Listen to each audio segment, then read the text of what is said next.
Okay, Chancellor, can you hear me all right? Good morning. Yes, I can. Thank you so much. Good morning to you and good morning to the committee members in Las Vegas. Let's get this party started. Okay.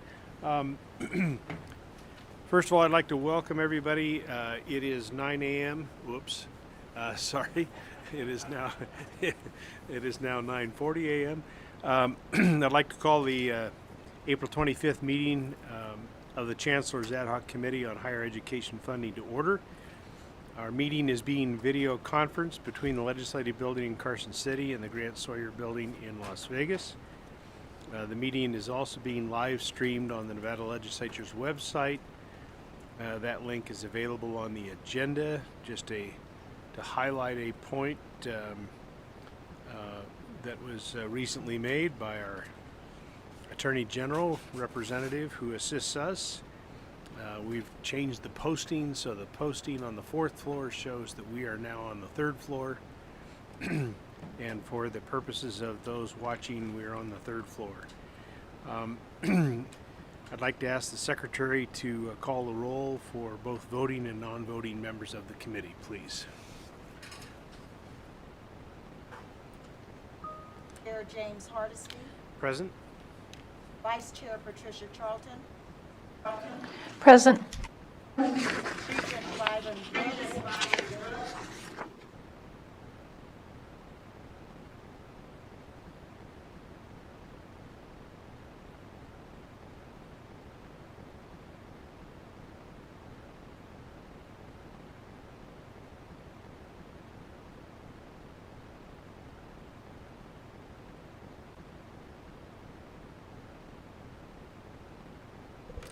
Okay, I'll start all over. Regent Byron Brooks, He's not available to attend today. Senator Kerry Buck, Present. Mr. Glenn Christensen, Here. Mr. Richard Combs, Here. Regent Carol Del Carlo, Here. Senator Marilyn Dondero Loop, Here. Miss Betsy Fretwell, Here. Assemblyman Ken Gray,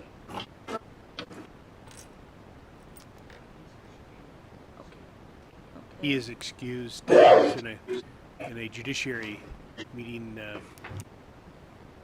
that conflicts with this one. thank you.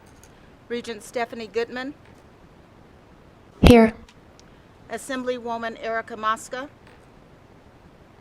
Here. Mr. Tony Sanchez, Here. Ms. Yvette Williams, Here. Dr. Kyle Dalpy, Here. Dr. Peter Reed, Here. Ms. Lindsay Sessions, Ms. Susanna Stancute, Here. Ms. Amy Stevenson, Here. Mr. Chris Fatone, Here. Ms. Here. Stacy Wallace. Here. That concludes the roll call.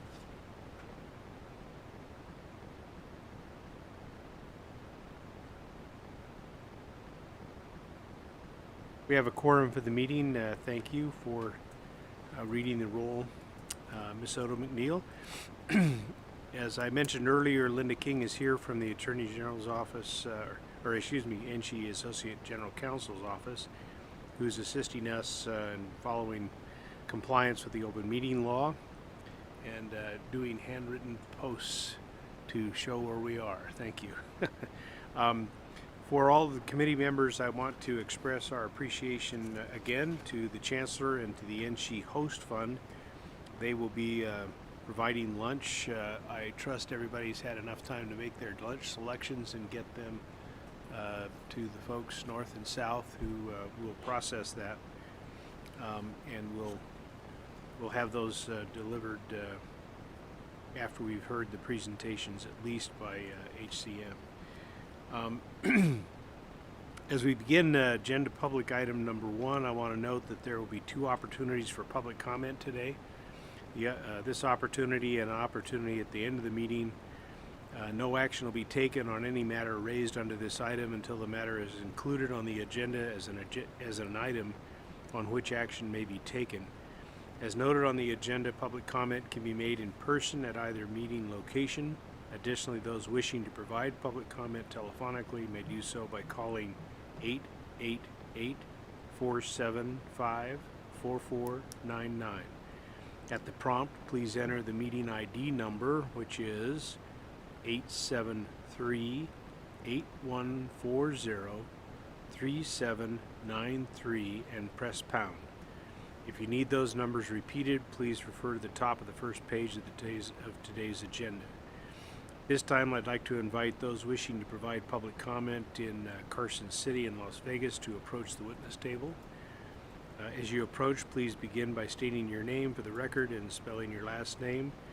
Also, please keep in mind that comments will be limited to 3 minutes. I've asked Ms. Abba to keep track of the timing for me. And so do we have any public comment in Carson City? Hi there. Good morning, Chair Hardesty and committee members. Kent Irvin, ERVIN, Nevada Faculty Alliance, the independent statewide association of professional employees at Nevada's public colleges and universities. We work to empower our members to be fully engaged in our mission to help students succeed. We have submitted a set of principles to help guide the discussion. HCM Strategist is making some very good recommendations, but also some that are not a good fit for Nevada. Specifically, base funding should not be put at risk for aspirational performance goals, and institutions should not have to compete against each other for funding rather than being funded and rewarded based on their own caseloads and performance. In 3 minutes, I cannot speak to all the items on our list of principles, so I hope you will read and consider them. To emphasize a few points. The formula needs to consider 3 separate components based on, first, course enrollments with cost weightings, 2, headcounts, and 3, the fixed cost of infrastructure, including facilities, administration, and research. Quantitative enrollment measures, such as weighted student credit hours, should be funded to support qualitative standards for student-to-faculty ratios and a minimum percentage of full-time instructors, percentage of the courses taught by full-time instructors. Set those standards first. The headcount funding should be based on targeted advisor to student and counselor to student ratios with higher weightings for at-risk and underrepresented students. In other words, start with the actual cost of providing a high-quality higher education for students. The enrollment, headcount, and infrastructure components of the formula should be applied with inflationary factors to determine the base budget. Implement the formula as an actual funding formula rather than as a distribution formula. Then have a policy setting the proportions to be funded from the state and from students by institution type. For a successful implementation of any new formula, the committee also needs to grapple with how it will actually be implemented in the state budgeting process. CFO Vitone is presenting today on NSHE's role in the budgeting process, but then what happens at the executive and legislative branches? I have also submitted a public comment documenting how since 2014, the executive budgets have kept funding for NSHE overall at a nearly constant percentage of 65% from the general fund and 35% from student and other revenue. The new formula must either work within that framework or alter the state's budgeting policy for NSHE. Thank you again for your careful consideration. Thank you for your remarks. I want you to know that your letter has been distributed to the committee. Anybody else in Carson City who'd like to make public comment? All right, Chancellor, how about in Las Vegas? Anyone there would like to make public comment? Yes, Chair, we do have public comment here in Las Vegas. Okay. Doug Unger, D-O-U-G, U-N-G-E-R, Nevada Faculty Alliance. Thank you, Chair Hardesty, Vice Chair Charlton, and members of the committee for your service. Regarding Agenda Item 4, the HCM report, I appreciate the depth and detail. Also, the good recommendations to adjust funding for Pell and underrepresented minority students. As well, the suggestion to establish a guaranteed base minimum for operations and maintenance agrees with an NFA advocacy point, which would add stability to budgets and avoid the anxiety of biannual appeals to the legislature to keep machinery running and the roofs from leaking. One omission may be the calculation of research funding only per square foot, common practice, but one that seems inadequate as a measurement on its own, as though the spaces themselves and not the minds at work within them are the main thing. Overall, I detect that we are not incentivizing nearly enough the pathways to higher education funding. Regarding research, I think we should look at quality publications and creative activities, evidence-based field impact of research, and direct rewards for grants activity that includes denied grants as well as funded ones, better to incentivize applying for grants, which will bring more external funding to our R1 universities. And forgive me if I've missed something, but I'm unsure of HCM's preference for straight headcount over weighted student credit hours or combinations of them, unless linked to faculty to student and student to advisor ratios, adjusted for underserved groups. Headcounts alone feel too blunt and non-nuanced, like chopping a cabbage with an axe.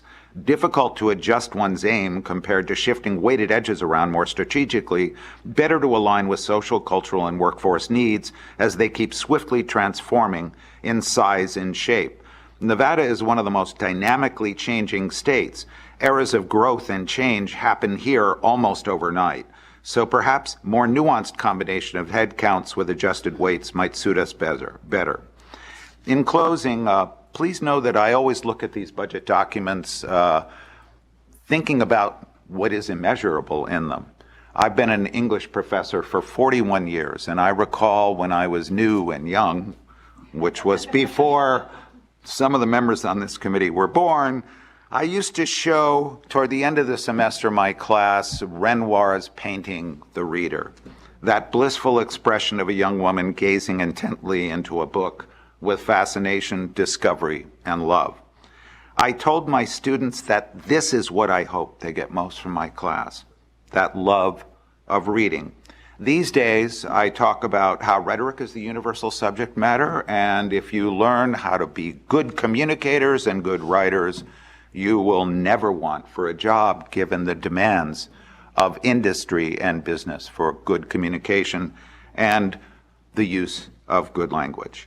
Still, how might we measure the immeasurable outcomes in our funding formulas?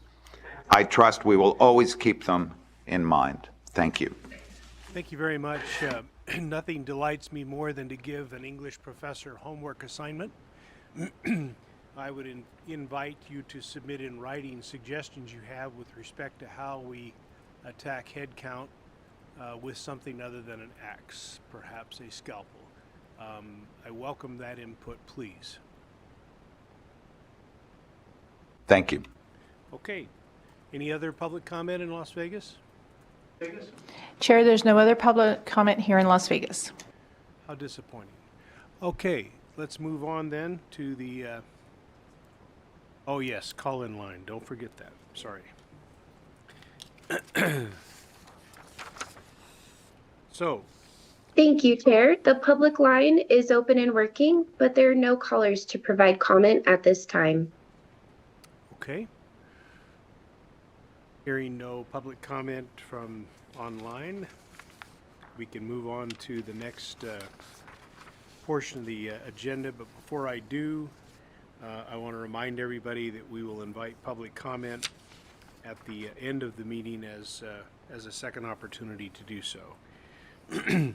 We have both our February and March meetings. I'm opening agenda item number 2.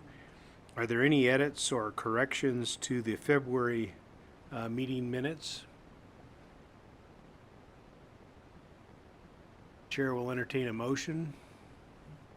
I'll move approval of both sets of minutes, Mr. Chairman. Thank you, Mr. Corn. Second. Senator, thank you. Any discussion? All in favor say aye. Aye. Anyone opposed? Anyone abstaining? All right, let's move on to the minutes for the March meeting. Are there any edits or comments to those minutes? Seeing none in Carson City. Chancellor, any in Las Vegas? No changes here in Las Vegas. Okay, the chair will entertain a motion. I'll I'll move to approve the March minutes, Mr. Chairman. Thank you, Mr. Corn. All right, is there a second? I'll second Yvette Williams. Thank you, Ms. Williams. Any discussion on the motion? All in favor say aye. Aye. Aye. Anyone opposed? Anyone abstained? All right, passes. Let's move on to agenda item number 3, some opening remarks. As you saw from the materials, we've got a busy day ahead of us, and so we'll do our best to try to stay focused and cognizant of the time limitations we've set aside for each of these agenda item presentations. Committee members in Carson City should place their lunch orders. I think they all probably already have with Tony, and I presume that the same has occurred in Las Vegas. As we begin today's meeting, I want to provide an update to the committee on the work that has been underway since our March meeting. I want to begin first by thanking the staff. I'm sure many of us have served on committees before. I personally am very appreciative of the staff support that we receive and thankful for all the work and time that they put in between meetings. So much appreciation to our staff for their help. We've received information from UNLV and UNR based on committee member requests for supplemental information during the February meeting. Committee members also received additional information from Great Basin and TMCC and WNC based on committee member requests for supplemental information during the March meeting. Also, Mr. Fatone had sent out supplemental responses to the committee members, I believe last night or late yesterday afternoon, that I'll call everybody's attention to those emails as well. The committee members received a document that included each president's response to my request for institution-specific recommendations to improve the NSHE funding formula, including the performance pool, as well as a document that compiled all of the president's recommendations into a single list. For those of you who had time to review that list, you can see that that was quite an undertaking by our staff, but I think very, very instructive on the overlap of some recommendations and the numerous, I think 104 approximately, suggestions that we received collectively from the presidents. All of this information has been shared with our consultants, HCM Strategies, who are with us today, so they could incorporate these recommendations into their evaluation of the current NSHE funding formula and compare the recommendations to best practices from other states and systems of higher education. I found this summary document to be very helpful because it grouped together similar recommendations, and I can see where common themes emerged, as I mentioned in our last committee meeting. I could also see institution-specific recommendations that have made really great suggestions. The challenge with all of these recommendations, well, not all of them, but many of them, is the absence of data to be able to crunch numbers that'll help guide us.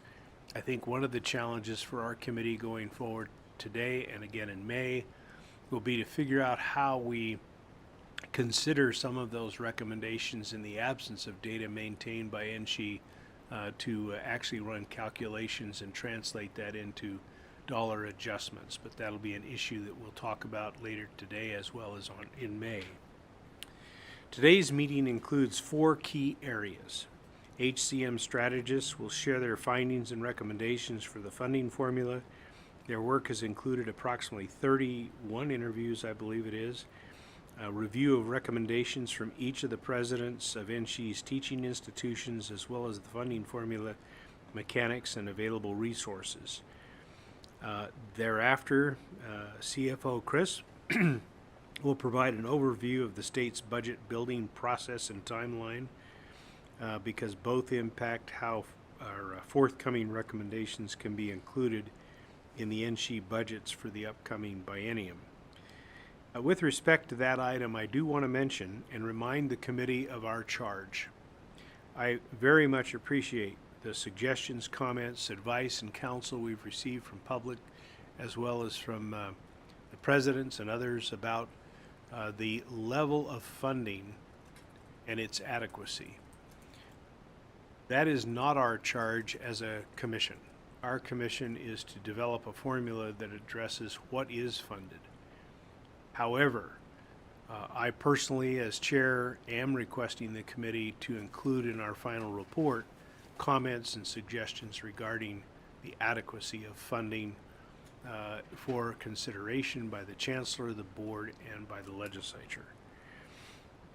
The third item we'll have today is a presentation on behalf of NSHE students. We're delighted they are here and welcome them for their perspective.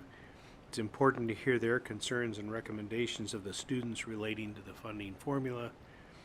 And then we'll have a work session on the recommendations related to self-supporting accounts that follows on from our previous discussion last meeting.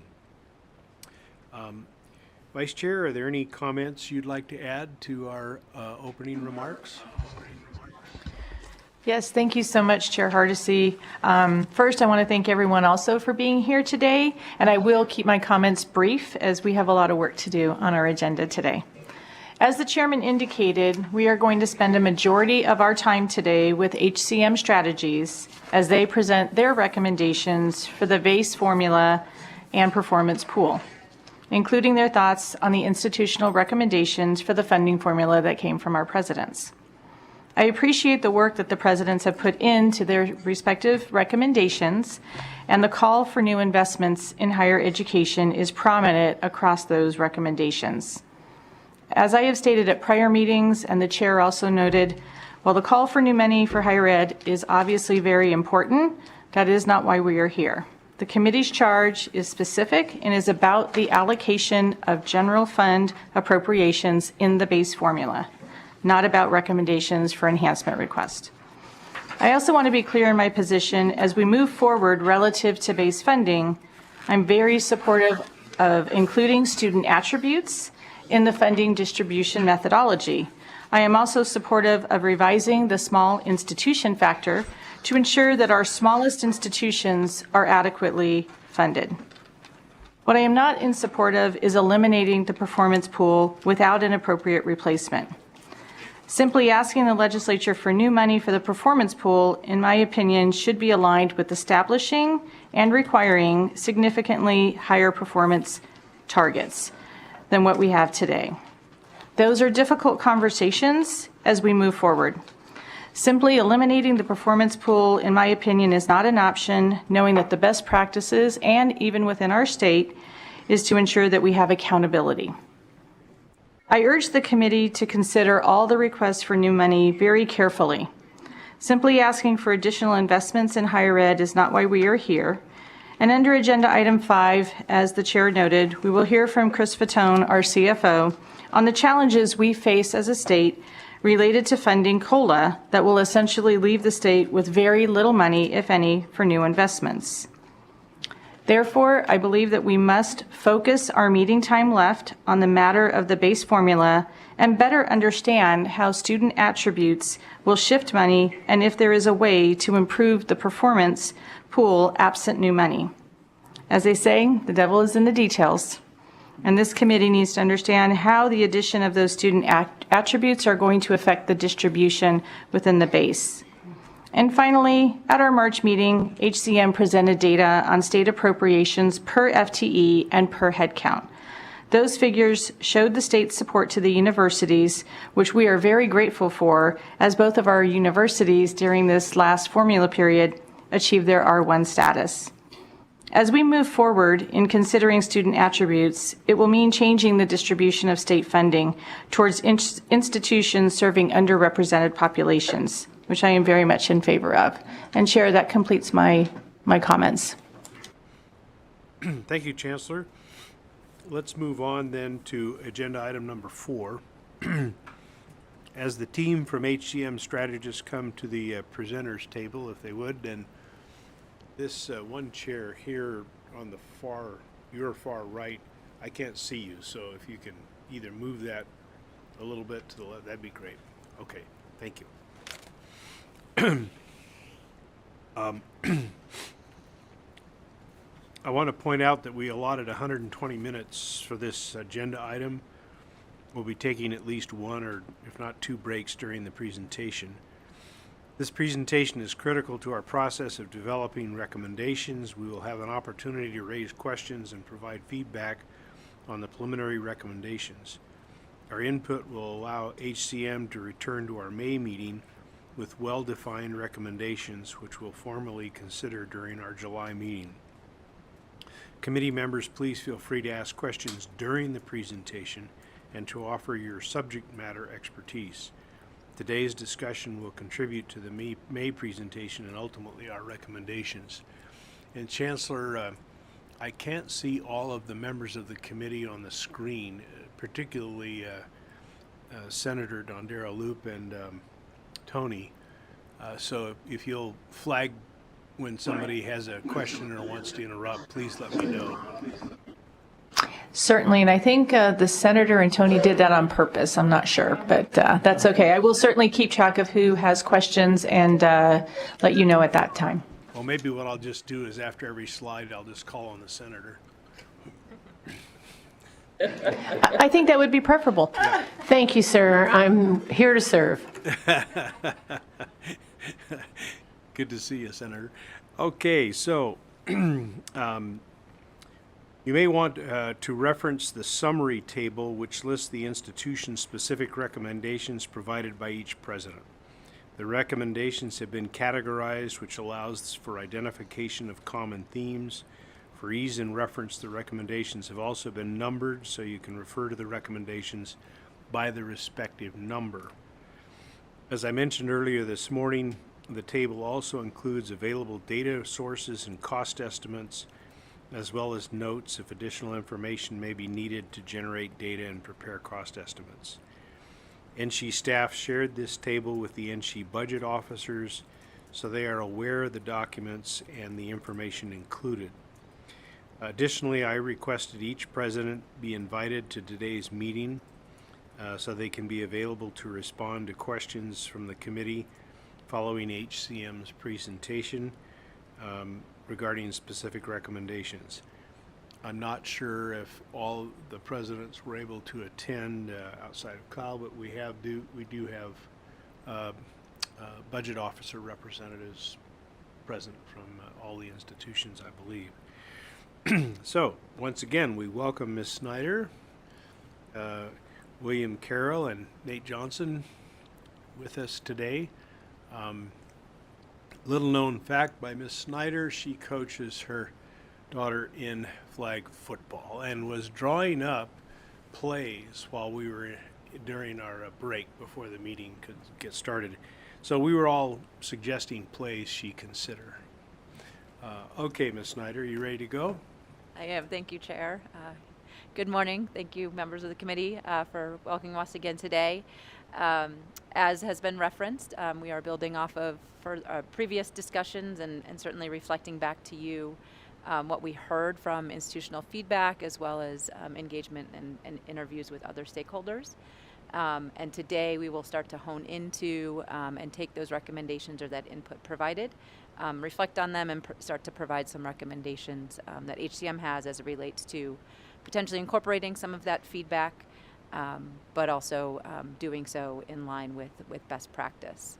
As the chair noted, we are going to maybe take a break somewhere through our presentation. There are 95 slides in the document that you have. We will not be going through all 95. Many of those are for reference and kind of as reference from previous presentations, but certainly do have a good amount of content to go through. Also, as the chair noted, we do welcome questions as we're going, since each topic probably does require some questions and dialogue. Just to go through our agenda today, we will provide a summary of interviews and institutional recommendations. As has also been noted, you do have the summary document that was provided by NSHE staff. The summary of those institutional recommendations are what is reflected here. The detail is what is in front of you. We will then break each of those down into certain considerations, particularly considerations for including student attributes, considerations for how to potentially enhance the weighted student credit hours within the funding formula, and then considerations for the performance pool. We'll also spend a moment talking about mission differentiation and some considerations there that were specifically brought up, but perhaps how they could also be incorporated or reflected in other components of the funding model. And then finally, just do a quick recap as we round out our day today. Importantly, taking to heart one of the chair's charge from the last meeting was to try and limit acronyms and use of acronyms. We will certainly do that as we go, but wanted to have a reference document for you. So we will certainly do our best to limit these in our presentation. Sometimes saying weighted student credit hour repeatedly becomes a mouthful, so just if we do use an acronym, you do have at least this reference guide to refer to. Right. So we did several rounds of, or there's been several opportunities for stakeholder input, in addition to hearing from each of the institutions throughout the last few committee meetings. The institutions each submitted recommendations that, again, are particularly, that are before you today in a more expansive summary document. Those institutional recommendations, written recommendations, elevated 102 specific comments. Again, each of those comments, though, can be categorized into broader categories and summaries. The stakeholder interviews were conducted. We conducted 31 stakeholder interviews that included each member of the ad hoc committee, institutional stakeholders across various levels and positions, some presidents, some CFOs, as well as other policymakers, and that included individuals with historical perspective on the formula development dating back to the origination of the existing funding formula. These interviews focused on, first and foremost, just trying to gain understanding, a perspective on goals and priorities for higher education. As we discussed in our last presentation, some of the principles around funding formulas includes at least being able to analyze a funding formula in the context of stated goals and priorities. So absent kind of a formal goal and priority that we're able to clearly link to, we wanted to kind of understand different perspectives on the goals and priorities for higher education in the state of Nevada. And also evaluated how the current funding formula, how the current funding formula aligns to those goals and potential areas for improvement. Getting into the key themes, we looked at kind of and interviewed goals and priorities. Overall, interviewees noted that the state priorities and shared goals for higher education, again, are not clearly defined, and this should not be a surprise. There's certain processes and discussions underway to formalize a goal for higher education, but generally speaking, the interviewees said, that it's not a clearly defined, unified, common agenda. However, asked what they believe the primary goals to be, there were certainly some common priorities and goals that were elevated. Certainly creating an educated workforce, fostering and supporting a diverse economy, and then increasing the number of individuals who earn degrees and certificates. Those degrees and certificates, there was certainly a reflection of high need, high demand, nursing, healthcare, teaching in terms of referencing where there is current demand or need. Additionally, certainly within the context of this particular priority was not just high demand, high need, but also ensuring that all students, that the individuals that have access to higher education is reflective of the state's population.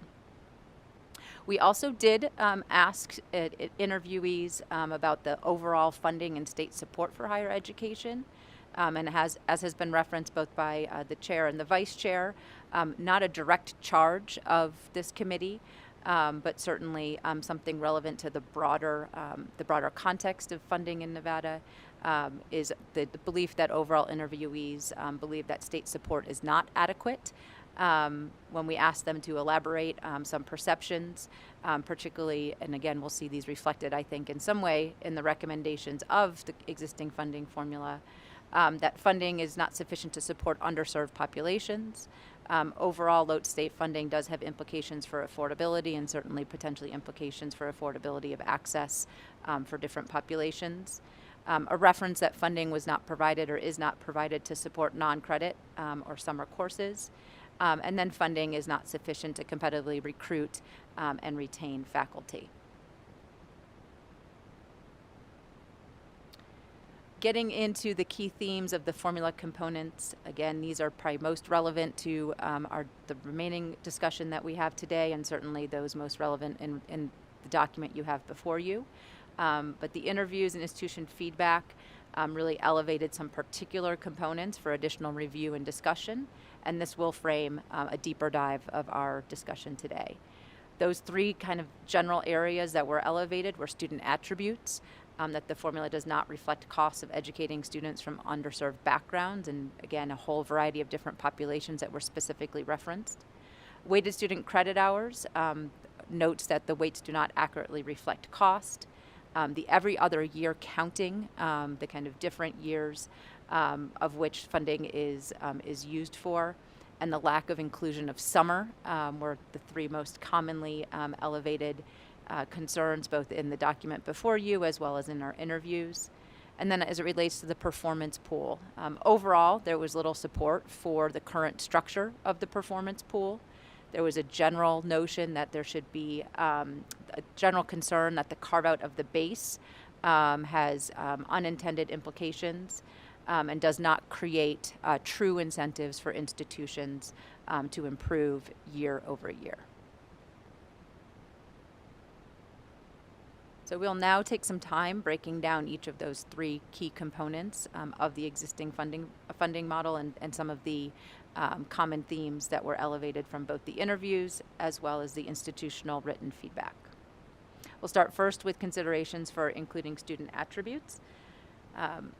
So again, just to reiterate and put a fine point on the concerns that were elevated. Again, this came from both the interviews, the institutional written feedback, and I think certainly reflective of the direct testimony provided by each or several of the institutions over the last couple of meetings. The current funding model does not serve specific populations well, and notably part-time students was a frequent theme. And that there was a need to reflect the costs associated with the additional supports and services for non-traditional students.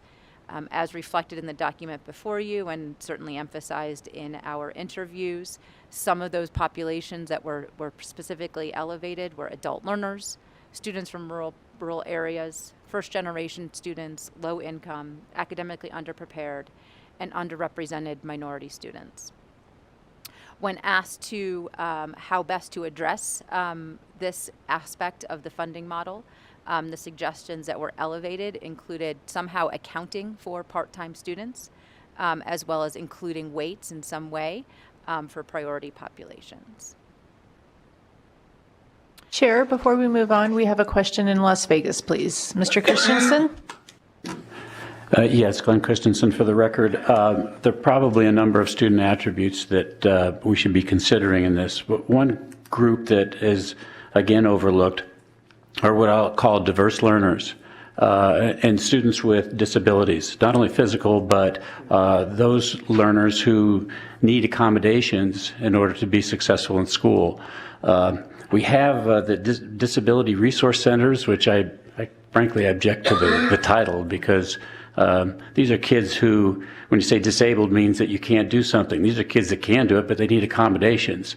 I'm hopeful that there's some way that we could look at that as part of the attributes that are to be funded. Thank you.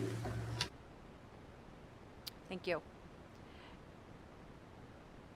Yes, and as it relates to the student attributes and the conversation around student attributes, HCM's analysis, again, both in terms of the context of the existing funding formula used for NSHE institutions, as well as our context and our national perspective of best practices. We actually agree with this recommendation in terms of the reflection that the current weighted student credit hour reflects costs of the variation across programs and the levels of instruction, but does not accurately reflect or account for the cost of serving students from different backgrounds. including some sort of upfront support for institutions that factor in the costs associated with serving students. Is certainly a cost that institutions have to face, and is something that is considered a best practice. More specifically, our recommendation is to create a separate enrollment component of the formula that uses both full-time equivalent, or FTE, as well as headcount, and incorporates weights for Pell recipients and underrepresented minorities. Certainly, there are other student attributes that, as was just referenced by Mr. Christensen, as well as those reflected in the direct feedback from institutions in the interviews. There are certainly other student attributes that could be considered and weighted within this component of the funding model or this recommendation. However, a couple of considerations. One is that the Pell and URM are consistent with the populations reflected in the performance pool. So there's consistency there, and obviously we'll get to separate discussions on the performance pool. But there's consistency there in terms of providing upfront weights that reflect the number of students served by different institutions that are either Pell or URM. There's also the reality of, as has been referenced already, a consistency of data. And so starting with data that is consistently available, incorporating this component into the funding model is important, but ensuring, again, that there's consistent data available across the different populations that you are waiting for. And things like students with disabilities might be a data issue. Not to say that it should be discounted. If there is desire to include those additional populations, the discussion around the data should be one that follows. Just other aspects of this particular recommendation, this would allow for the inclusion and reflection of part-time students. When you have a head count, again, that would include all students, both full-time as well as part-time. So addresses that comment that was received frequently, both through the interviews and the direct institutional feedback. And would also include those W students, those students that withdraw, which was a comment made by a couple of the institutions, that the current weighted student credit hour does not capture those students. So this would allow for reflection of the actual cost to just have students enrolled in an institution, and not limit who is counted, as is done and is quite honestly appropriate in the weighted student credit hour component. I believe at this point, Will, I'm going to turn it over to you to talk about the weighted student credit hours. Before you transition, this is Chancellor Charlton for the record. In regards to the recommendation on the W students, I think my only caution would be is without additional funding to support that, it would basically reduce the amount of the value of the weighted student credit hour that we currently have. So that would actually make it would change the funding dynamic, but without additional funding, that would reduce the value of the WSCH. And we have a question from Assemblywoman Mosca. Thank you so much, Vice Chair, and thank you for this great work. I just wanted to put some comments on the record before we move away from this part, and I'm very grateful and excited that the student attributes are listed in the first meeting. That's why I said I wanted to be part of this committee, so I appreciate that. And the two things that I just wanted to say on the record is I think we have to also think about that our work as our committee is not done in a vacuum. So I know we talked about we're trying to figure out what our prioritizations are, but I think if we could figure out what is our vision and values that we're trying to get to, I think it can be helpful. So for example, number 16 and number 87 from the president's 16 says, can we measure students coming from low-performing high schools? 87 says, are we looking at job placement? If we think about the work being done and what is actually going to happen to students after they leave our system and where are students actually coming from, those two things could be potential student attributes that we include if we think about what is the vision of what problem we are even trying to solve in making a formula. So I just wanted to say that on the record. And the second thing really is, I think it's really important, and I acknowledge how hard data systems are, but even like number 14, if we can't measure first generation students, if our vision is social mobility, which we haven't agreed on what our visions are, but if that was it, then we would have to figure out that, yeah, we would want to include that student attribute and figure out the data for it. So I just think it's important. I really appreciate the student attributes, but hope that we can also think about what is our main vision and how we can think of potentially others if we have that. Thank you. Sure, just a quick response to that in a broad sense before we move on. I think absolutely it is appropriate for the committee to put on the table considerations for other student populations. And certainly as we discussed previously, that kind of principled notion of starting first with what are we trying to achieve, what is our vision for higher education in the state of Nevada is absolutely an appropriate starting point.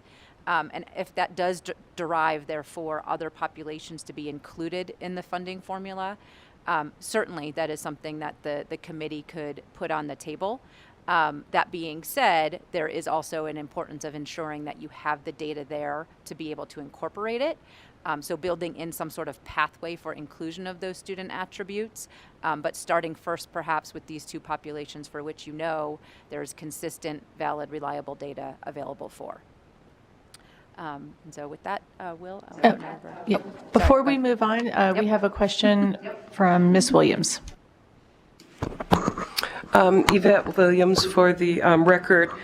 Just staying with that theme around low-performing students. With recommendation number 16, low-performing high schools, students from low-performing high schools, one of the things that we have noted in our work over these years is that low-performing students may not be at a low-performing school. So they could be at a high-performing school, for example, but they're still a low-performing student. And so how would we address those students to make sure that they're weighted in the formula as well, and that they're not missed because they're not at a low-performing schools. We have seen that throughout our district here in Clark County, and I think that's true throughout the state, is that we have low-performing students by student groups in all of our schools. And so I don't think it's that difficult for us, at least in CCSD, because we still capture performance by student. And so we can identify those students who are least proficient within the district. And so I just wanted to say that and put that on the record so that that's something that we need to address, because I want to make sure that all students who are low performing and need that additional resources have the ability to have that and not based just on zip code. Thank you. Thank you, Ms. Williams. And then we also have a question from Ms. Fretwell. Thank you, Chancellor. I just have kind of a quick question. I realize that this first section of recommendations that are outlined in the table are to be addressed by this recommendation. I was wondering if the consultants could outline for us which of these 20, or maybe more, 27 even, of the base funding formula recommendations coming out of the president's and out of the various institutions you feel are maybe left unaddressed by your recommendation. That might be an easier way to kind of highlight what's not included in your mind. And that may be zero, but I just thought it would be good to know which parts you feel this completely addresses and which parts are unaddressed. Sure, I can attempt to answer that and then maybe circle back to it as I do a little bit of a checklist here of the, so what is addressed, I would say, is the general notion, obviously, of reflecting the costs that institutions have to face for serving students from underserved or high need backgrounds, those students that require additional student supports, both academic and non-academic. So generally speaking, I think this obviously addresses that broad concern, which again, we agree with as a best practice for state funding. I would say if we could go through each of the student attributes, I think generally speaking, right, this also reflects the frequency within which certain specific student attributes were put forward by institutions. So part-time students was a pretty frequent reflection. The switch to headcount, or the inclusion of headcount, reflects and addresses that particular comment, as does some of the other commonly elevated student attributes, such as underrepresented and low income. It does not include or directly reflect some of the things that were actually just referenced around college readiness, academic need. Again, that is something that was reflected in various definitions in various ways in the institutional feedback, and does not reflect certain other student attributes. First generation, for example, distance from a high school campus, or other kind of very specific student attributes. Again, our assessment was, are there ways to kind of not have so many student attributes that effectively you're counting every student that an institution serves, because many of these attributes also are kind of co-related to each other. A student that is low income has a higher propensity of also being academically underprepared, or coming from a lower serving high school, for example, while also ensuring that we were taking into consideration the availability of data. And I don't know, Will or Nate, if you have anything additional to add. Any other questions in Las Vegas? No other questions here in Las Vegas. Thank you. Okay. Perhaps if you could expand on Ms. Fritwell's question by identifying by number those that are included and those that are excluded, just to save the committee time in our discussion of those items. Okay, let's move on then. All right, so we'll turn to discussion of the weighted student credit hour. Will Carroll for the record. Quickly summarizing some of the items elevated in the, is it changing? Yep, okay. But yeah, go ahead to the next slide. And we'll start by digging into some of the concerns elevated about the weighted student credit hour from our interviews with stakeholders, as well as the institutional recommendations. These have been repeated at past meetings, but first on the list is the cost of programs not being accurately reflected by the weights. CTE programs and nursing in particular have come up. Second one is that the weighted student credit hour does not reflect the costs or capture all students, and part-time students is certainly a common one mentioned here. Martha also highlighted the students who withdraw partway through the course, so that weighted student credit hours don't capture the enrollment and the cost thereof of all students. Summer credit hours is the third item here, and currently the weighted student credit hour formula does capture nursing and education summer credit hours, but that is definitely not the majority of summer credit hours, so those summer credit hours do drive costs at institutions, so that was a concern raised. And then finally, the every other year counting of weighted student credit hours and the sort of both disconnect and potential odd incentives that can create was raised as a final one. And the specific suggestions around this area really neatly follow along all of those, counting all summer credit hours, doing a cost study to accurately assess and reflect the cost of different programs and levels, and then increasing weights, particularly on CTE, graduate education, and nursing. Go ahead to the next slide. So I'm going to start off by looking a little bit at how the weighted student credit hour formula is really operating currently, and this is going to both, one, these are some slides that we saw last time, but we've gone back and refined them a little bit with more detail. We understand there were sort of more questions about them, so we wanted to get the sort of full breakdown of how the formula works in allocating funds by FTE. But as we look at the distribution of funding across institutions, it'll also, I think, help highlight some of the reasons for the recommendation in that first part that Martha just covered about needing an enrollment and a headcount component to the formula as well, with student attributes included. So this is a chart showing the state funding per FTE at each institution. The idea is to show here how the formula is currently distributing its funding. So the funding that's included here is the general fund appropriations, And you can see that we've sort of broken it out now between the funds that are allocated based on weighted student credit hour, the small institution factor, the O&M research adjustment, and also the premium for upper and graduate credit hours to reflect the research mission. So this also does include capacity enhancement funding, which is part of the general fund appropriations. So you can see the impact of that. That's the orange bar on top of the five colleges to the right there. The FTE figures that we're using here are derived from eligible student credit hours in the formula. So it is not all students. It is just those that are counted for purposes of the formula. So it excludes out-of-state, summer, withdrawals, etc. So that is how we derived these numbers. And I think the purpose here is to give you a picture of this is the formula as it was sort of designed to work. The weighted student credit hour being the vast majority of Nevada's current funding formula is really an FTE type of allocation. And the gaps in the different levels of funding per FTE across the different institutions in that blue section, the weighted student credit hour, really are driven by the program mix at those institutions.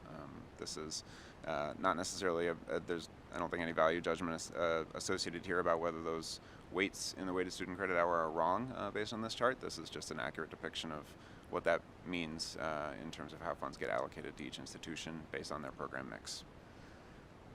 And I will just note that I think also another takeaway here is that we see that the small institution factor, the O&M research adjustment, are pretty small impacts on the overall relative to the weighted student credit hour. Go ahead to the next slide. So we do want to look at it then from a different lens. The current funding formula is very focused on that FTE or weighted student credit hour lens, and looking at it from different lenses, in this case headcount, can give us an assessment of the impact of the formula for costs and types of students that are not currently accounted for in the formula. So you can see here the gaps have grown significantly between the R1 universities on the left and the other institutions. And this is because there are far more part-time students enrolled at the two-year institutions in Nevada State. Again, this is kind of a reflection of the formula is designed to operate this way. This is how the formula is working. The emergence of the gap is simply a result of using student credit hours instead of headcount in the Nevada funding formula. We do know that FTE is a big cost driver for institutions, right? It is instruction is most of what institutions do, so it certainly makes a lot of sense to include FTE, unweighted student credit hours, in a funding formula. We strongly support that. But headcount is also a big cost driver for institutions. Students use financial aid, registrars, admission staff, academic advisors, career service, sort of regardless of their enrollment intensity. Students are drawing on those services at similar levels. So building headcount or part-time status into the funding formula is one way to get at those costs and close some of the gaps here. This is Interim Chancellor Charlton. Just a comment, I think, as you look at those two slides, I think what's really important for particularly the community colleges in Nevada State is that capacity funding is no longer a part of their appropriation. And so you see quite a difference, and especially with those institutions with such a high head count to full-time ratio.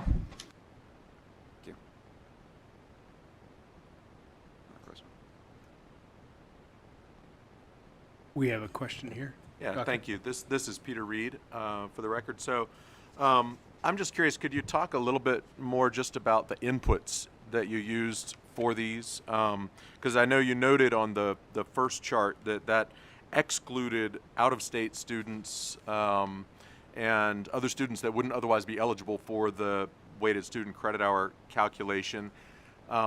Is that same method used for then the head count as well, or does that head count actually account for all of the students that are being served on campus? And then also, what is the role of the weighting within that when you look at the model in terms of graduate students, upper level classes, et cetera? Just dig in a little deeper on that for me, because I've seen some inconsistency between these charts and some other charts that have been provided, and I do suspect it's about the inputs and the methods that put those together. Yes, I think, thank you. So there are a number of different ways you could pick the numerator and denominator in these charts, and we wanted to pick one that we felt like best reflected the funds going through the formula and the students who are sort of counted in the formula. And so both the FTE chart and the headcount chart are using the same funding levels. It's that sort of amount going through the funding formula. Or it's the total general appropriations, so that includes the capacity enhancement. The denominator on headcount is still the headcount of those students who are eligible in the funding formula. Okay, thank you for that. And just to clarify then, so that would exclude not only out-of-state students, but you also mentioned summer and then also online enrolled students. Do they factor in? Chris, can I defer to you on online, the counting there? Chris Fatone, for the record, it would include any online students that are part of the formula count, so that you have in-state online credit hours as well. In-state online credit hours, okay. Yeah, and I guess just a comment also, while it's excluding the summer credit hours, to the extent students are included, headcount is headcount, right? Chris, can you speak up? I've appropriately had an admonition I need to speak up. I'm soft-spoken and so are you, so we'll need to be louder. I'm pretty loud, sorry. So just one thought though, in terms of headcount, when we're excluding credit hours, it's each credit hour, but when you convert a student to headcount, now they're headcount. So they're, if a student's continuing through summer, that headcount may still be reflected.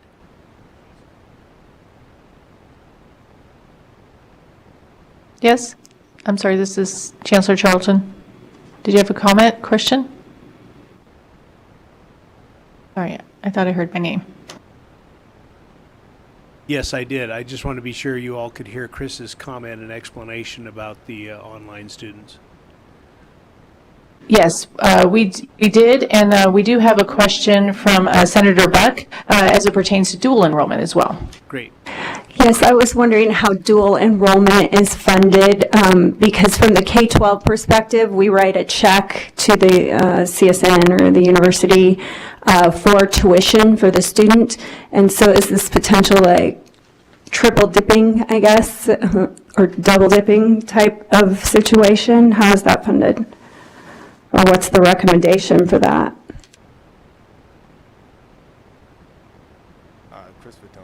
Chris Fatone for the record again. The dual enrollment student credit hours, to the extent they count toward the formula, they would be included in these credit hours as resident students.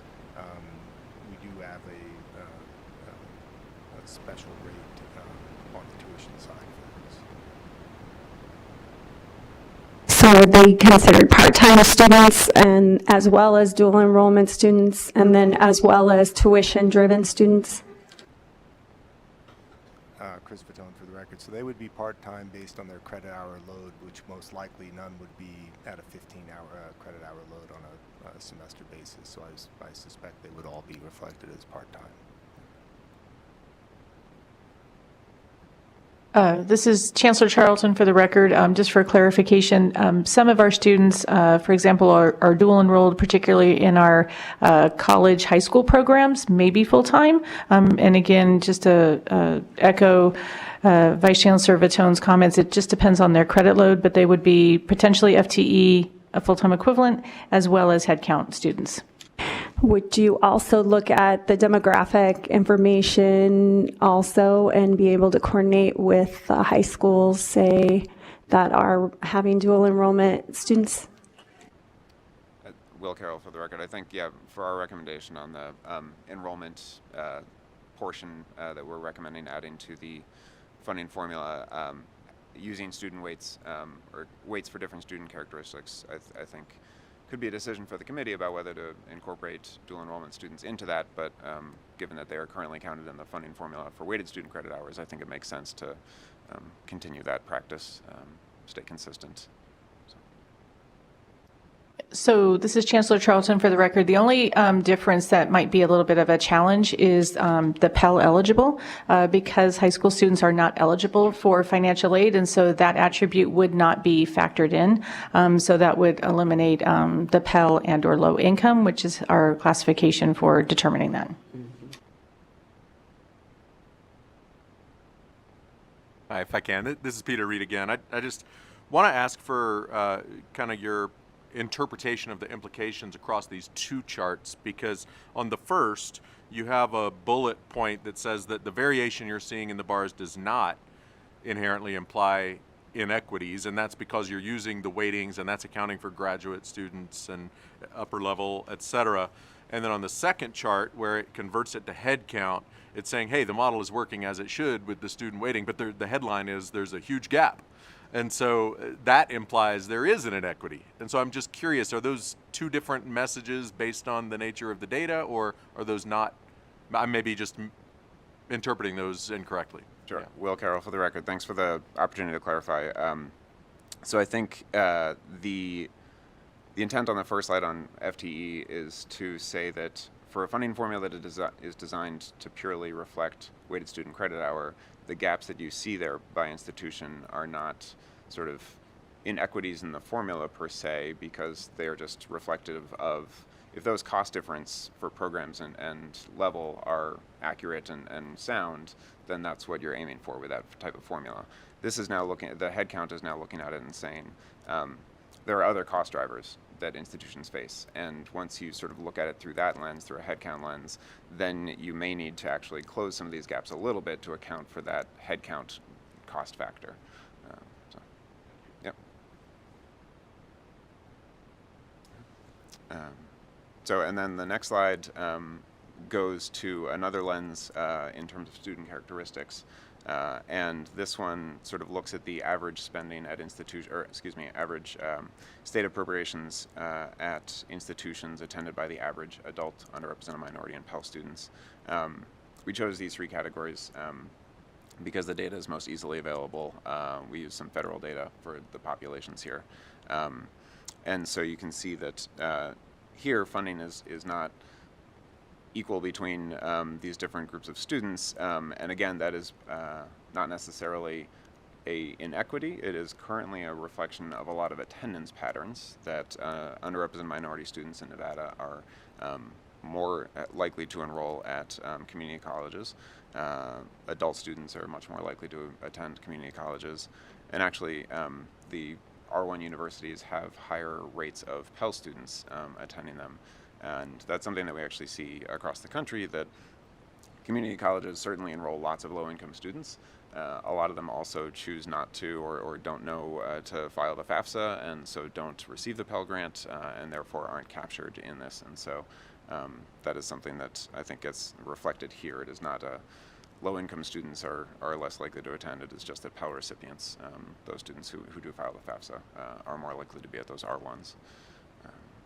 So again, this is, in a funding formula where you do want to account for program level cost difference and level of degree difference, level of instruction, you won't necessarily close these gaps either, because you're still going to incorporate some of those program differences. But I do think that there's a desire that we've heard from our interviews and from the institutional recommendations to close these to some extent, given that there's a need to sort of incorporate student attributes into the funding formula, and that would take a step towards closing some of these gaps.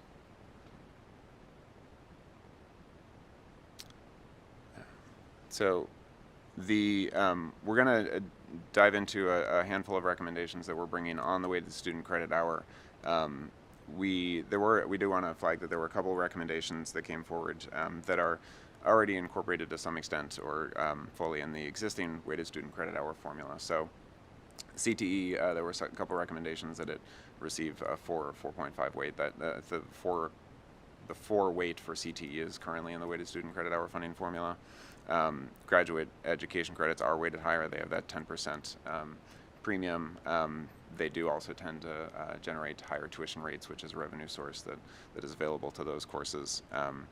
So the recommendations that we've brought are, one, in response to some of those gaps in the charts that we just looked at, adding this enrollment portion of a formula, as Martha walked through. Two, to hone in specifically on nursing program costs in order to evaluate the sort of weights for those programs.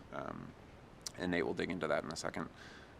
we're recommending including all summer credit hours in the weighted student credit hour portion of the formula, and then to even out sort of some of the even out the every other year counting of weighted student credit hours by using a 3-year average. So we're going to dig into each of these a little bit as we go. So I'll turn it to Nate. So just for the record, Chancellor Charlton, I think the only caution I would have again is without the influx of additional funding, your recommendation as it pertains to summer credit hours would actually reduce the value of the weighted student credit hour, and that's a significant amount. And as you had referenced earlier, also inclusion of the W between the weighted student credit hour and the W's being added, that represents technically, as that's a new component to the formula, that's $70 million combined for those two items. So I just want to be mindful that without additional investment, that could be quite challenging, and I would not want to see something that disadvantages specifically those institutions, community colleges and Nevada State, where they're really strained already, and so a reduction of the value of the WSCH could be a challenge. I also wanted to highlight on the career and technical education value of 4.0 to 4.5. That only represents a small factor of the weights that are provided to CTE. I think it's in the manufacturing, automotive, and transportation field only, and there are other CTE programs that are institutions across the system that would have to be looked at as what that would calculate as a cost as well.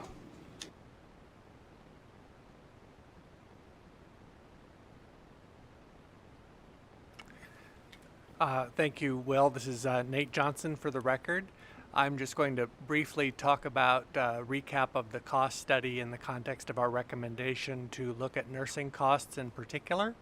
Unfortunately, the headings on these two items are transposed and one goes with the other, but we talked about this at the last meeting, and there's some more slides at the end of the deck, but we're not recommending a general statewide cost study at this time, opening up the weights and the weighted student credit hour, but we do think that there may be a need to look at specific cases where there's a pain point, and we've highlighted nursing here.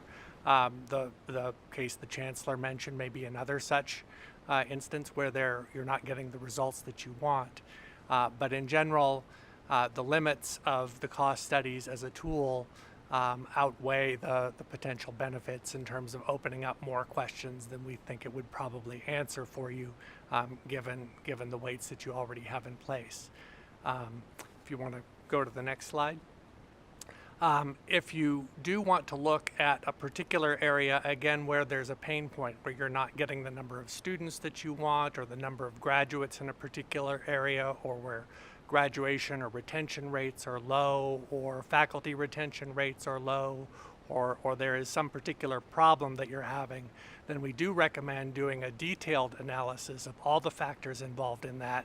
And in the comments that we've heard in this meeting and in some of the interviews, nursing seems to be the area where there's the most consensus that is a pain point around the state. So what we would recommend is, in a case like this, that you start from a specific goal, as in we want to have 1,000 more nurses, or 1,000 more nurses a year, or 1,000 more nursing students, or something along those lines, and then build cost estimates related specifically to that goal. And those would involve not just determining what the costs are, but determining who can or should pay for those costs, which is something that a cost study by itself cannot tell you, whether it should be the state, the student, or possibly employers or outside funders. If we go to the next slide. So, in nursing in particular, nursing is an especially expensive discipline, so it's understandable that is a pain point. It's typically more expensive than other undergraduate health profession programs, not all, but many of them. It's typically more expensive in all the studies that I've seen at institutional and state levels than non-health profession programs. And registered nurse training programs are also more expensive than other undergraduate nurse programs, which are typically like the registered nurse to bachelor's degree model, where the student already has their registered nursing credential. The drivers of costs, if you're looking at this, the cost study again doesn't necessarily tell you the different factors which would affect what you would want to do about this. So the main drivers in the case of nursing, and it shares two of these with other disciplines, but the third is more unique. One is faculty compensation. Nursing, as in other fields, the institutions have to compete with the nursing salaries outside the institutions to hire someone who can teach the field that they're an expert in, and those salaries have been going up and are quite high. There are small class sizes for both accreditation reasons and just for pedagogical reasons. It's kind of an apprenticeship model of a program, so you can't have that many students per faculty member in nursing programs, so that tends to drive up the cost. And then the third factor that is more unique to nursing, although there's some other disciplines that have them, is that there are required clinical placements, which used to be relatively easy to come by when we weren't in the kind of crunch with nursing that we're having now.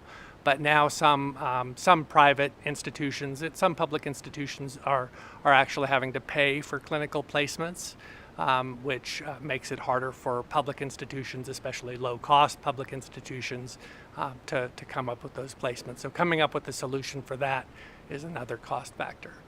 And then the last piece of this is figuring out how the costs, if you want to get those additional nurses or whatever the goal is, how should those be shared? Can you ask students to pay more of the cost, or is affordability already a limiting factor in student demand and students' ability to complete? Or is there a possibility to get some student share for that through differential tuition? Should the state pay through, whether that's through formula weights, which is one way to do it, because it's important to the state, or through possibly financial aid to students? That's another way the state can support it. Or should institutions support it through cross-subsidizing from less expensive programs, which is also a common thing that institutions do when they have some high-cost and some low-cost programs, although that may be at the expense of other programs that you would not want to see underfunded. Or is there some possibility, if there is a pain point for nursing with employers as well, for employers or healthcare systems to help fund some of this, whether that's through funding institutions or helping especially with the clinical placement issue, or allowing their employees to serve as faculty, or other ways that they may be able to chip into the equation. If you go to the next slide. Okay, well I guess that's the end of the recommendation about nursing, and in some ways this is specifically about nursing, but if there is another specific field or type of student, and it may not be a discipline, it may be students from a particular part of the state, or whatever the goal is, to focus in specifically on that and identify the costs related to trying to move the number up to the level that the state wants as a matter of policy priority. Thank you. Before we move on, we have a question here in Las Vegas. Mr. Christensen? Yes, Glenn Christensen for the record. This kind of all goes to the whole concept of the talent pipeline that we're trying to build in the state. My recollection from some of the materials that we got is that there are other programs that are underwater too, in terms of not being able to cover all the costs associated with it. I know we're trying to get things like more engineers, get more research here, teachers. So it seemed to me that part of the effort around developing our talent pipeline should be tied into what we're doing with the funding formula, and those things should probably come from the legislature or somewhere.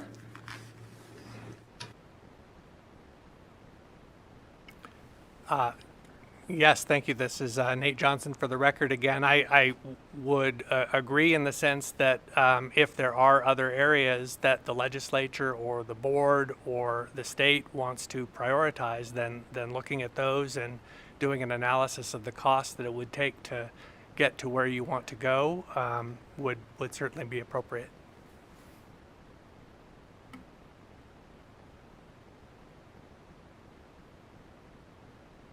Okay. Will Carroll for the record, and I'm going to discuss the summer credit hour. Excuse me, Will, if I may. Are there studies, maybe Chancellor knows or others, indicating the level where there's been a discussion about what is the level of teachers needed for Nevada? What are the number of nurses needed for Nevada?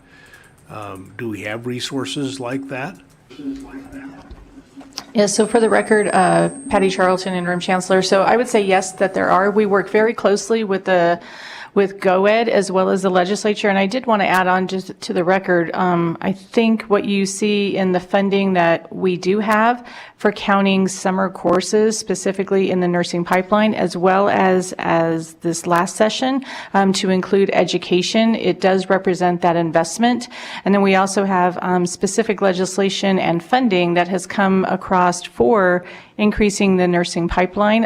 You're going to hear about that a little bit more in Agenda Item 5 as one of those continuation requests that NSHE has asked for. We received $20 million last legislative session specifically around nursing education, and then again, multiple strategies and multiple approaches on how we can increase the education pipeline. And I know we have several presidents here that are dedicated to that and are participating in that process. And so we do work closely with not just the Department of Education, but also with GOED on looking at where we need to be from the employment pipeline and what we are producing currently. And so I would say yes, that there is data around that, and we work very closely with the state, but yes, there's more to be done.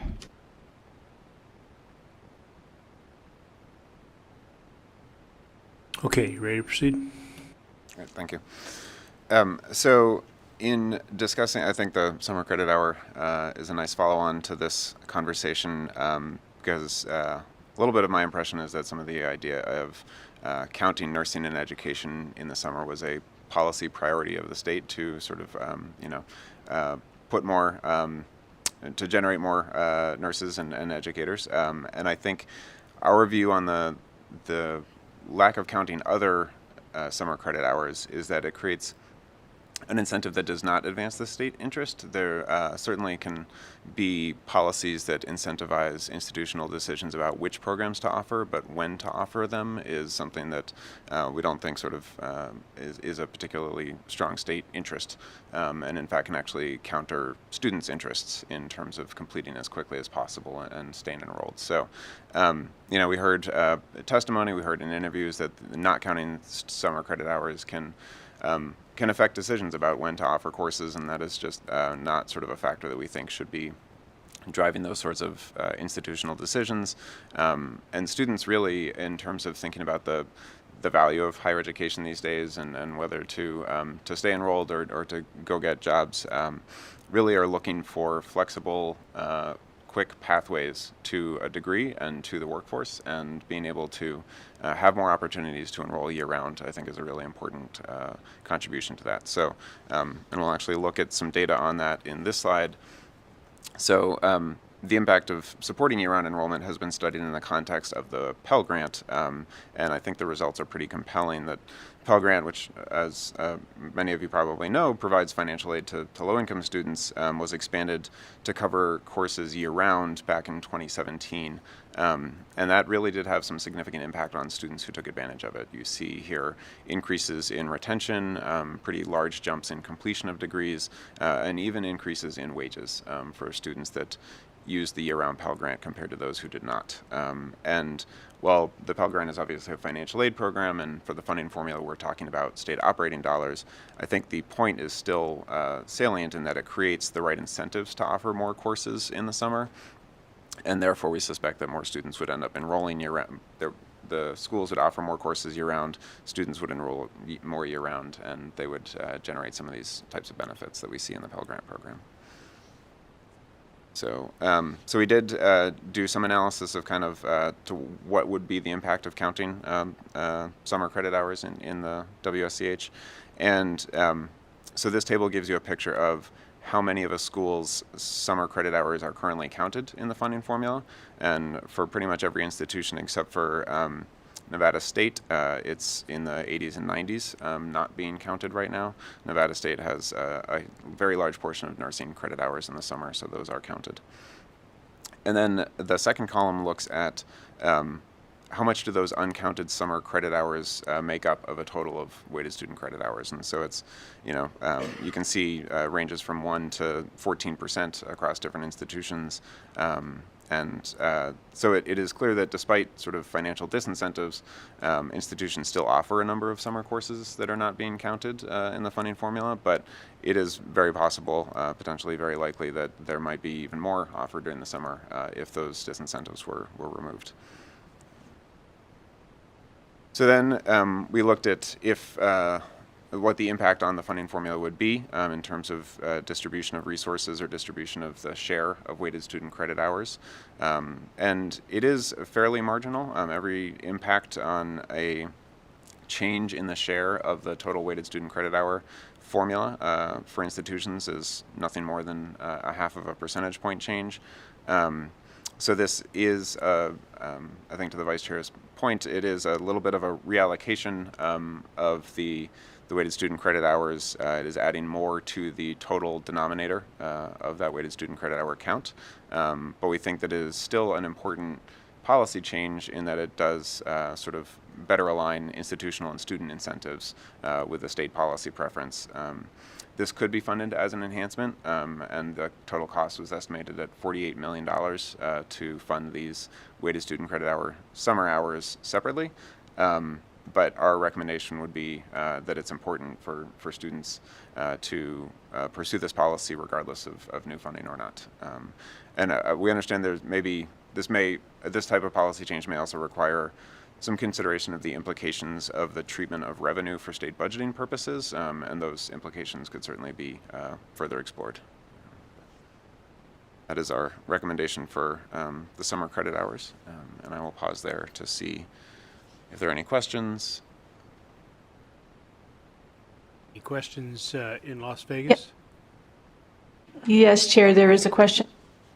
Oh, Carla. Thank you, Chancellor. I just want to put some context on here. When back on slide 17, it talks about in 2017, the federal Pell Grant was expanded, and I'm the vice chair of the Association of Community College Trustees, and one of our number one priorities is to fund workforce Pell. And as we advocate year after year after year, we do get things, and this is a perfect example. We also were able to have the federal government fund Pell for prison education. So it's really important that we just keep at these things that are, this is in this context, and it's not a question, but I just want you to know that we're really out there advocating to even out some of these inequities. So I just wanted to bring that up.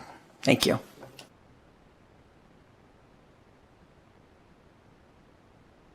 Yes, Chris, did you have a question? Chris Fatone, for the record. More a comment than a question. I think I just wanted to reiterate the Chancellor's earlier comment about the concern of diluting the weighted student credit hour value if the suggestion was to add summer without funding. Excuse me, Chris. We can't hear you. We can't hear you very well. If you could speak Sure, up, I will. sorry. I'll sit as closer and louder. I was saying more a comment than a question. I wanted to reinforce the Chancellor's earlier comment that adding counts for summer credit hours without additional funding only serves to dilute the weighted student credit hour value, which I'd be concerned about that. I think I agree wholeheartedly with the importance of summer. I think the notion of counting it for me and talking about the importance is necessarily connected to funding it. Counting it without the funding seems, I'm not sure how that helps in terms of demonstrating support for summer. And I think that's reflective in... Sir, I'm so sorry to interrupt. This is broadcast. We seem to be having an issue with the speakers and you in the room. If you can hold on for just one moment.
That'd help.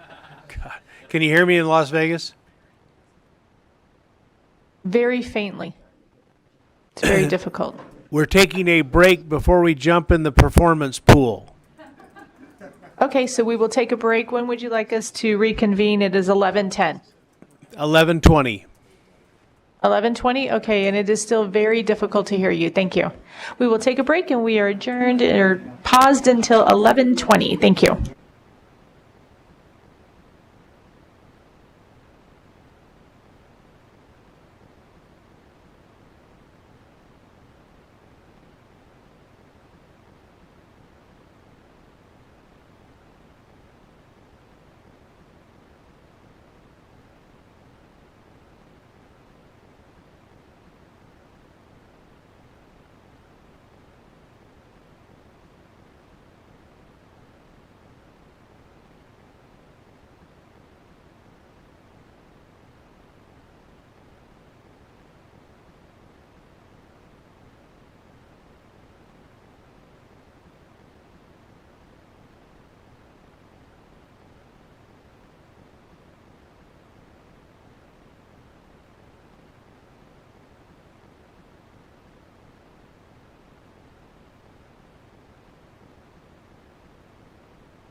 Hello, check. Sound check time, real quick. You can hear me okay and it's at a good volume, LT. Do you like this volume? Checking 1, 2, 3, 4, 5. Go ahead. We can hear you loud and clear. I do like this volume. Thank you. Mic check. 1, 2, 3, 4, 5, 6, 7, 8, 9, 10. Mic check. Sounds good to me and everyone in the room. They're nodding their heads, smiling. It's a good time. So, can we get someone from the Zoom to speak real quick, just while we're here? Mic check. 1, 2, 3, 4, 5, 6, 7, 8, 9, 10. Wonderful. Thank you so much. Okay. Mission complete. In Vegas can hear Zoom also. Lovely. Thank you so much. Okay. Thanks, guys.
Chancellor, can you hear me all right now?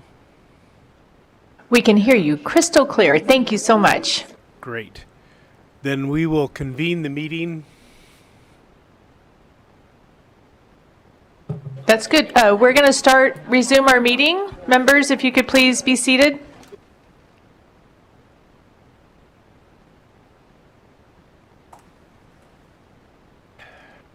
Chair, if it's okay, if we could pick up with Vice Chancellor Vitone's comments, that would be super helpful for us. Thank you.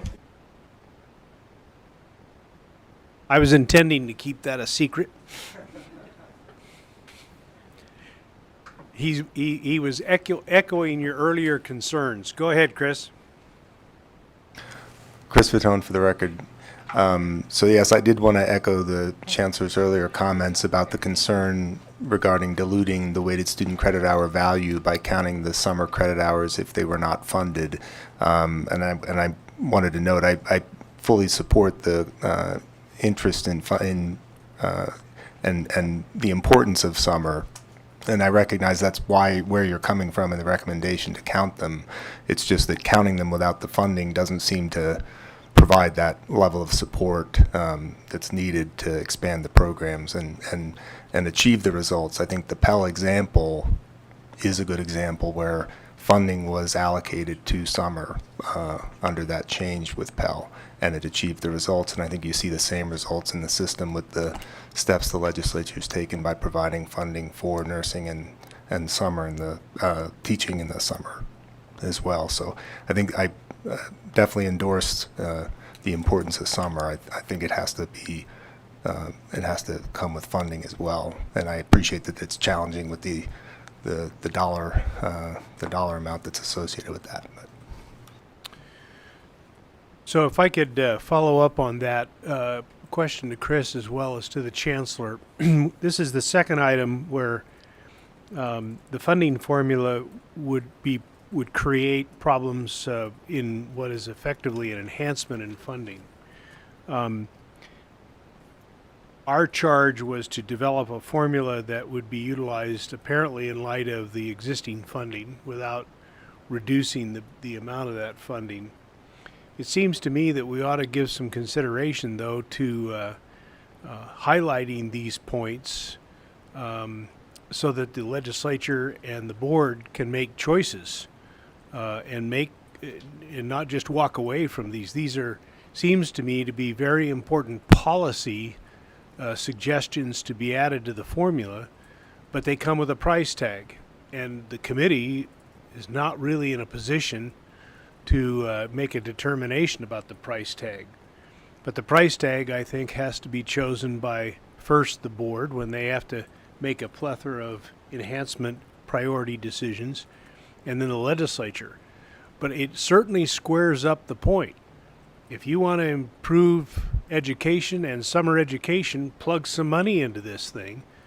And the same is true with respect to the comments that were made about the weighted student credit hour. So I don't want to walk away from these things just because they cost money and really look more like enhancements. I'm suggesting, but I'd like to get everybody to noodle on this so when we get to the agenda item where we have a general discussion, we can make perhaps a recommendation that suggests modification to the funding formula under the scenario that it doesn't add funding, but make additional suggestions recognizing that it would add funding, and let those policymakers make those decisions. But I think they're important enough, we should highlight that. That's my view. Yeah. So, Chair, thank you so much. For the record, Chancellor Patty Charlton, and I think that your point is a good one. And as we've talked, and I think I had mentioned this in our very first meeting, is that all of these ideas and strategies are very important, and they certainly advance education within our state. Our process is going to be a parallel one. We will be building our budget, and you're going to hear about this in agenda item number 5. And I'm grateful that the director of the GFO is with us as a member of the advisory committee. So we will be moving in parallel, but I do think it's important to look at those items that maybe noteworthy and considerable for advancing education, and that'll help with the board as well as we move forward to setting priorities. And in item number 5, you will also be reminded of some of the priorities that have come forward from our institutions already. And so I want to ensure that we are giving all of us that perspective so that as we move forward through our submission of the 2025-2027 budget priorities, that we are not, that we're mindful of competing priorities between this committee as well as what the institutions have put forward. We've had an opportunity, our president shared some of that information along the way, but we also recognize that as it goes forward through the governor recommended process for the budget and then for the legislature, that these are tough decisions, but we have to have a set of priorities so that the legislature is aware of what those are and we can advocate consistently. But recognizing that I don't want to see us competing between the committee and the institution and board priorities, but we can come together in some way and just recognize that there are some structural challenges, and we will hear about that a little bit more in item number 5, but I think your point is a good one. We need to keep all of these ideas on the table, prioritize those, and then align those with the institutional request and the budget priorities that are established by the board as well. So thank you. So with that, Ms. Fretwell has a comment, and then I'm sorry about that. Go ahead, Ms. Fretwell. Thank you, Mr. Chair.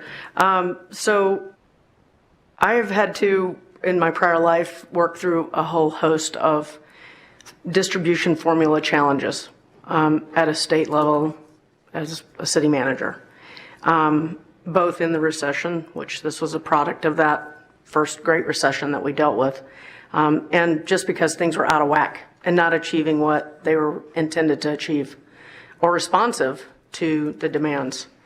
I'm a little bit challenged, and I just think we should have a conversation about this at some point if the committee's up for that and the leadership wants to have it. But we could go through this whole process and be funding agnostic. Like, don't run the cost accounting component of it and what the impact of these changes are.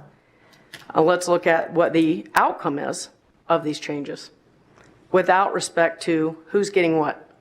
So when you look at something like this $48 million that would need to be adjusted among all the institutions if we were in a zero-sum game, then we just, as a committee, if we're not allowed to look at the funding impacts or make recommendations for enhanced funding or anything else, then maybe we just don't even look at it.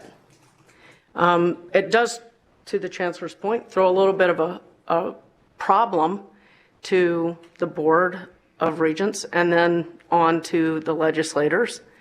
I just have trouble believing that the governing bodies that authorized this, that appointed us to this board, don't expect us to look at what the financial impact is to these things, but that because we're not here to ask for enhanced funding doesn't mean that we shouldn't say this is the right, or what we're recommending as the right elements of a formula that now adapts. And if we continue to have a conversation around we can't talk about it because it might fly in the face of enhanced funding, and that's not our purview, I'm not sure what we're doing here, to be honest, because no matter what, we're going to be shifting money if we change the formula, and there may be a decision that based on the formula shift that there's enhanced funding. That's somebody else's job, not ours. But I just feel like it's really important for us to be clear that if we're going to achieve our mission, we can be agnostic about it, ignore it, but there still will be impacts. So maybe I shouldn't say anything on the record like that, but I just feel like it's really important for us to be blunt with each other. There are going to be impacts if we recommend a new formula. There are always winners and losers. It's just about how you absorb those changes that matters. So that's what I was trying to get at, is to start that dialogue, Ms. Fretwell, because I'm of the view that we need to at least identify that a particular formula adjustment is a prudent thing to do, And if it costs money, we should highlight that, and how it's divided or how it's funded, leave to the policymakers.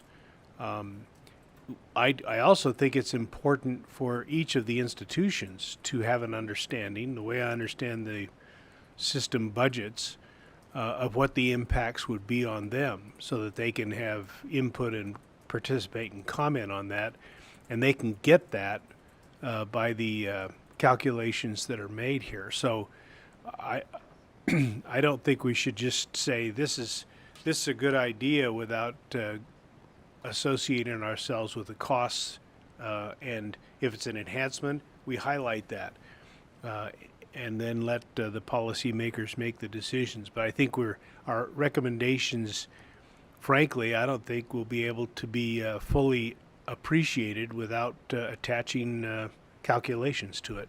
That's my own view. But we'll have that conversation in greater detail in the last agenda item today. Thank you, Chair. And then we do have 2 comments here in Las Vegas, Regent Goodman, and then followed by Ms. Williams. Thank you. Great. Thank you.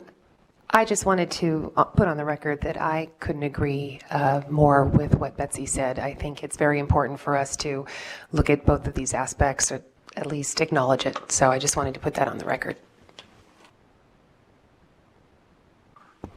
Ms. Williams? Yvette Williams. Yvette Williams for the record. Ditto that also, your comments, but also in my work of almost 2 decades now in the arena of equity and inclusion, funding is such, I mean, you can't have equity if you don't address funding. Because at the end of the day, we can put all the great policies we want around equity and inclusion, but without appropriate looking at funding and how it's going to be funded, then there's no value in it. And so I would agree wholeheartedly that that there should be some recommendations tied to funding and priorities set from this body. Thank you. Okay, are we? Oops. Yes, go ahead, Mr. Corn. Thank you, Mr. Chairman. I kind of have a 2-part thing, one for HCM and one for maybe the chancellor or vice chancellor, having to do with this. And the first is, I'm not seeing this as an either-or recommendation. It seems to me, and this is going back in my past life working for the legislature, that if I, as NSHE, wanted to demonstrate to the legislators, the body, and the governor, the bodies that are going to fund NSHE in the future, that something is important to me, one way I might do that is to change the formula so that I'm addressing that in some way. So in this particular case, to say that we're going to start counting the summer credits as part of the weighted student credit hour in and of itself doesn't add any money to the budget. But it sends a message that it's important to us that that be counted, because we want to encourage institutions to the extent they can to provide summer school courses. And I just wanted some confirmation that once you make that decision, then if you want to submit an enhancement to actually provide funding for the institutions to provide more classes, you can do that as well. And I just wanted some confirmation from HCM that I'm not looking at that in an incorrect manner.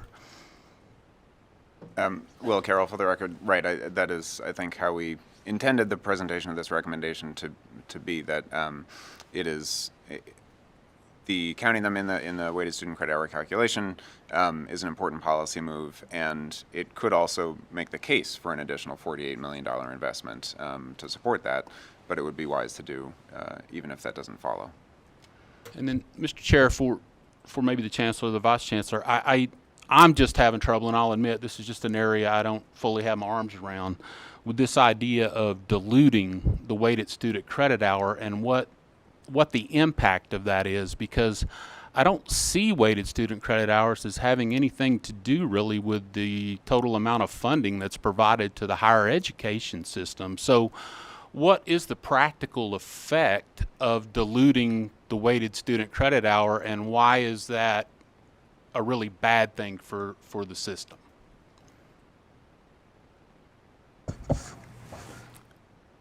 Chris Fatone for the record. Thank you for the question. You're correct in that it does not enter into the equation in many ways, but the one place that it does come into play is in the annual caseload adjustment. So that value is used for the caseload adjustment on in the maintenance adjustment. Follow up, Mr. Chair. So what we would be saying in this particular instance is caseload didn't used to include a lot of summer school credits, but going forward it's going to. Is there another impact that I'm not seeing, or is that it?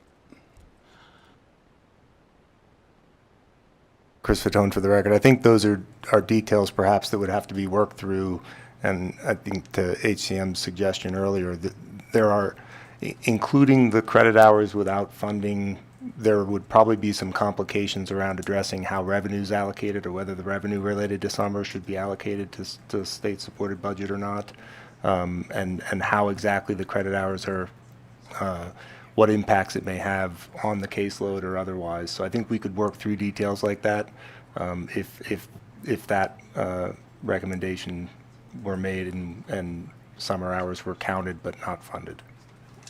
Thank you, Tom, Mr. Chairman. Appreciate it. So I'd like to follow up on that discussion because I have a request of HCM. On the summer school recommendations, you've quantified that 48 million roughly.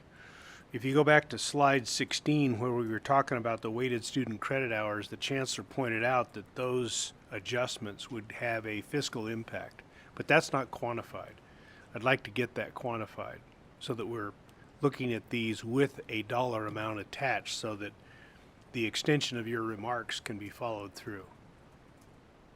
Follow that? Okay? Yes, yes, we can work on that between now and the next meeting. And I think just broadly before we dive into the next section, I think the comments that were just made, right, there's kind of two pieces and two aspects of this process. One is reviewing the funding model kind of agnostic of level of funding. What are the priorities that should be reflected in a state funding model? Certain student attributes, certain instructional costs, perhaps priorities for certain areas of instruction or programs, as well as perhaps, as we'll get into in just a moment, certain outcomes.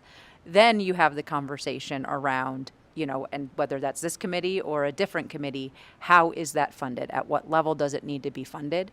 But kind of the first step of a good funding policy practice is to take a principled approach around what is it we are trying to support as a state for our higher education system. And that should be both reflective of the students as well as the programs that you are trying to enhance or support. So just kind of as a for the record statement, I think absolutely we want to understand the cost of this if fully implemented, and that is something we can model out in the next coming months leading towards the kind of final set of recommendations for this committee. But from kind of a principled approach of how we're approaching our recommendations and our review, it is from more that policy aspect than it is necessarily from the fiscal aspect of this process. Thank you. So let's dive into the performance pool. Let's dive in.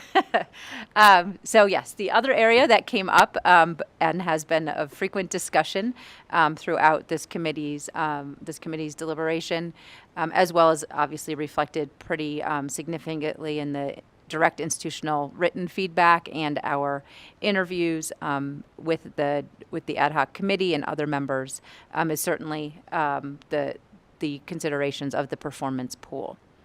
A couple of things just in terms of dividing this into the particular concerns that were elevated from the interviews and institutional feedback. Again, that in written form as well as through our interviews and discussions. A couple of kind of general things that came up, very specific things kind of grouped into these categories. One is the earn back concerns, that institutions have to kind of earn back money that they've already earned, so to speak, through the weighted student credit hour base funding. It gets pulled out and they have to earn that back by meeting the particular growth estimates. There's also was the note, as has been again discussed, that there's an incentive limitation. This has to do with the fact that not only is it a carve out, but also it does not kind of perform or does not reward enhanced performance. And that certainly relates to this next comment, which is that the institutions that are meeting targets or perhaps exceeding their targets, there's no kind of benefit to that. There's no additional reward or bonus. And so this other grouping of comments relates to that in terms of ensuring that there's kind of incentives for continued growth, not just for meeting a target, of which there's no incentive to kind of exceed that estimated or projected growth. Some very specific suggestions that came up, again, from the institutional feedback that is in the documents before you, as well as the interviews. Specific to model changes, overall, quite honestly, as it should not be a surprise, based on the discussions to date, institutions want to pretty much eliminate the performance pool, or at the very least, make it new money only. So make it something that has a separate allocation or a separate appropriation, separate and apart from the current weighted student credit hour base. There were also some discussions around structural changes. So there were certain, particularly through the interviews of the ad hoc committee members, felt that there is absolutely a need for performance or outcomes to be reflected in the state's funding in some way. But the current structure of the performance pool could perhaps be improved to address some of the unintended incentives or unlimited incentives that are currently reflected in the performance pool. In terms of our analysis, HCM's analysis and options, again, our analysis is based on looking at what is happening with the performance pool, kind of in the context of Nevada, as well as bringing in our perspectives of funding models nationally. One is that the metrics are generally fine. So when you look at the metrics within the performance pool, the outcomes that are directly reflected, completions, the weighting of certain student attributes. Overall, those metrics are fine and pretty standard practice in what we see other states including in their performance or outcomes components of funding models. The institution-specific nature, quite honestly, does create a kind of it does have challenges in terms of this target recapture approach where you're pulling out each institution's or a portion of each institution's base for them to earn back. That does have challenges that, again, have been kind of reflected already in terms of the actual implementation of this aspect of the funding pool overall. So our recommendation, we do have several recommendations put for consideration, but as noted on this slide, our recommendation is that best practice is that performance or outcomes should be incorporated into the core base of each institution's formula. The change that we would recommend is that this be done based on share of outcomes or relative growth. This does a couple of things. One, it eliminates the challenges of target recapture that is currently, again, has been cited as a challenge, and promotes continuous improvement. So it promotes improvement beyond any kind of specified target. But that being said, so although this is our recommendation, what we heard indicates that these types of structures, so this outcome of a share of outcomes or relative growth, is not necessarily of interest to the institutions, to be discussed and considered around the committee, and that direct competition with each other as it relates to outcomes is a red line for particularly the feedback received from the institutions. That being said, we wanted to put it forward as our leading recommendation, again, based on best practice, and based on building a funding model that fully aligns with what we would perceive to be the state's priorities and as it relates to funding higher education. The second option is tweaks to the existing performance pool, and this was something we discussed and put forward in our last presentation to you, and fundamentally that would be to re-baseline the targets. Option 3 is more reflective and more consistent with the institution's preferences, and that is to have no performance pool or to only fund the performance pool with new money. And again, this is the institution's preference. We do want to be on the record from our national expertise and our work in other states. This is not a best practice. This is certainly understandable why institutions would prefer this. But from a state perspective, a state priority perspective, this is not a best practice. It is really hard to achieve the goal of increasing overall funding for NSHE and for institutions when you take away a part of the formula that likely from a legislator's and policymaker's perspective provides the greatest transparency and accountability. Just doing another assessment of the performance pool. Again, the performance pool meets many of our criteria as it is currently structured in terms of that kind of recurring funding. So it is a recurring funding stream. Again, it is a carve out of each institution's base, which is something that we can discuss further. It does have a fairly significant level of funding. 20% of each institution's base is carved out and earned back. It does reflect institutional mission and given the variation of the different weights of the different metrics that are included. Includes credential completion, so it is the overall funding model when you factor in weighted student credit hour, which is a little bit more of an enrollment-driven aspect, not fully, along with the outcomes that the state needs. It has that balance within it. Does reflect underrepresented student success, and it has obviously been implemented in a sustained way for 2 or more years. All of that being said, the earn back target design, as has been stated numerous times, does not encourage continuous improvement because there is no incentive or no reflection or reward for institutions that over exceed their designated target. Chair, we have a question here in Las Vegas, please. Ms. Williams.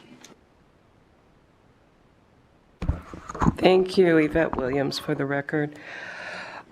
In the performance pool assessment that you just were speaking about, I have a question under underrepresented student success prioritized. So we all know that in the federal government's mandate in ESSA, it requires us to prioritize historical students who are underperforming, who are historically underperforming. But we've always seemed to struggle with that word prioritize. So can you give a little more explanation as to what do you mean by prioritize? Secondly, would your recommendation also be to make sure that when you're talking about outcomes, that those outcomes would be determined by each student group? Otherwise, underrepresented, if you're reporting that or capturing the data as one group, you're leaving out a lot of underserved, underrepresented minority groups.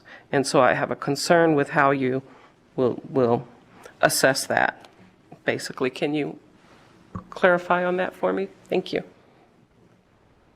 So to the first point, I might ask for clarification on your second question. But on the first question, in terms of our assessment here, there is additional weight provided for the success of low income and underrepresented minority students.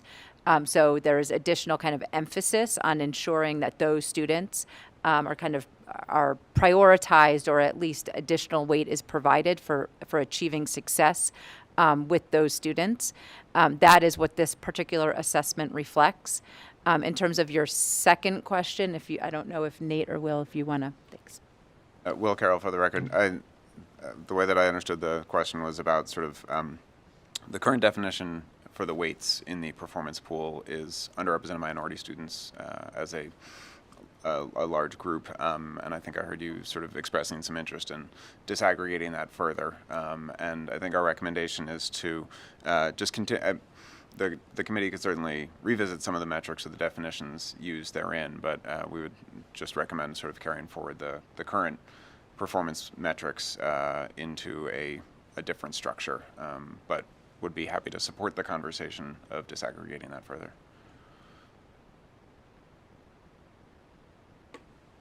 Yeah, there's a follow-up, and then Regent Goodman has a question to follow. I just want to be clear in what my concern is. and it's not just, I shouldn't say my concern, I should say the concern of those who are left behind. Because if we're looking at outcomes, but we continue to group underrepresented groups as one group, then underrepresented groups within an underrepresented, this bigger underrepresented umbrella, continue to be underrepresented. So again, very concerned then with the metric or however we address it, but very concerned about that because that is something that we continue to struggle today. I mean, after all the work you do over the years in advocating to get policy and you try to pick the right words to make sure everyone's clear, it gets very frustrating because when the policy is actually implemented, we don't see the change. And so this is really, I'm concerned with outcomes, and we could fix that right now in this process. Thank you. So Martha Snyder. Thank you. Oh, sorry. Was there another question? Oh. Sorry. Thank you. Yes. No worries. So my question is based on this. It looks like you're recommending option 1. Are you recommending option 1 with the earn back, that earn back target gone? Because right now it's part of that full amount. Is this additional monies, or I'm just wondering where, this earn back target design does not encourage continuous improvement, which I agree with. So I'm wondering what your recommendation is, if you could just drill down a little bit for me. Yes, and we will do that. Martha Snyder, for the record, will do that in just a moment in terms of what the mechanism of this could be. But yes, it would be more of a formulaic distribution of outcomes than it would be specific to each institution's projected target and kind of them earning that back. And again, we'll get into kind of the particular formulaic implementation of that in just a moment. If I can just respond quickly to the previous comment in terms of kind of disaggregating, so to speak, or breaking out the kind of compiled URM category. As Will said, that is certainly something we are more than happy to support if the committee would like us to pursue and understand what that would look like. That is something that we have seen states increasingly move towards, is not just having a broad category for underrepresented minority, but really understanding the different access and different success of populations that currently are kind of captured within that definition, and really trying to be more specific in the additional supports, both on the front end, which is our current headcount adjusted measure, as well as on the outcome side of funding formulas. So again, something we are happy to support. At the very least, the URM definition should certainly be carried forward in any additional conversations or adjustments to the performance pool. Well, to follow on to that point, does NSHE have data that disaggregates the URM and puts it into smaller categories or separate categories? So for the record, Chancellor Charlton, so yes, we do disaggregate data, particularly, and actually each institution does that as part of their accreditation process as well. And so I do want to add that, and I appreciate the comments that have been raised. Well, we look at the performance pool on how these measures and these weights are calculated. This is not the only accountability metric that our institutions use. They also provide reports on an ongoing basis to the board. We're resetting that process in this current year. And so I do want to add that they do track that information. They actually do that also for the purposes, as I mentioned, for accreditation purposes on student achievement, student outcome, and they use that for a continuous improvement process. And so I want to make sure that we're not just limiting these factors to this conversation on the performance pool, because there are other elements that our institutions do on a recurring basis. And again, we can also get more information from our presidents on that. So just wanted to be clear on that point.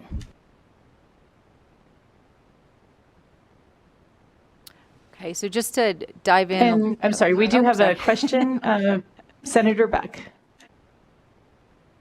Thank you, Chair, or Vice Chair. It's my understanding that the professional schools may have a different rubric. Is that correct? Or different performance model? I am not sure I know that. Actually, I'd like to turn to Vice Chancellor Vitone and see if he can address that.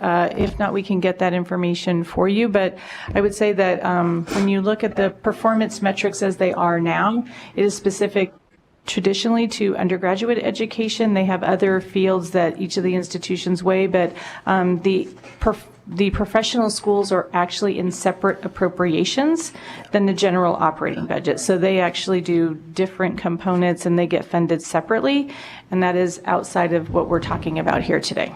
Okay. I just wanted, I guess, the committee to be aware, because I didn't realize that UNLV constantly had to ask for more funds for their medical school, as opposed to UNR just immediately gets that. And so I don't know. I know that that may be outside of that, but just to put that on the record. Chris Fatone, if it's okay, I could just add a comment. For clarification, I think that both of the medical schools are receiving base funding going forward. I think UNLV's requests recently have been in order to expand the school to grow to enlarge the class sizes. And just confirming Chancellor Charlton's comments, the professional school metrics are not part of the performance pool measurements. The performance pool measurements are consistent with the student population in the formula budgets.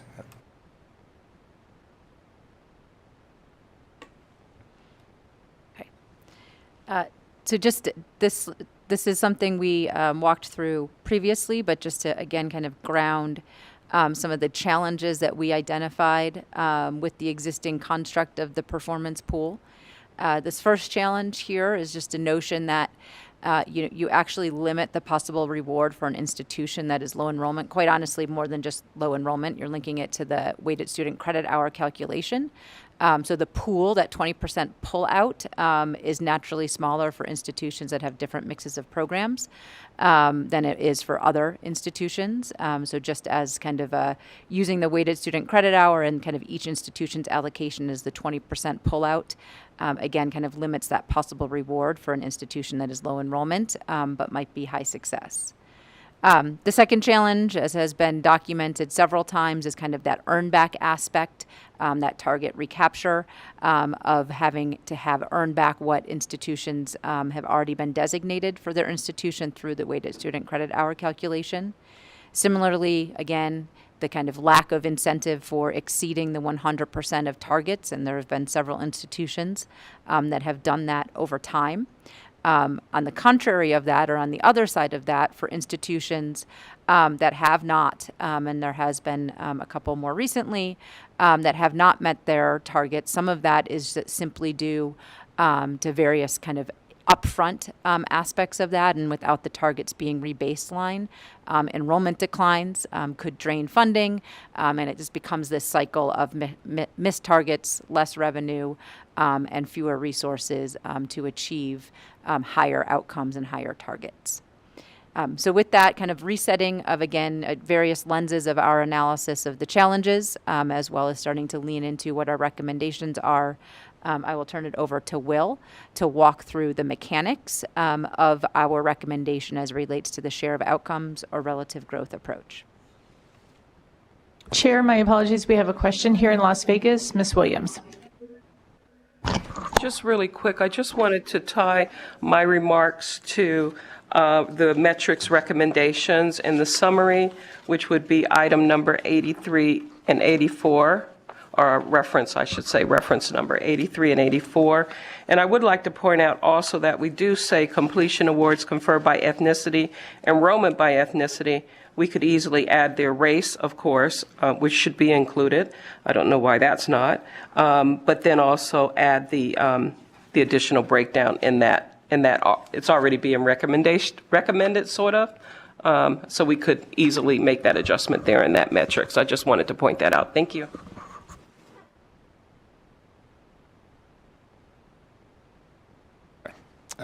Will Carroll for the record.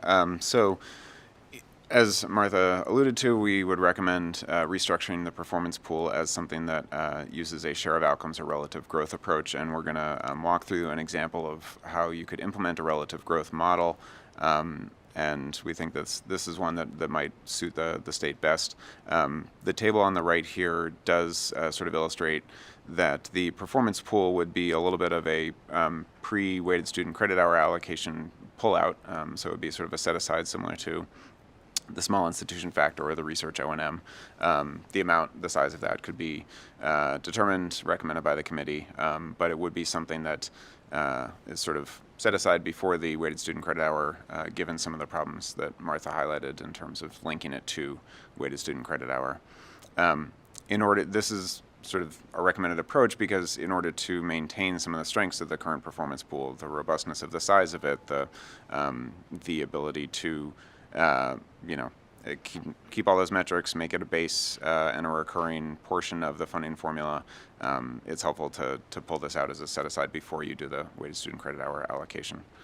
You can go to the next slide. So a relative growth model would adjust the share of the total performance pool funding an institution gets based on how much it has increased its metrics over its own baseline. This allows sort of three, I think, positives that we'll highlight here. So one, it accommodates the different metrics across the different institutions, and if those metrics changed in future years for more mission differentiation or anything, it can adapt to that. It does create the incentives for the continuous improvement every year. So the larger of an institution's improvement, the greater the share of the total funding it will get. And it is able to be implemented pretty immediately in a way that would not cause any major swings in the amount that institutions are getting from their performance pool right now. If we could please come to Las Vegas, we have a question from Senator Dondera-Luke, please. Thank you very much. And I don't know if this is exactly the right spot for this question, but I'm listening to all the performance pool information, and I know that we're talking about best practices. And I know that HCM supports the performance pool. I'm just wondering how you factored in that. I know all of our institutions came in and opposed this. So I'm just trying to balance this out, and even though you may not agree, how we balance this out with what the institutions think might be best for their institutions in Nevada. Sure. Will Carroll for the record. I think our intention here is to provide you with as much information about how this could work in what we consider the best practice as possible for your consideration. We hope to take any questions about how this might work, just give you the best information you can. We do have a little bit of a discussion later on about some of the recommendations for the performance pool that we heard in our interviews and the institutional recommendations, so we absolutely do want to treat those as well, but I just want to sort of give a little bit more detail on what we see as the best practice. Okay, and then as we move through this, and I may be way jumping ahead, but will there be any discussion if, for example, this isn't put into best practice or into place? Will there be any discussion on how it could be done in a different practice, I guess?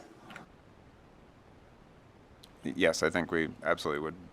We'll follow the committee's sort of direction and be able to provide more analysis based on the path forward. We have a question, Doctor. Thank you, Kyle Delpy. For the record, I have two questions on slide 29. And I'm willing to be corrected on this, so I'm looking at Mr. Vitone, I'm looking at the consultants.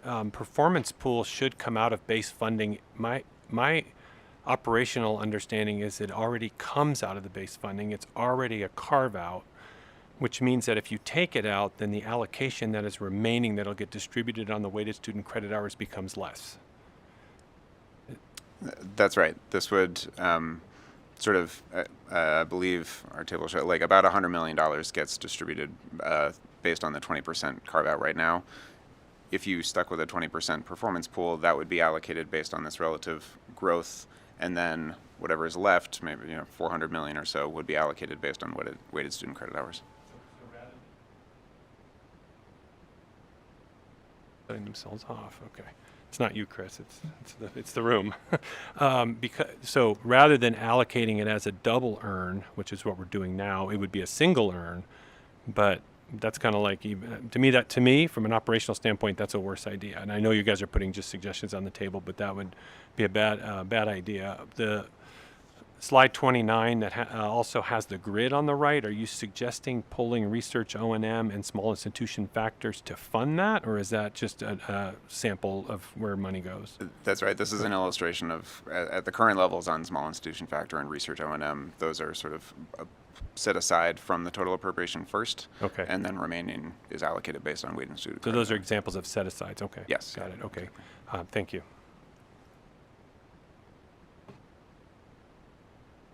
Yeah, thank you. So I'm curious, I know that you've said that it's not best practice to not have a performance pool. And so acknowledging that, one of the other key discussions here is whether the performance pool should remain part of the base funding, which is essentially having people or having institutions demonstrate certain metrics to earn their full funding, versus what brings us back to the earlier conversation of adding the performance pool on top of the base funding to actually incentivize performance and growth over time. But I recognize that would require additional funds and investments. But it seems to me that that should be part of the conversation that we're having very clearly, because I just get stuck on the logic that any organization would be expected to perform at a certain level with 20% of their budget being removed. I mean, the logic to me just doesn't make sense in terms of, we're going to cut your budget and expect you to hit metrics and then return the money to you if you achieve those metrics, rather than, if we want to incentivize performance at the institutional level, really providing that funding on top, it's separate and apart from the base funding, is something that you can aspire to. Anyway, that's just a comment about the logic, and I hope that we can have that conversation about kind of where at that baseline funding level line does the performance pool go, above or below? So, Chair, we have a question here in Las Vegas to follow up. Regent Goodman. Thank you. Stephanie Goodman for the record.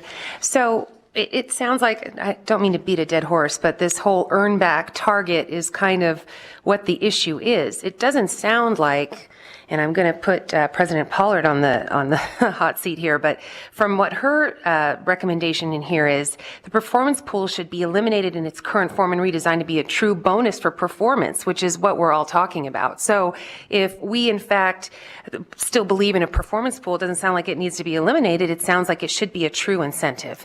And so I think the earn back is the issue. And if we're going to sit here and talk about what we think is ideal pertaining to Betsy's comment earlier, maybe this is something that we add to, I don't know if it's a wish list or whatever it is, but keep those monies where they are, don't remove them, but at the same time create incentives so that we have a true performance pool that rewards our institutions for success.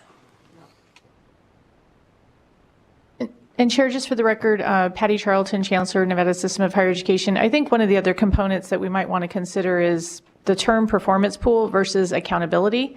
And I think looking at that and follow up to the comments that have been made regarding the challenge of carving out the funding, but really making sure that, and I know that our institutions are committed to accountability, and I think that's something that obviously the state requires of us as well. So perhaps, reframing the conversation as accountability and keeping those measures in place. And I think those are robust and they're strong.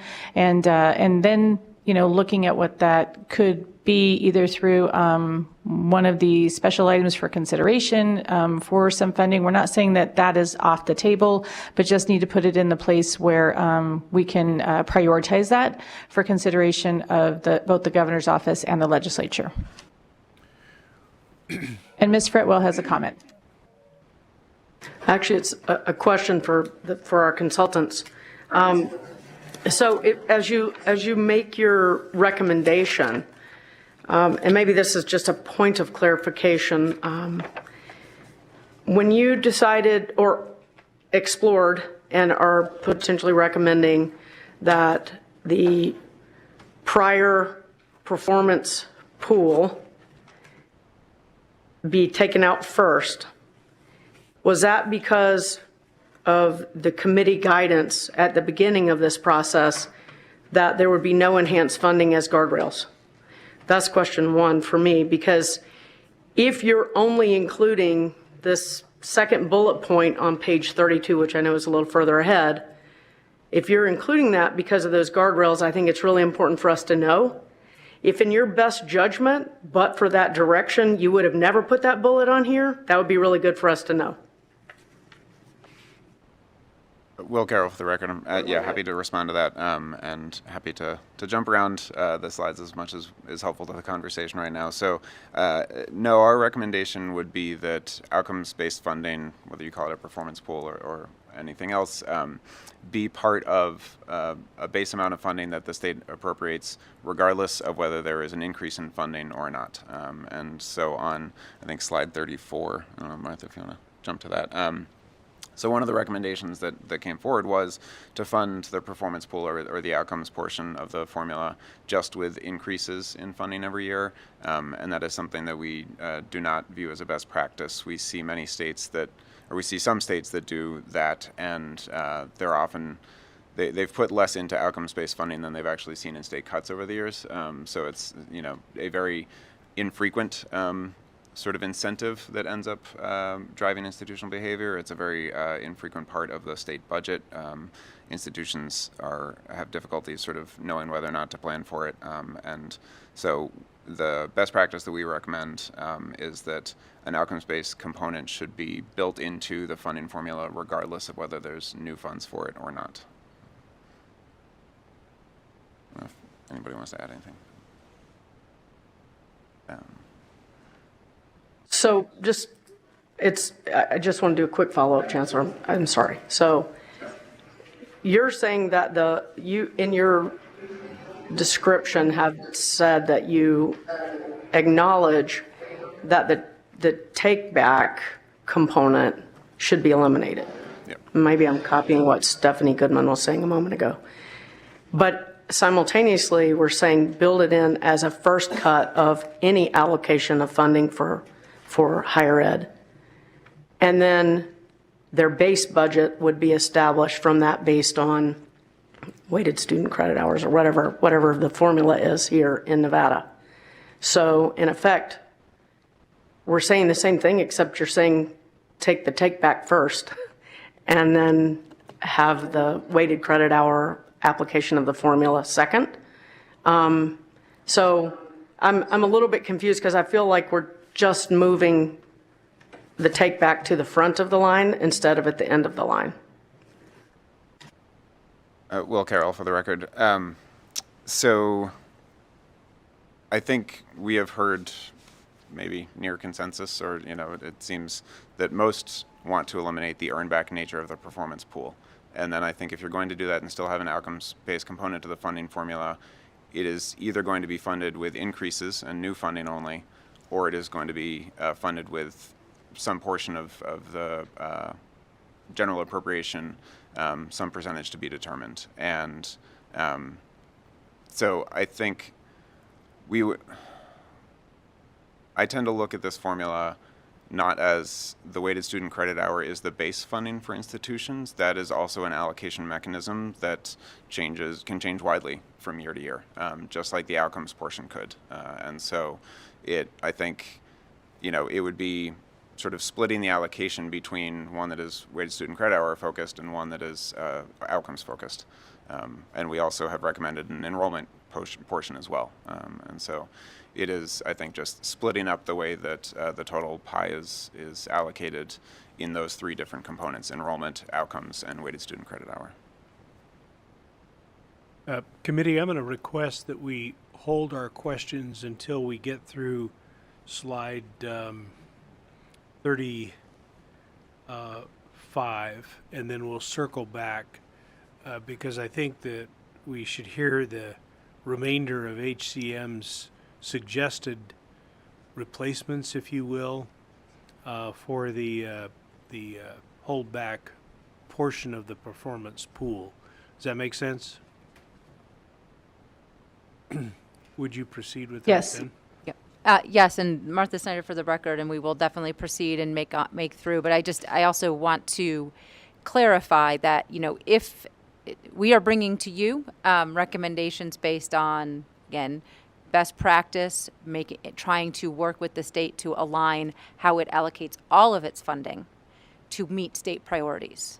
And again, those state priorities are supporting the enrollment of access of students, particularly underserved students, supporting and reflecting the cost of instruction that institutions have, as well as supporting outcomes within outcomes broadly, but prioritized of certain degree areas, as well as outcomes for certain student groups.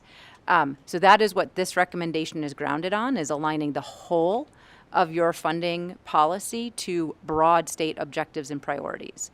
If the direction of the committee is to move away from that and to treat performance separately, we can certainly take that direction and come up with something like this for distributing a separate pot of money. I just want to be on the record of where these recommendations are coming from. And again, just recognizing, yes, we can certainly take, and we heard loud and clear, the institutions would prefer it be a separate amount of money. And we can take that, if that is the direction of the committee, and come back with specific recommendations related to that at our next couple of meetings. But again, this is us taking steps to reflect broadly where we see the current funding model aligned to priorities of the state and where we see it perhaps areas where it could be enhanced. Again, to reflect a broad funding policy that achieves outcomes of access, instruction, and outcomes, with the priority for access and outcomes of certain areas and certain student demographics. So what I was trying to get through is slide 30 and 31 and then proceed with the rest of these. So I have, at least from my standpoint, I have a better understanding of what you're recommending as a substitute or a replacement for the holdback. Let's get that finished and on the table so we have a full understanding of that. Then we can ask questions about it. Great. So Will Carroll for the record. So again, we are recommending a relative growth model that would change the share of the performance pool, which would be sort of a separate pot, right, as we discussed. Change each institution's share of that pot based on its growth over its own metrics. And so this slide, the table, illustrates how that would have played out in fiscal year 2021 based on the metrics that we saw from institutions in that year. So the columns A and B just get you the share of, we took the actual performance pool funding, that 20% of each institution's weighted student credit hour allocation, that's what column A is, and then you can calculate the percentage of the total, that's what column B is. So that percentage will change in your fiscal 2021 based on the change in columns C and D, right? Those are the weighted points that institutions got from their outcomes metrics. So you can see, for example, Great Basin had an increase of 9.9 percentage points, 9.9% in its metrics. UNLV had an increase of 11.2%, for example. So that percent change is then applied to the share of the performance pool in column B. That gives you the result in column F. So all of a sudden you've got this new level. You can see that, for example, College of Southern Nevada decreased from 21.1% in column B down to 20.6% because it had a 2.3% decline in its outcomes metrics. So then you can see that the total of that column is over 100%, so we need to readjust that. So basically you just take the share of the total, and that's what you get in column G. So you've got 19.5% for College of Southern Nevada, and that 19.5% is applied to the next year's performance pool, which you see here is 996,312, which gives them their total appropriation of the performance pool of $19,076,874. So institutions that increase a lot in their metrics gain a larger share of the performance pool. Those that see declines see a declining share of their performance pool, and that will continue to change over time. But if you want to go to the next slide, so this is one, if you put enough into that performance pool, it provides a large enough incentive, and it does provide that continuous improvement incentive. Institutions will continue to try to increase their metrics as much as possible in order to see the growth over their baseline relative to others. But we also recognize and certainly heard that this is creating competition between institutions for this pot of funding. And it does require a large enough set aside from that base as opposed to funding it through new money only. So if that is not appetizing for the committee, our next recommendation would then be sort of to maintain the general structure, but with some small tweaks. We've talked about the need to rebaseline institutions' target sheets here. Martha walked through sort of the example of the spiral of missing your metrics and then losing funding, and then having less resources to meet your ever-increasing targets. There's also this sort of effect of institutions that have vastly exceeded their metrics because of enrollment growth that well outpaced the 2% target growth. Those institutions sort of have this buffer that means that they may not need to sort of be as focused on the improvement side of things because they've got that buffer over their target.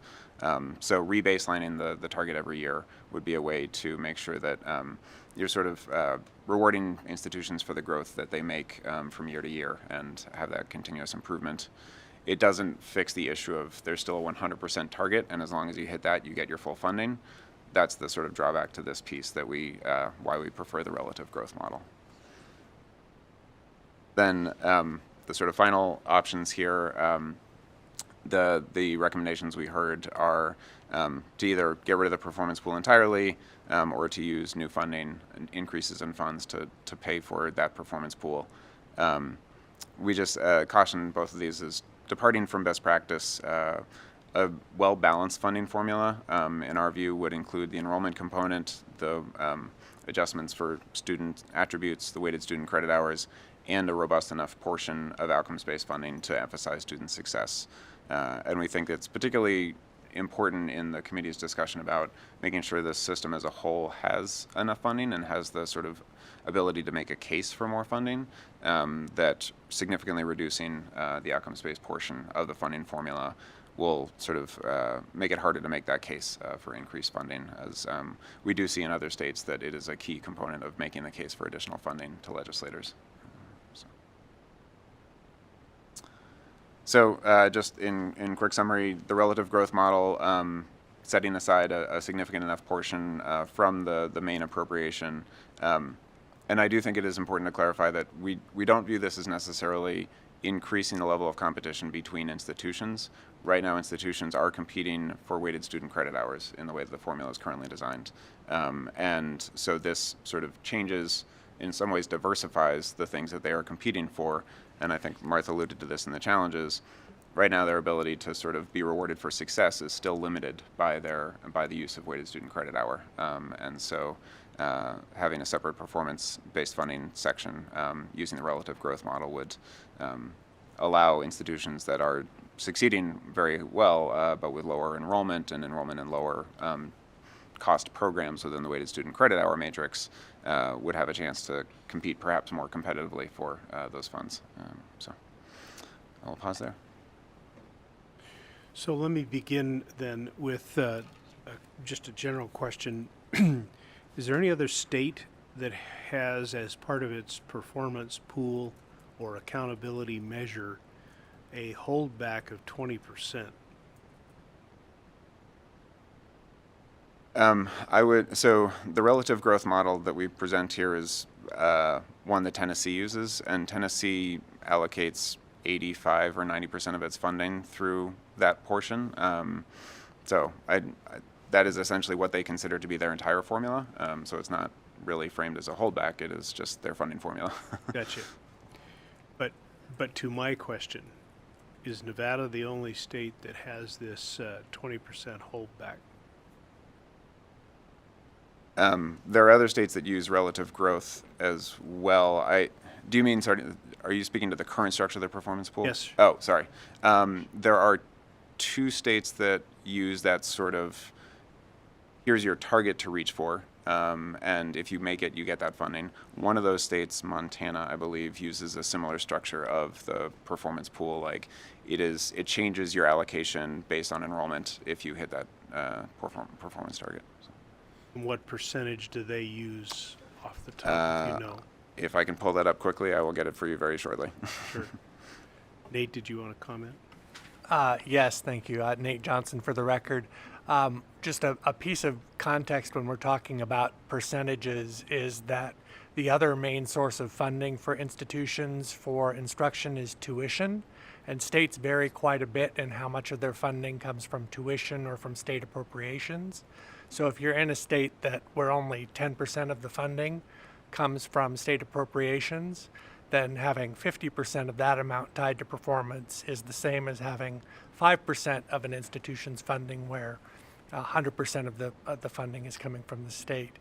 And the tuition is in itself a form of performance funding in the sense that it's tied to credit hours typically, and you have to compete for students to get that as well. So while we're talking about the state funding here, it's important to think about the incentives and resources that are tied to the other main source of funding for institutions as well. The reason I posed the question is I'm trying to test the issue about best practice, and I'm not personally convinced enough to know that our formula represents best practice, at least the way in which we approach it. Martha Snyder for the record. I mean, I think we would agree with the approach in terms of the target recapture. Mm-hmm. I think having where we are coming at from best practice is having some aspect of how the state allocates its core funding, core general appropriation to institutions being based on outcomes. Mm-hmm. That is the best practice we are recommending. And so having this kind of target recapture, this carve out that then institutions have to earn back, we agree that's not aligned with best practice. Our recommendations still ensure that funding for outcomes, funding for student success is still prioritized as a component of what the state funds, but eliminating the target recapture aspect of the current funding model. So that's why I wanted to pose these questions, because I don't think any of the institutions have advocated that we aren't going to be transparent, we don't want to be accountable. It's the manner by which we impose consequences for not being accountable or not meeting performances that I think is really the issue here, for me at least. And so in examining the alternative that you suggested, what would you perceive to be the drawbacks? Under either one of these, the institutions are competing, so I don't know that really changes the consequence, but I'm trying to understand what would be the drawbacks to the relative growth approach that you're suggesting.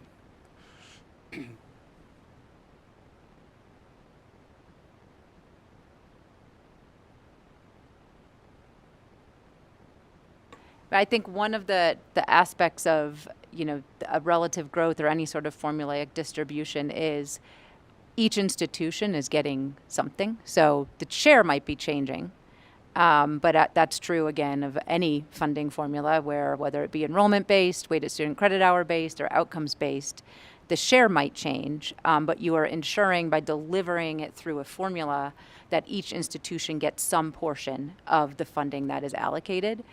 Versus, again, the current structure, which is basically carving it out of the base, and there might be institutions that don't get that carve out back because they haven't met that target. So a formula that, again, kind of distributes dollars across a few different aspects and a few different metrics ensures that each institution is sharing in the overall pie, but whether or not that's based on enrollment, based on weighted student credit hour, or based on outcomes, again, is kind of a policy discussion that the state needs to have and that this committee needs to probably weigh in on. So I want to contextualize that with the graphs and the other data that we have received. To the credit of our institutions, almost all the institutions have met all of their performance expectations almost every year, with maybe one or two exceptions from what I saw over the course of the last, 8, 9, 10 years. There's an incremental difference, however, in the success of one institution over another institution. Does the relative growth approach penalize that institution where the current one wouldn't? I mean, right now everybody's got their money back with a couple of minor exceptions. But if we go to a relative growth approach, and let's just say one institution meets their target at 164%, which was the case in several graphs that we saw, where another institution achieved a, maybe a 20% success, does the relative growth approach end up penalizing that institution that was 20%? It met its growth by 20%, but now its funding gets harmed by using this approach. That's my concern. Do you see that? Do you understand the question? Yes. Yeah. And you could go back to the table if you want, because I think it does illustrate this. That in the relative growth model, institutions that improve their metrics could still see a reduced share of the performance pool because they haven't improved as much as other institutions. So you can see, I think it's on the table here, TMCC, that appropriation, they improved by 7.1% in their metrics, but their share of the pool remains exactly the same at 7.4%. So you do, I think that is, it is frustrating to sort of have to understand that impact, and it's hard to potentially budget around because you don't know the performance of other institutions. I think those are some potential implications. What I'm concerned about is that as problematic as the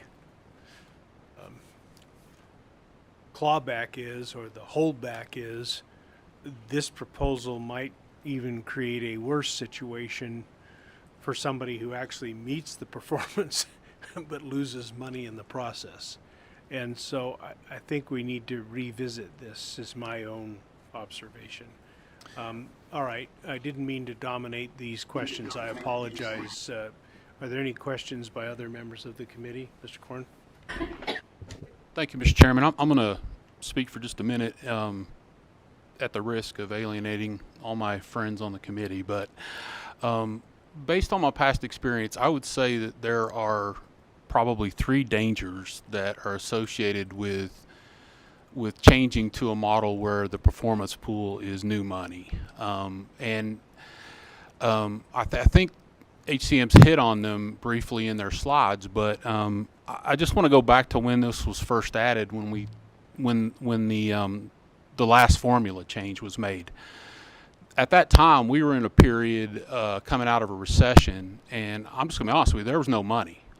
So they could have put forward a performance pool that was in addition to NSHE's budget at that point in time, and it likely would have gone nowhere because there wasn't any money to be funding enhancements for just about anyone. So first of all, I would just say that I think when you consider that this was put into place at a time when there wasn't going to be any new money available, and that here we are a decade later and we've got experts in the field that we have valued their opinion enough that we've paid them to do work for us, saying that that pool is one of the better ones in the country in terms of meeting the goals of the pool. I think you kind of have to kind of look at that and say, do we want to go backwards and do something that's not going to be considered to be one of the best ones in the country? And the 3 dangers I would say is that I wholeheartedly agree with the statement in the slides that if you do this as a bonus, that it is going to be one of the first things that gets cut anytime there's a need to make cuts to the budget. And I think we can all say that, okay, there's a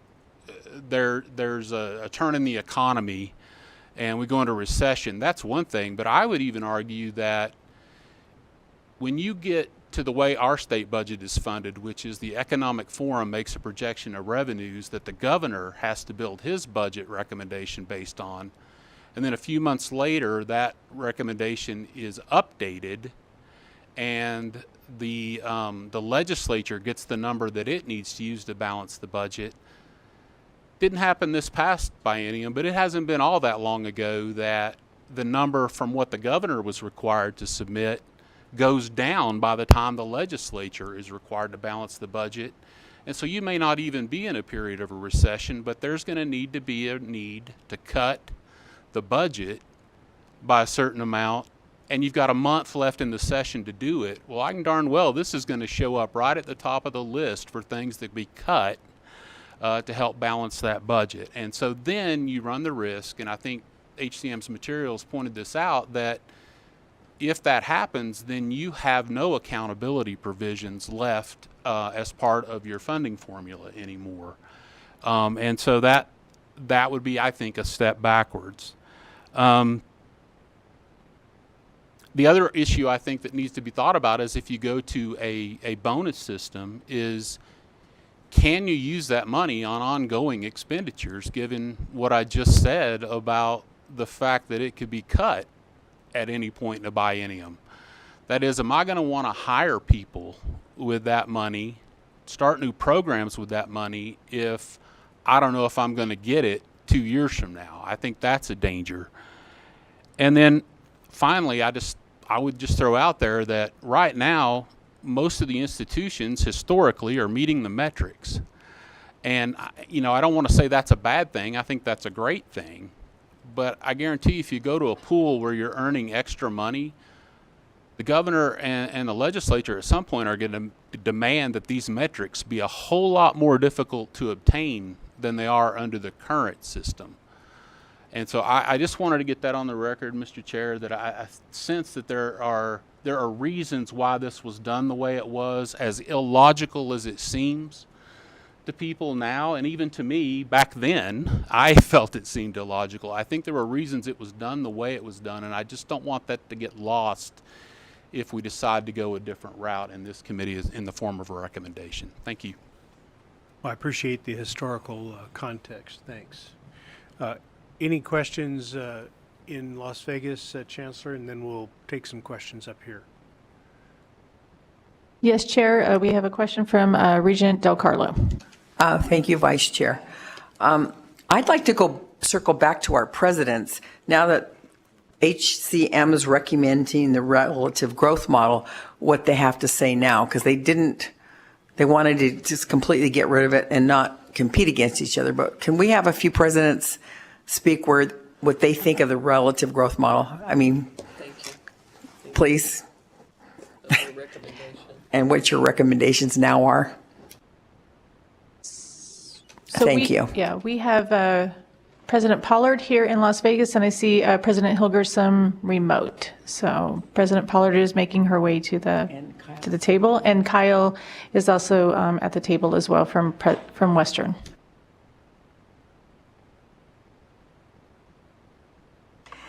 Well, good afternoon to everyone. Thank you for the opportunity to offer just a couple of observations, and I'll certainly defer to my colleagues who are certainly on, who've been in the state longer than me.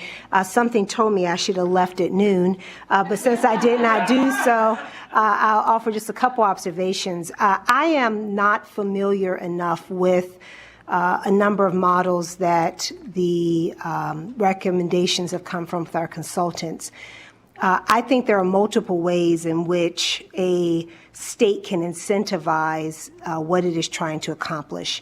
I think it can accomplish it by having articulated vision. I want to go back to something that Ms. Mosca said earlier. I'm unsure if the state has clearly articulated a set of goals that it is trying to have us work toward, and then subsequently that the Board of Regents, what are their expectations in that space. So at the macro level, that appeals to me greatly, because then if you're able to say, now, if you have met these sets of goals, then we're going to actually incent you or reward you for that work. And I think the use of different verbs here are interesting. Accountability is an important one. And I think all of us want to and do believe that we should be held accountable for what we do, and we believe in taking that very seriously. Secondly, there is the one I've also heard around incentivize. There's also the notion of recognition of work that has already been done. I think that we are using these terms interchangeably, and I think that if there's clarity around what the goal is the goal to say, here is a model that then articulates the preferred vision for the state, and then the institutions align themselves in their work accordingly, and if they meet those goals, then they receive this set of resources to support their outcomes. If they exceed that, here are another set of resources to do that because it drives the state's goals in the long run. I just conceptually, and maybe I'm just not bright enough, I can't understand the notion of saying, and I really appreciated the commentary earlier about the context in which the state was operating when this particular performance funding model was put in place. But I don't understand the notion of saying, this is what you need to do your work. We're going to hold back 20% of that, though, and then we're going to come back and give it to you if you exceed what it is you're supposed to have been doing on 80% of the resources that were there. It just doesn't make a lot of sense to me. Maybe it's the way we define it. Maybe it's the way we explain it. But I think there's a way to actually say, here's the base dollars you need to do your work. Here are the dollars that we can add on top of that, but we're not going to give you on top of that based on taking away what we said you needed to do the work up front. So that is my general observation on it, but I'll certainly defer to my colleagues, Kyle and Karen, or Dr. Hirgelson and Dr. Kyle, I know you're in there, if you all would like to offer some perspectives, and I can play off of that as well.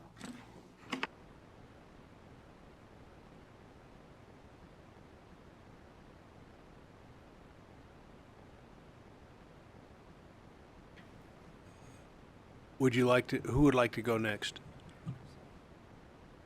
Dr. Hilgerson?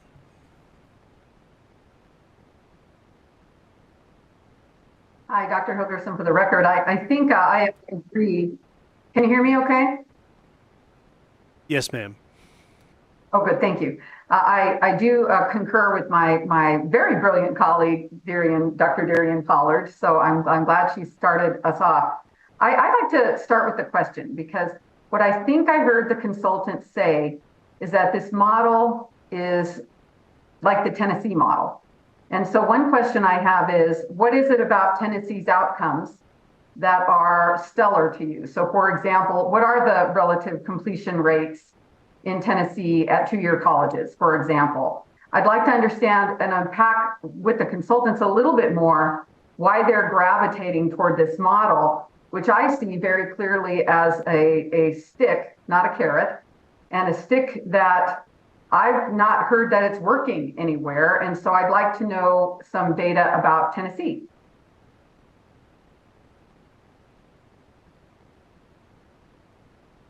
Okay, Dr. Dalby. Hi, Kyle Dalby for the record. If you could we go back to 35? Can I just make an example on that slide that's got the one with the numbers? Maybe that one right there. Sorry, 31. So I agree with what's been said and the concern over this. One of the problems, having worked with this, and Mr. Coombs stepped out, and I do understand the history because we all lived and breathed it together, being here for the last round of this.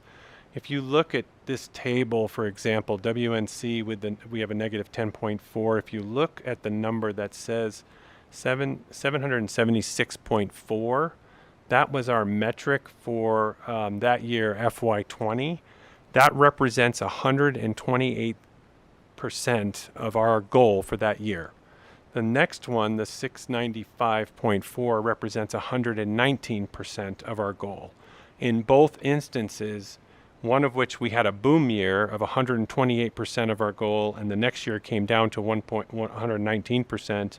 Interestingly enough, the previous year to that 776 was only 109%. So in a 3-year period, we hit our performance by 109%, 128%, and 119%. All of those years, we got 100% of our funding. We did not get the extra. And so I look at it as, my gosh, we're going to take a $400,000 hit off this scenario because there really was no, and the incentive was to hit the 100,000 or 100%. And I know you're providing that based on the guardrails of no new money and all of that. I really think a performance pool should be above and beyond, like I know we did the interview and it's in my notes. A performance pool should be above and beyond the base funding. And to the previous comments about where the state might cut, I would rather have them cut a bonus pool than cut base funding in a year when we won't have any time to recover from it, when the state needs us the most. If this state, as it has in the past, which most states are the same, cut state funding for higher education or for the state, it's because of an economic downturn. That is the exact moment when we need to be putting more money into education to train up for new and diversified economies, and we just can't weather the storm of a cut. So question to my fellow committee member and regent, DeCarlo, how we feel about this. I am still very much in the space of we need to have something, if we're going to have a performance pool, it needs to be something that's above our base, like President Pollard said, where we are, we know how we can operate, and then this gets us a little bit of extra. And if something needs to get cut or overfunded, the state may say, performance, we want you to really excel at that, we're going to put more money at it, then that's the opportunity for that. It was back in the day a negotiation as part of this formula, but it's something that operationally we look at it every year. That big number 776 is because we implemented a new certificate program for our apprenticeships, and we awarded a large number in that year, but we don't get any extra for that, and under the model we wouldn't. But the following year came down only because we're only shooting for that 100% target. Thank you, Mr. Chair. Let's add one factor to this discussion while the presidents are weighing in, and that is to a point that Mr. Combs made. If this is incentivized by new money, how do you feel, though, about hiring staff and then losing that? That seems to me to present a whole new set of budgetary problems for an administrator. Mr. Doppy, you want to start? If I could, thank you. And this is probably going into another set of slides. So Kyle Dalby for the record. So we are currently experiencing a 12% growth this spring, which is over our 17% growth in the fall. And because of the way the formula is set up right now and the way that the funding is distributed, we don't see any new money until we ask for it in spring of 25. And it goes into effect July 1. So I can't hire new people unless I can squeeze it out of registration fees, it's tough to do. So the formula itself hurts us on the distribution mechanism, which I think is probably in the remaining slides somewhere that gets discussed. The first, I don't know if I answered your question, or the first part of your question was...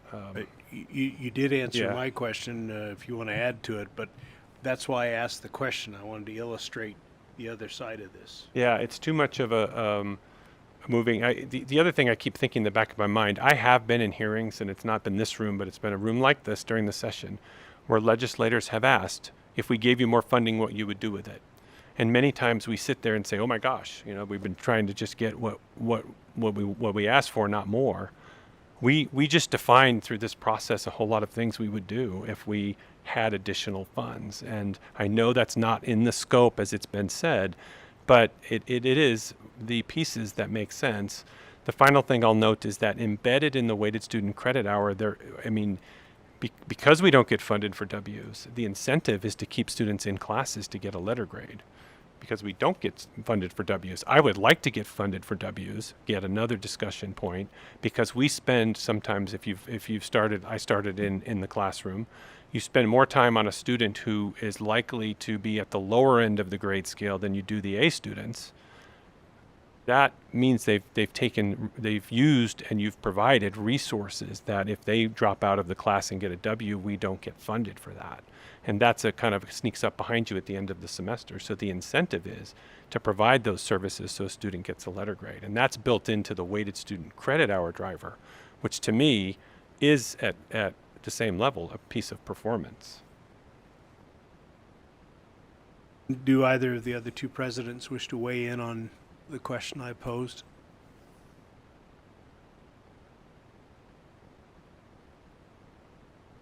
President Hilgersom or Dr. Donnelly from Great Basin? Karen Hilgerson for the record. I'll just be really quick. I agree with you, Judge Hardesty, that it would clearly create staffing issues if you take your performance-based or accountability money, you hire staff, and then it's yanked away. I mean, that's just creates uncertainty. It creates an inability to plan appropriately, and it's bad for students. Also bad for underrepresented students who are often have extra programs and extra support for them, and that's not good either. Thank you. So I just wanted to wrap up this portion, and then we would break shortly so that people could grab their sandwiches, and if you don't mind a working lunch, ask everybody to be back in 15 minutes. If that's objectionable, of course we can do something different, but that's what I propose so we can continue to work through this. I did have one other point I wanted to make, which relates to this this issue. The performance, the accountability issue. Well, I believe in deciding issues on the basis of evidence that we have in front of us, and the evidence that we have in front of us is that the institutions, our institutions, have performed above 100% by and large, all day, every day. That tells me that we don't need to have a significant penalty in place to make sure they continue to do what they've been doing over the last decade. That's just my view. So what I'm asking is, do we have to have some kind of financial penalty inserted into the performance pool? This is totally different than the phase of the performance pool that expects certain accountability, certain performances. But do we have to have a financial penalty in there in order to assure that they do what they've been doing for a decade? Just a rhetorical question. So let's take a short break, Chancellor, if that's okay, unless you wanted to comment. Yeah, well, we have a couple of questions here in Las Vegas, or comments, Regent Goodman, as well as Senator Dondera-Loop, and I think Dr. Donnelly from Great Basin wanted to add a comment. Do you want to pick that up after our quick break? Let's get their questions and comments now. Okay, if we could start with perhaps Dr. Donnelly. Hi, Dr. Amber Danelli. For the record, I just was going to say, as a small institution, we're never going to see huge increases in volume in our rural colleges and all of our locations.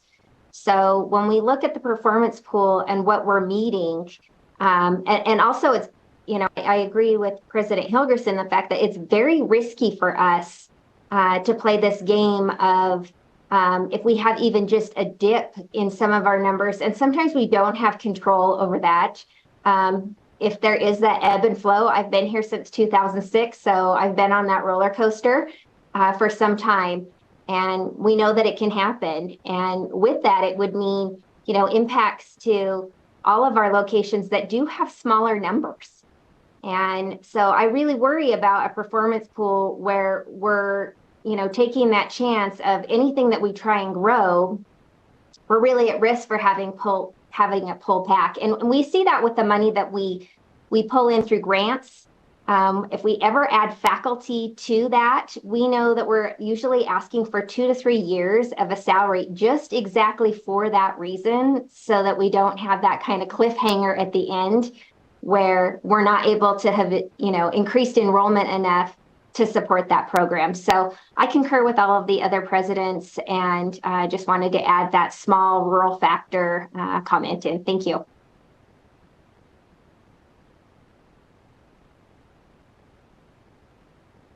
Regent Goodman and then Senator Dondera-Loop. Thank you. I will make this quick.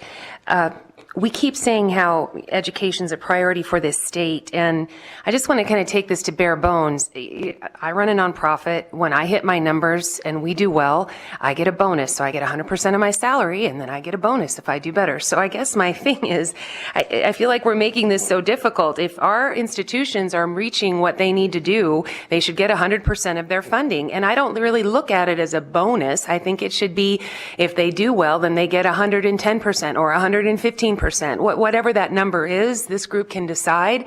But that is the purpose of a bonus. When you perform, you get a bonus. So my whole thing is, we just take this to bare bones. It should be you get 115% or whatever that number is of your allocated funding if you perform.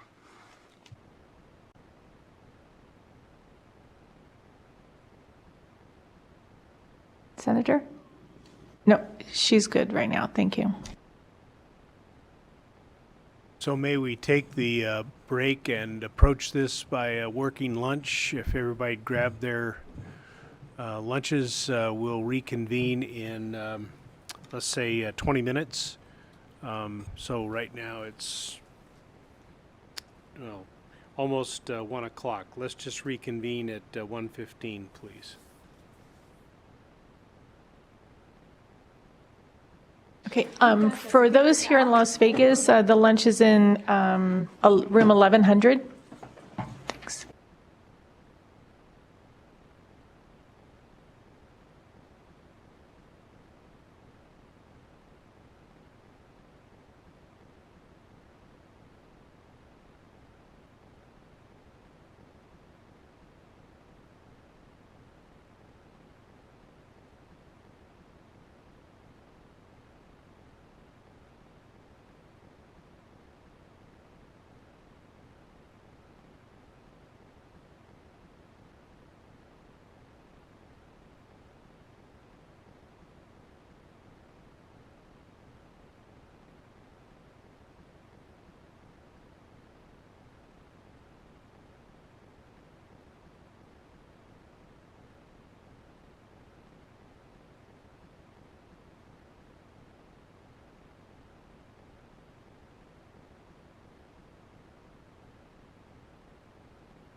Chancellor, I'm going to put out a all points bulletin for everybody, see if we can call the committee together. We have still some members up here that are coming in, so maybe in 2 or 3 minutes. Yep, we are good up here. We are all in attendance as directed. You are A students, every one of you. Great.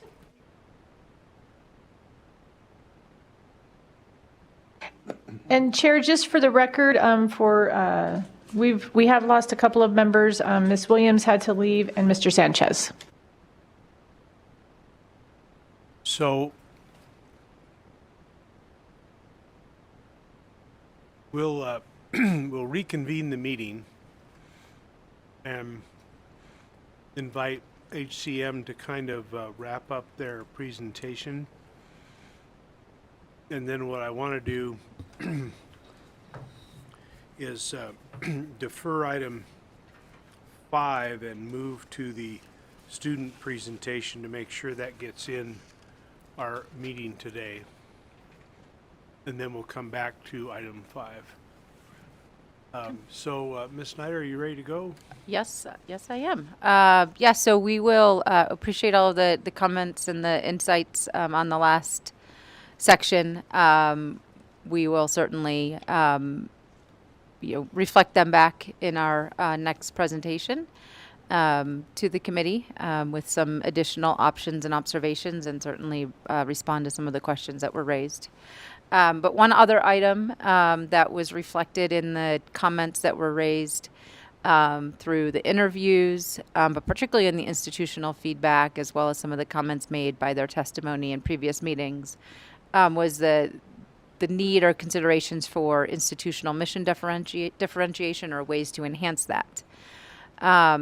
So just to elevate the particular concerns, was just a reflection that university and community colleges have different missions and serve different populations, making the case for some form of mission differentiation, and a notion that the current funding model does not support community colleges well. Particular suggestions elevated from the interviews was one, to create at least 2 separate formulas. Another was to adjust the formula to be more inclusive and reflective of costs beyond those that are currently reflected in the weighted student credit hour, particularly student attributes and enrollment. And again, that was something we already covered earlier in this conversation as a way to enhance the funding formula to reflect, again, those additional costs. As it relates to HCM's analysis and suggestions or recommendations, we believe, and we shared this earlier, that there are too few institutions to warrant separate formulas. There are ways to enhance and ensure that the formula serves all institutions and supports not just the institutions, but the students that institutions serve without creating separate formulas. And some of those things are recommendations that we have already discussed today.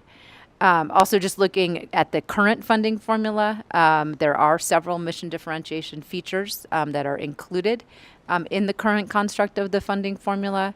The O&M for research, weighted student credit hour, the weights for graduate and professional degrees, again, reflect the missions of particular institutions that offer research, as well as institutions that offer higher level degrees. And then the differentiated metrics by institution, at least in the current construct of the performance pool.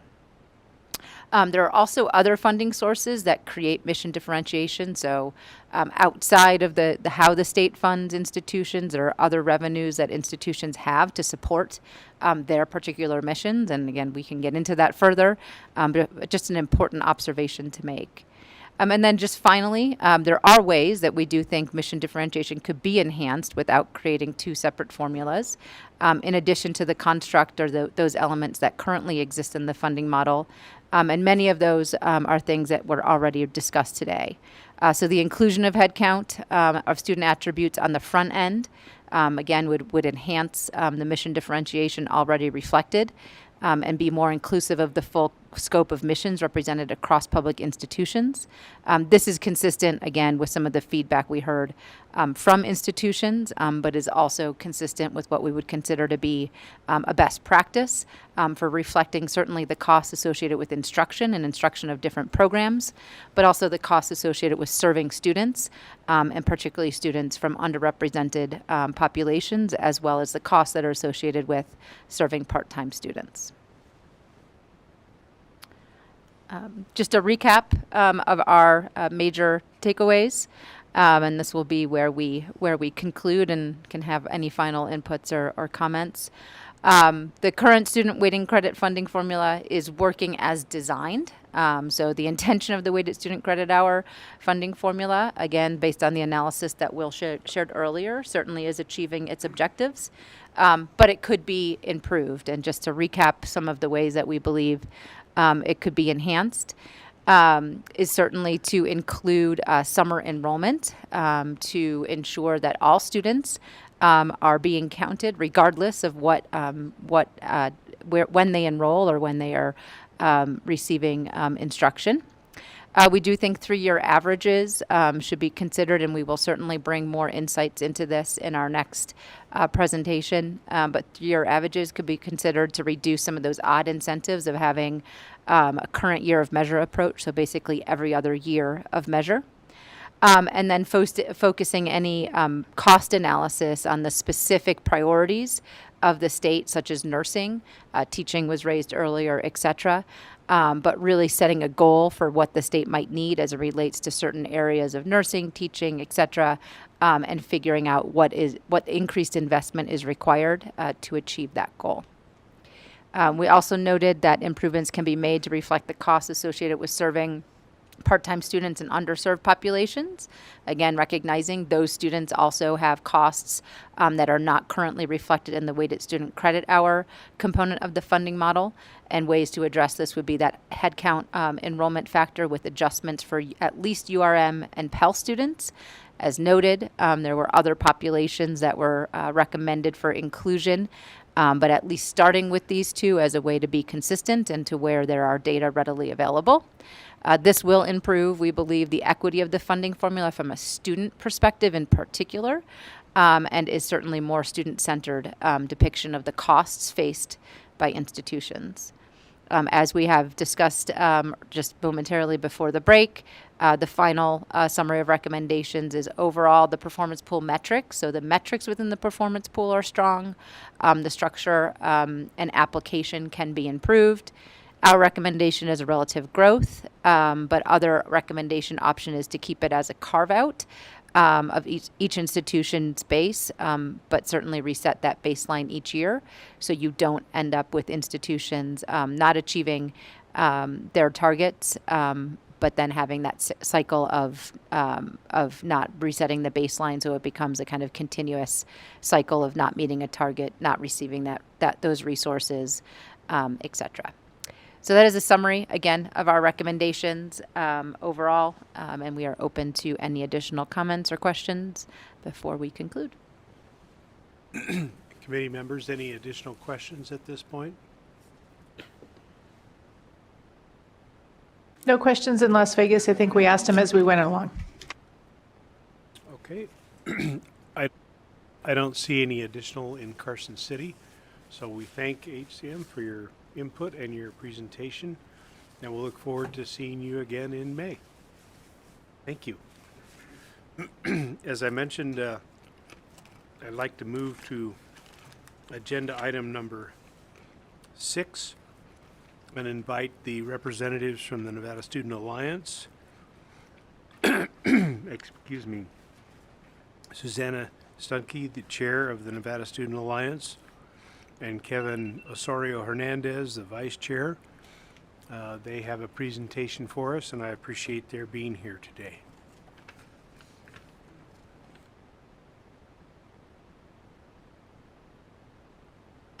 Thank you. Give us just 1 second to get set up.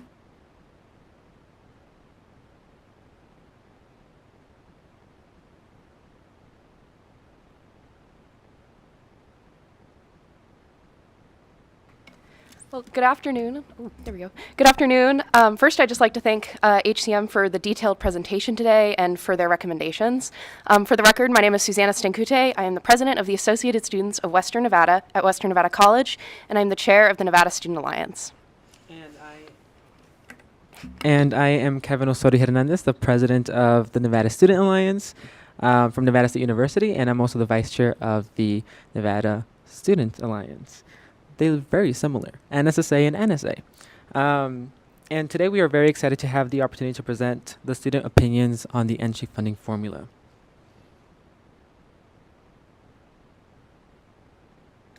So we will be covering the following topics today to give you a better understanding of how the funding formula affects students from our conversations. We'll be talking about who we are, the Nevada Student Alliance, our method for gathering data. President Stenkute will go ahead and provide her northern report, and I will provide my southern report.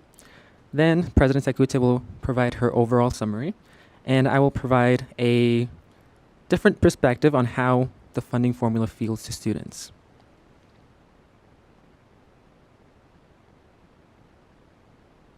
So again, it's a great privilege to present before you today alongside my good friend, President Stenkute.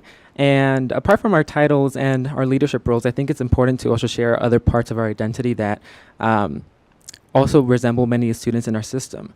So I'm a first-generation Latino student, born and raised in the east side of Las Vegas, and I'm a proud Guatemalan American. I am also setting the foundation for my sisters to also achieve their higher education. I'm also a proud TRIO student in high school who, without that access in high school, I don't think I would be here today before you. And so that's a little bit about who I am. Thank you. Again, my name is Susanna Stenkute. I am the student body president at Western Nevada College. I am also the chair of the Nevada Student Alliance, which is made up of all of the student body presidents in NSHE. And I'm honored to be a member of this committee as well. Outside of my positions in NSHE, I am a first-generation college student, and I was born and raised here in the Carson City area. I was a homeschool dual enrollment student, and I started my education at a community college when I was 14 years old. My experience in higher education is rooted at a community college, and I believe that they are the foundation for many of our students' success. Before we continue, please note that this report is not from the Nevada Student Alliance as a body.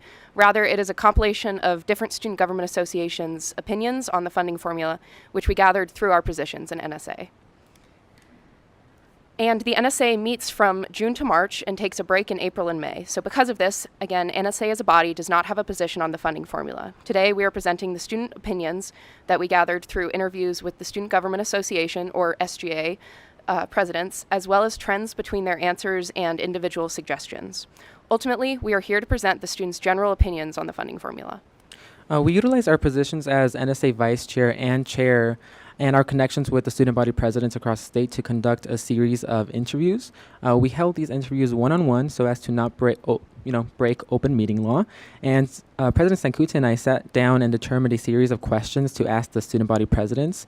And these relate to student issues, the state's priorities regarding higher ed, and other suggestions and thoughts the students had about the funding formula. Thank you.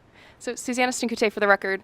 The Northern Student Government Associations are the Associated Students of the University of Nevada, Reno, the Associated Students of the University of Nevada School of Medicine, the Graduate Student Association, the TMCC Student Government Association, and the Associated Students of Western Nevada, and the GBC Student Government Association.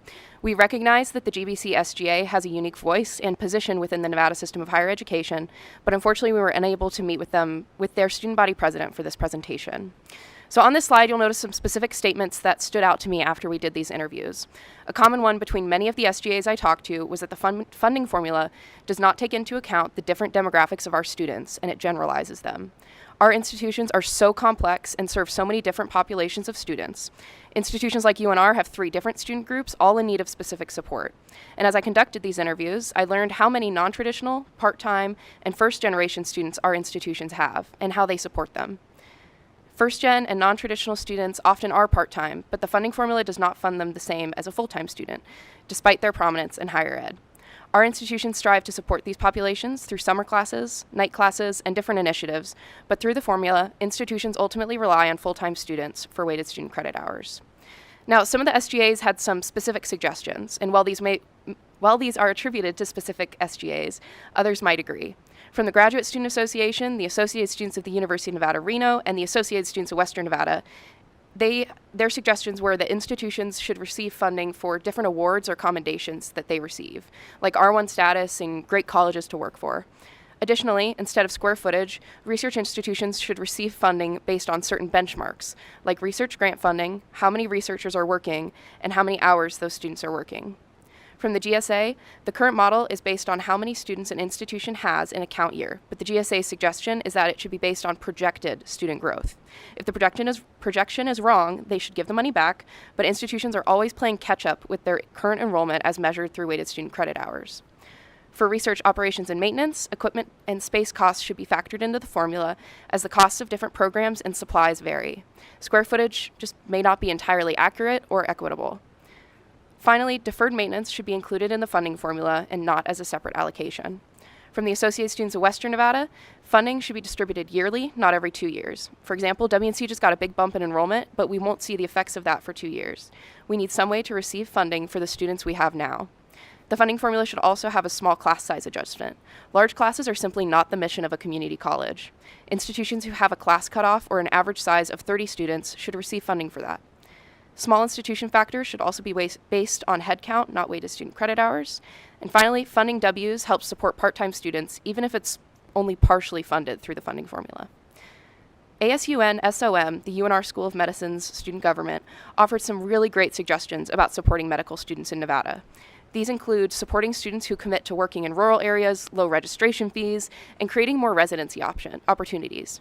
The professional schools are not funded through the formula, so I recognize that these suggestions don't fit into the current discussion, but I will be passing them on to the new NSA chair, and I would be happy to share them with anybody who's interested. Finally, each SGA was asked what they think the state's priorities should be regarding higher education, and here are some that stood out to me. From the TMCC SGA, access to higher education should be a priority. This is through grants and programs that support first-generation students and low registration fees. From ASUN SOM, prioritize socioeconomic diversity by encouraging doctors to work in rural areas and encourage individuals in those areas to pursue an education. From the GSA and ASUN, the state has high expectations for institutions, but unfortunately they don't follow through to support them financially. By not funding higher education, the burden is put back on the students. And from ASWN, institutions should receive funding based on mission-specific factors and initiatives. Rural serving institutions and community colleges might need to be weighted differently than a university. Thank you. And again, for the record, Kevin Osorio Hernandez. In this slide, you may notice that there is a common theme surrounding accessibility to higher education. I had the privilege of interviewing the student presidents from each Southern institution, and so those are the Graduate and Professional Student Association, or GPSA, the Consolidated Students of the University of Nevada, Las Vegas, or CSUN, the Associated Students of the College of Southern Nevada, ASCSN, and as well as my own, the Nevada State Student Alliance at Nevada State University. These insights shed light on crucial aspects of our institution's dynamics and the experience of our diverse student body. There is no doubt, I am a history major, so there's no doubt that education, higher education, has historically been built to serve one type of student. And so how can we reimagine what access to higher ed looks like in our state? So I want to share with you just a quick reminder of the type of students that we serve, right? So in NSHE, at least this semester alone, we have 42,415 students that are in Southern Nevada. 25,359 students are in Northern Nevada. So that's 67,832 that our system serves in this semester. So I think it's important to remember that number of the students that we serve. So going into the student perspectives, I'll start off with UNLV, so the Graduate and Professional Student Association. President Thomas gave significant insight into addressing the crucial needs to prioritize higher education. You know, it is said that we put money where we most value it, and the GPSA sees that many needs to address challenges such as institutional funding inadequacies and workforce retention are prevalent in our system. They highlight the concerning trend of Nevada having one of the lowest enrollment rates in colleges compared to other states. This suggests a potential lack of accessibility or attractiveness of higher education options within the state, which may be due to various factors such as affordability, perceived value of a degree, or limited educational opportunities. This then leads to PSA's prominent point on insufficient research space and the lack of funding appropriate to serve the research mission of UNLV. From the Consolidated Students of the University of Nevada, Las Vegas, or CSUN, President Franklin highlights the need to fund support programs for underrepresented student populations, like our non-traditional students, usually who are also first-generation and part-time students. This may look like ensuring that weighted student credit hours for part-time students are just as valuable to the formula instead of FTE. From CSN, the Associated Students of the College of Southern Nevada, President Rejas sheds light on a well-known secret that smaller institutions do not receive the same funding as larger institutions. This disparity in funding allocation is notable, as small institutions often receive less funding compared to larger ones. This inequality can result in small institutions receiving only crumbs of the funding pie, which may not be sufficient to support their operations efficiently. From NSU, the Nevada State Student Alliance, all colleges, regardless of size or status, are important and deserving of adequate funding. Each institution plays a vital role in the education system and in serving students' needs. Therefore, a reimagining of a formula to me looks like ensuring it is mission-specific. The current funding formula perpetuates mission privilege for certain systems or institutions over others. And so funding should be distributed based on the unique missions and needs of each institution rather than privileging certain types of institutions based on their size or prestige. Thank you. Susanna Stinkute for the record. On this slide, you'll find a summary of some of the trends we saw as we went through our interviews. Ultimately, I would like to remind you that students innately want to support each other. For example, by offering summer classes, we can benefit both undergraduate and graduate students. And by funding fee waivers, it helps support students in need and takes the burden off of other students and the institution itself. As you look through our suggestions, please consider how this could benefit all of our students in NSHE and not pit one group against another. We encourage this committee to see how we can work in harmony as institutions and as students to equally support our constituents. So first, from 8 out of 9 of our SGAs, FTE as a metric does not support all students. Many of our students are part-time. Other demographics fall into this category, including first-generation and non-traditional students who are not taking 15 credits. The formula should be adjusted to account for part-time students. Second, the fee waivers should be included in the formula. We recognize that fee waivers play a vital role for many of our students' education. However, they are not funded currently by the state. This is not sustainable and often places the burden on other students through fees. Partially funding fee waivers will relieve some of this burden. Third, summer classes should be included as weighted student credit hours. Summer classes support all students. They help undergraduate students and graduate students, providing both a fast track to receiving a degree and labor options during the summer. All summer classes should be funded as weighted student credit hours. From 7 out of 9 of our SGAs, student support initiatives and student services should be a part of the formula. Part-time students require the same or often more support than full-time students. Additionally, an institution with a high part-time rate is likely to have more students who require these services. To balance this, 7 SGAs suggest that student services should be funded as a separate driver of the formula. Second, NSHE's funding formula must be transparent or clear. Students should know how their institutions are running and are functioning. Currently, with the complexity of the formula, specifically relating to actually, I'll take that part out. With the complexity of the formula, students might struggle to understand how the formula affects us and how our fees factor into this. This also includes providing data for populations that are served under the funding formula, which was discussed earlier. Third, tuition must be kept low to support students. This refers to both registration fees and tuition to our out-of-state students. We recognize that this is not an aspect that may be addressed through the formula. However, this is a reminder that students are not to be seen as a group to take from through increased fees. They are a group to support. Because institutions are not being funded fully through the funding formula, registration fees must be raised. From 5 out of 9 SGAs, campus improvements, including deferred maintenance and capital improvement, should be included in the formula, not separate. In order to include capital improvement and deferred maintenance in the formula, we must increase funding for higher education. This is a subject that unfortunately cannot be discussed under the scope of this committee, but regardless, NSHE simply cannot operate with the current funding. Second, we need mission-specific funding. 5 out of 9 SGAs want mission-specific funding, and this is separate than multiple funding formulas, as mission-specific funding examines key points of an institution's mission and provides support for reaching those goals. This can include rural outreach, research, or student support programs. Third, dual enrollment should be addressed in the formula. As a former dual enrollment student, I recognize how vital it is for many of our students' success in college. However, the current model is not working, and the discount for dual enrollment should be accounted for in the formula. From 4 out of 9 SGAs, first, regarding research, operations, and maintenance, we should factor equipment costs rather than square footage. 4 SGAs that we talked to express that square footage may not take into account the complexity of some of the research programs, and instead, equipment costs should be one of the multiple factors for research O&M. We should also adjust the formula for inflation. Much has changed since 2014, and the formula must be adjusted for today's costs. And just as our registration fees are adjusted for inflation, the funding formula too should have a scale for inflation changes in the future.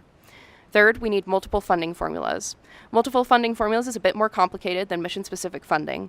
These 4 SGAs believe that institutions are not being served under the current formula due to their unique needs and services, so each must be evaluated individually to support each group.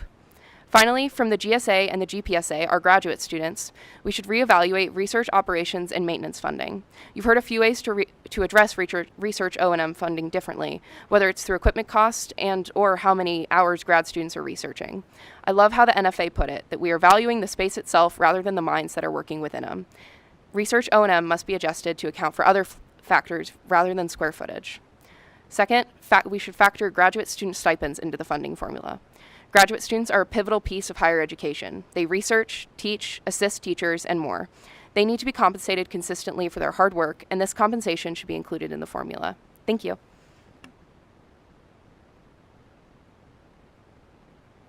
And again, Kevin Osorio Hernandez for the record. You will see on this slide that we have titled it, How the Funding Formula Feels to Students.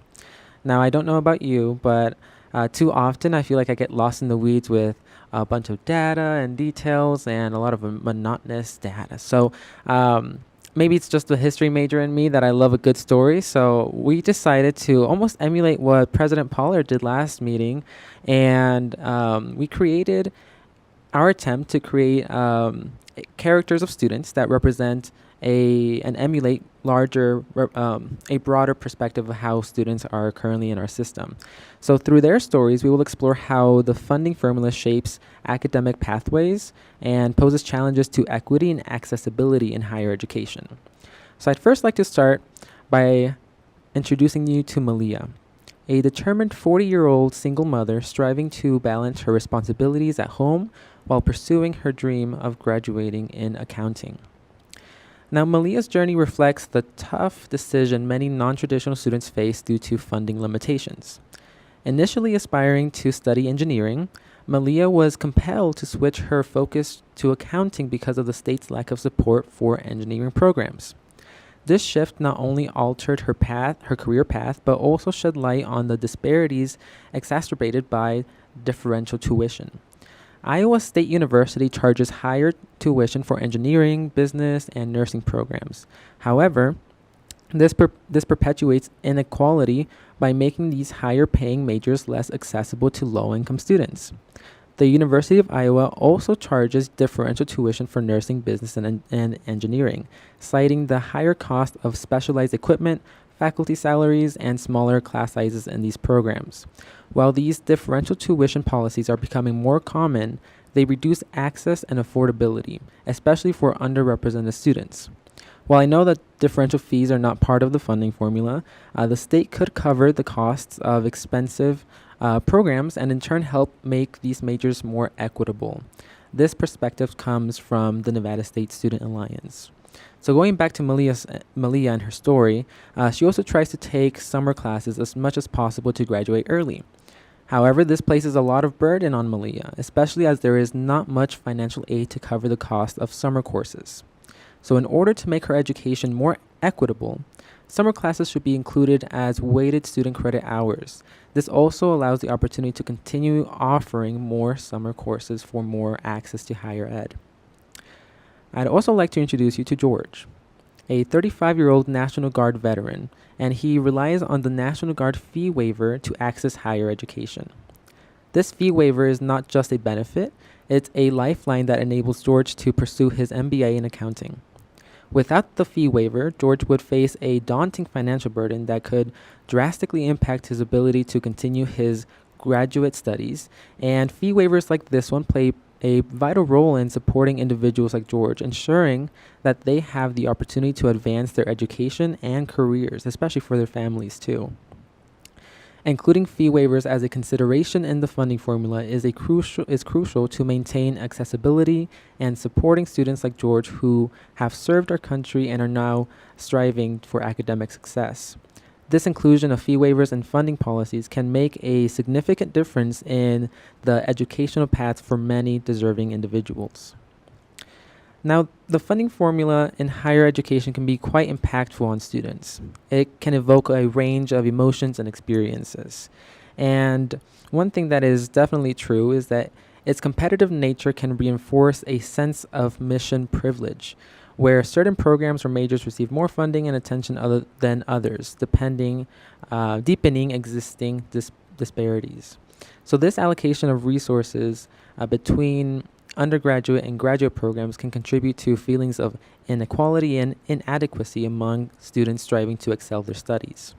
Additionally, the funding formula encourages competition between institutions, and thus they compete against themselves in separate institutional pools, which can worsen disparities and hinder collaboration. And the funding formula often overlooks the need for sufficient support for diverse student populations who require additional services and resources to thrive academically. In order to cultivate a more inclusive and equitable educational environment, it's crucial to reevaluate the funding formula and prioritize initiatives that cater to the unique needs of all students, ensuring that everyone has the opportunity to succeed regardless of their background or circumstances. Thank you. Thank you all for your time today. Finally, I want to emphasize that the student voices must be considered in this discussion, and we are grateful for the opportunity to present to you today. The changes that are made in this committee need to be done with the students in mind. Our suggestions may require additional funding. We are asking for changes that, while they would certainly support students, they may be asking for more from the state. However, this committee must consider the suggestions that are offered today, even if they may require increased funding. It only underscores the vitality of additional funding for higher education in Nevada. As I'm listening to the discussion today, I'm concerned that we are boxing ourselves in. We are only considering what is best for students within the current confines of our budget. The job of this committee is to find the best formula with consideration of current funding. To touch on Dr. Dalby's point earlier, what we, as the students, are proposing to you is an answer to the question, what would NSHE do with increased funding? Summer classes, fee waivers, student services support. These enhancements we've proposed will change the student experience and operations at our institutions.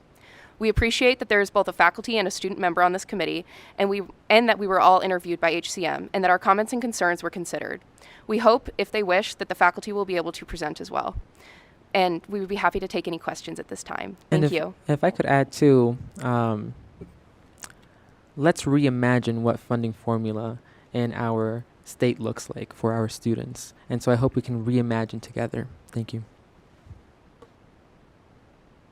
Thank you both for your presentations today. We really appreciate the input. Are there any members of the committee in Las Vegas that have any questions? Yes, Chair Hardesty, Assemblywoman Mosca. Thank you so much, Chair and Vice Chair, and thank you so much, Presidents, for this great presentation. I will continue on that idea of reimagining. Would love if you could just briefly share from my vantage point as a legislator, I think about the system as a whole and what we're doing for Nevada. So what would you say in your K-12 experience most prepared you and did not prepare you for your higher ed transition? And what do you feel like higher ed is doing right now to prepare you as well as not prepare you for your goal transition of whatever work is going to look like for you after? Thank you. Assemblywoman Erica Mosca, thank you so much for your question. Firstly, I definitely want to recognize the important work that you have also done in education as well, from starting leaders in training, a bridging the gap between high schools to college, and so that's something that I deeply value.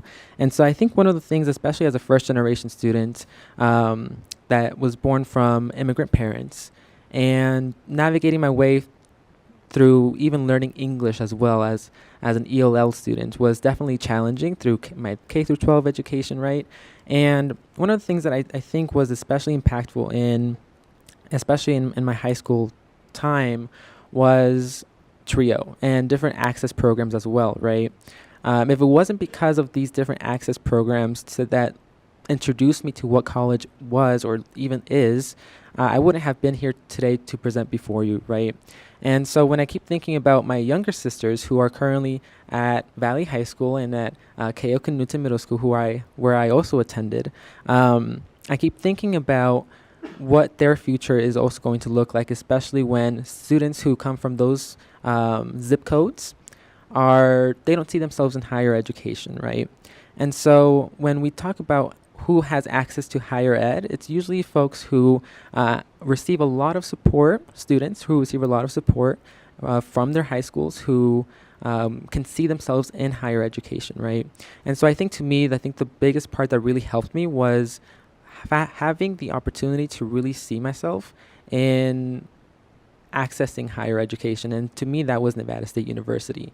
I think to your second point as well, for what is college preparing me to, or what good parts is college preparing me to achieve now, I think one of the amazing parts that Nevada State University has especially is the unique ability to especially have, for example, those close connections with our academic advisors or the close connections with other institutional access programs. For example, our first generation students have Nepantla. Nepantla is bridging the gap between our CCSD high school students to Nevada State University. We all know that first generation students need a lot of support, and they're also the ones who are most likely to drop out, right? My cousin, she attempted to go to CSN for 3 semesters and she just couldn't, right? Because she didn't have the support that I had. And so when we have institutional access programs like Nepantla, like Sankofa for our black students, it's essential that they see themselves in higher education. And I think that's especially the best part that Nevada State University is offering for our diverse students. And thank you so much for your question, Assemblywoman. Thank you. I'm going to address the second half of the question. My high school experience was actually done at a community college, so I kind of skipped that part. I think my success in college has been largely attributed to our faculty. At a community college, you really know that they care about you, and they would take time to sit with me and teach me things that probably I would have learned in high school, essays and algebra and these different things. I would not have gotten that experience at a university. And so that's a very vital part of my education, is the faculty that we had that we still have at Western Nevada College, as well as our advisors. We have dedicated advisors for certain groups. So I would meet with a dual enrollment counselor who would help guide me. And while I didn't know what I wanted to do, she helped take me to the path of an Associate of Arts. We also have a lot of different programs, kind of like Kevin mentioned, for at Nevada State. We have programs that help our students succeed. And so we have our library, which I've utilized quite a lot with our coaches, and our database and all of those things, as well as for WCTE students. We have the Rhodes program, and it's at WNC, and again at a community college, there's so much support that is one-on-one, and you know that you can come to them with a problem and they will find some way to help you out with that. I've walked into the foundation office multiple times, in the financial aid office too, and said, I don't know how I'm going to pay for school, please help me out. And they have, and I wouldn't be here today without the different services that we have at Western Nevada College. So thank you for that question.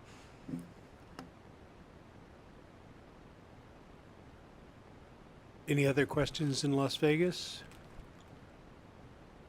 No other questions here in Las Vegas, and just want to say thank you to the students. Any questions up here? Yes, Doctor.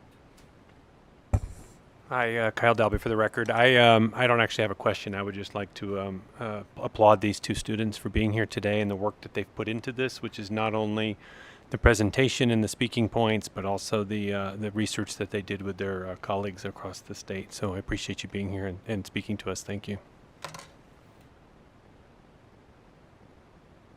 Yes, ma'am. And if I could add just one thing, we gave you a very condensed view of our interviews. And so if anybody has any questions later on that you'd like to ask that are more specific, I can either connect you with the student body presidents who gave us this information, or we can provide that to you. So if anything comes up later, thank you. And if I could just add one moment of gratitude as well. Last meeting when I gave my public comment to Chair Hardesty, I was not expecting to receive an offer to present to you today. So I'm very happy that I was able to meet you today here in Carson, in our state capital, to present to you on the student perspective. So thank you again so much for that. As a former student body president, I was very excited to have your viewpoint presented to the committee, because at the end of the day, that's what this is all about. I am really proud of your presentations today. Very impressive. And I do anticipate some follow-up questions. And I know that HCM will take into consideration some of your remarks. You've added some additional input with respect to some of our student attribute topics, weighted student credit, and I appreciate your support for the summer school efforts as well. All of these things are important considerations for us and for the students that we serve.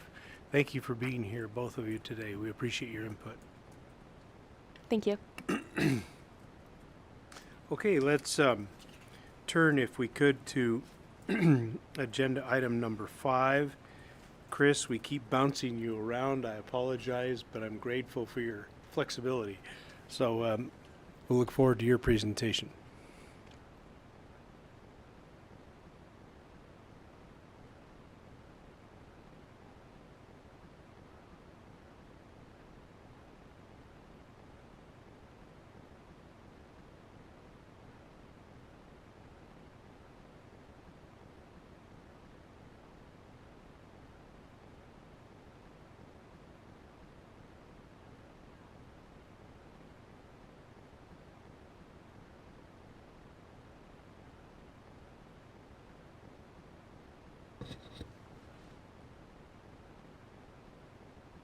Good afternoon, Chair, committee members, Chris Fatone, Vice Chancellor for Budget and Finance for the system.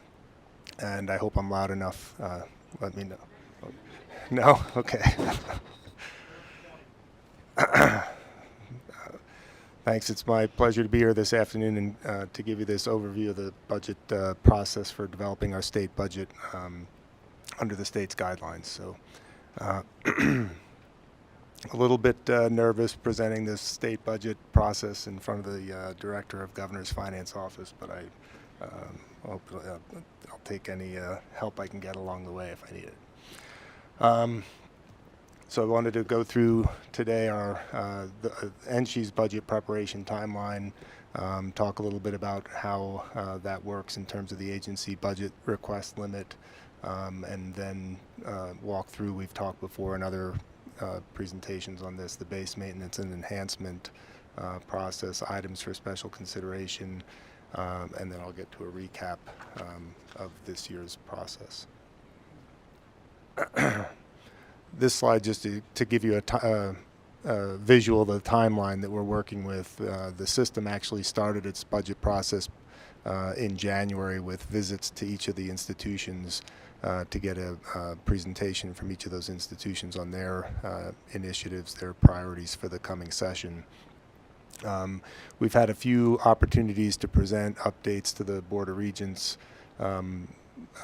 leading up to the current where we are today. We've been working on capital priorities that'll be presented for prioritization at their meeting next month, and then following in June, their opportunity to hear and approve the system's operating priorities as we prepare the final agency request for presentation at their August meeting to meet the governor's office timeline deadline of August 30th.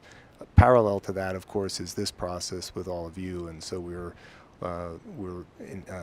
aware of that and seeing how that fits into the process with, again, your final meeting occurring between that June meeting with the board and the August meeting when there would be their final approval of our agency request. Wanted to mention here, this is a fairly technical detail, but I know it's of good interest to the governor's office and the legislators. This was a change that was implemented in the 2023 session to the budget building process that just changes really what period of time is used by the state in defining the the adjusted base budget. Historically, it was the even year actual expenditures. This legislation changed that to the odd year budgeted the authorized appropriations as the starting point, and this was this is the information used by the governor's finance office to determine what the agency spending limits are as we start this process this year. So I mentioned the agency spending limits, or CAP. We were actually just received these, I think, about 2 days ago, but this is the limit that's determined by the governor's finance office for all agencies across the state as the starting point for their biennial budget process. And that was done in accordance with that legislation I referenced in the prior slide. Recalling that at the close of at the last session in approving the systems formula appropriations, the recommendation was for the system to develop the budget for the next cycle using the base maintenance and enhancement approach, the same approach used by the legislature in finalizing the systems formula budgets last cycle. So we'll talk about the base maintenance enhancement process, what that means. We talk a lot about enhancements, and we've heard the terms items of special consideration. I think we often use those interchangeably, enhancement being one that falls within the agency spending limit, and items for special consideration being essentially an enhancement that is above that limit. And we will have those as we do each cycle. So quickly going through base items are the starting point, again, the FY25 legislatively authorized budget, adjusted for fringe and other statewide adjustments and other annualizations. This is actually a calculation done by the governor's finance office. We work our own and are able to compare them. This includes the formula adjustments established through the prior legislative action. So where there are changes made each cycle, those get brought forward in the new base.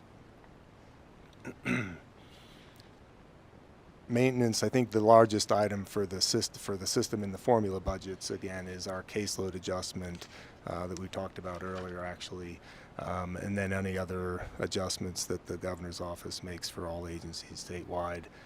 And including removing of one-time expenses from the base. So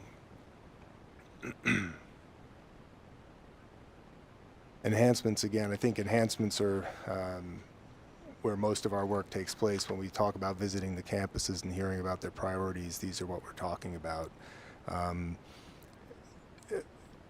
At the time I was developing the presentation here, we didn't have this cycle's cap yet, so we didn't have a number to provide as a difference, and I can talk a little about that today. But on this slide for you as an example, last biennial cycle, we started the process with room for about 11.6 million of enhancement requests. At that time, I guess I'll cover this in the next slide, but obviously the system had requests exceeded that, as we will this cycle.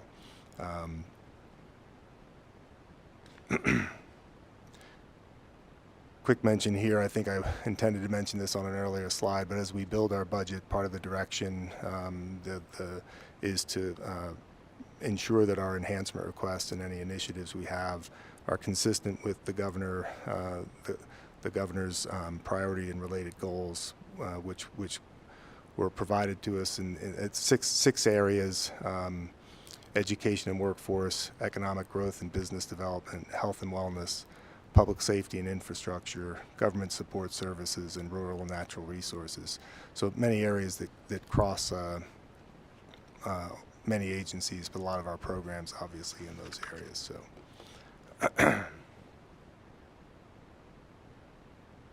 wanted to cover here, this again, I prepared this before the cap was released. I probably would have focused more on the cap itself otherwise, but going into this cycle, just looking at where we were when we closed 2023's legislative cycle, so the budgets for 24 and 25, those budgets together with COLA, in order to roll those forward into 26 and 27, to maintain that same base represented an increase of $194 million. The effect of, we've talked a lot about over the past several months since the close of the last session about the impact of those very significant COLAs that were approved, that were very well needed and appreciated by the staff across the state. For the system, that roll forward of those COLAs represented a cost that would require an increase in the base of $194 million. Good news for the system with the cap coming out, that covers about $130 million of that $194 million. But as expected, the cap for the state, for the systems, the system as a whole, so these numbers are not just the formula budgets. I know we're here working on the formula, but these numbers here are for the entire system, so it includes the system's other 21 or so non-formula accounts. The cap does cover about $130 million of that $194 million that was needed to roll those COLA forward. But this is why we were expecting not to be in a position to have enhancements as part of our request. So every what otherwise would be an enhancement is an item for special consideration in this cycle.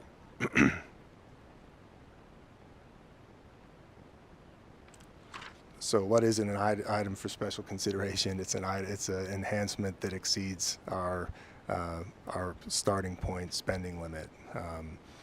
Again, guidance from the governor's office, items should address vital needs of the state and align with one or more of the initiatives identified in the governor's 3-year plan. Those were the items I referenced in the prior slide. Right now, excluding that gap on the COLA, items that the campus has identified during our visits earlier this year as initiatives, enhancements for the current cycle, total about $260 million. So what are those items? Those items are, again, the COLA shortfall, campus safety and security, some fee waiver support, continuation of the nursing expansion. We talked about that program earlier this year, earlier today, and continuation of other programs that were funded through one-shot appropriations in the last cycle. Student housing, student housing and other support,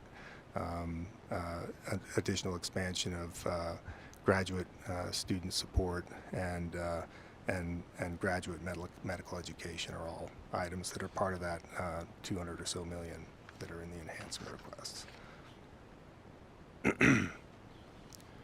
So going back again, just revisiting the major phases of the budget process and kind of where we are. We began with the input from the institutions to the Chancellor's office earlier this year. We are working with you and looking forward to the results of this process that will provide recommendations from the committee to the Chancellor, and then providing the system-wide budget request to the board for their approval and so that we can meet the deadline of the Governor's Finance Office of August 30th at 4 p.m.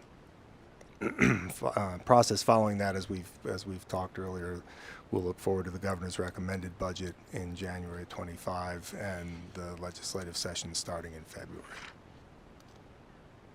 And with that, I have reached the end of my presentation. I'd be happy to answer any questions.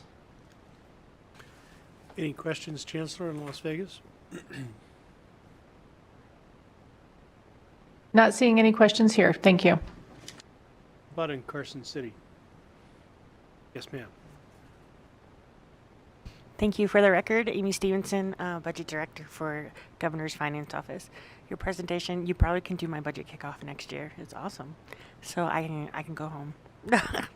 I just wanted to thank you for the emphasis on our 2 times cap and how, like NSHE, like other state agencies, that COLA is going to take up most of what that 2 times cap has allowed, because it was a significant increase that we all appreciated. But based on the economic forum right now, or projections of the economic forum, there is going to be little room for enhancements. But this is why during the directors meeting, budget kickoff that you were with me, we encouraged all of the departments to work with us often and work with us to diversify revenue so that we can address these issues, so that we're not totally reliant on general fund. So I appreciate that.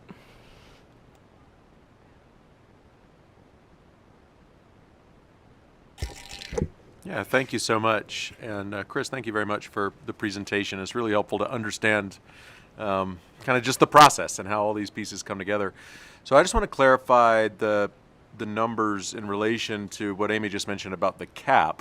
So, I mean, I'm not an expert here, so I just want to understand. So you're saying that there's a cap on what we can request as a system, and that the COLA from the last legislative session is essentially not even going to be covered by what goes up to that level of the cap. So that's not even going to be fully funded at the extreme limit of what we can request.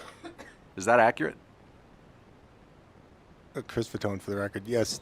So the COLA is not fully covered by the cap, keeping in mind that for the system, this is just the state appropriation. So our state-supported operating budget includes other revenues. The COLA that is included in the cap is consistent with the COLA allocations as they were incorporated into the cap for the other agencies around the state. So we were treated consistently in building the cap. And again, that 60 or so million short difference between the 194 million that I referenced on slide 9 and the amount covered by the available in the cap that was released, that's actually significantly less than the budget shortfall, the COLA shortfall that we covered or we're working to address in the 24-25 COLA discussion. So that's 64 million on the biennium. So it's 34 million or so annually. And you may recall in FY25, the system was looking at addressing a 60+ million COLA shortfall for just that 1 year. So it's not. Yes, the answer, the simple answer to your question is yes. The full COLA is not covered, but we're actually in significantly better position than we were at the start of 25.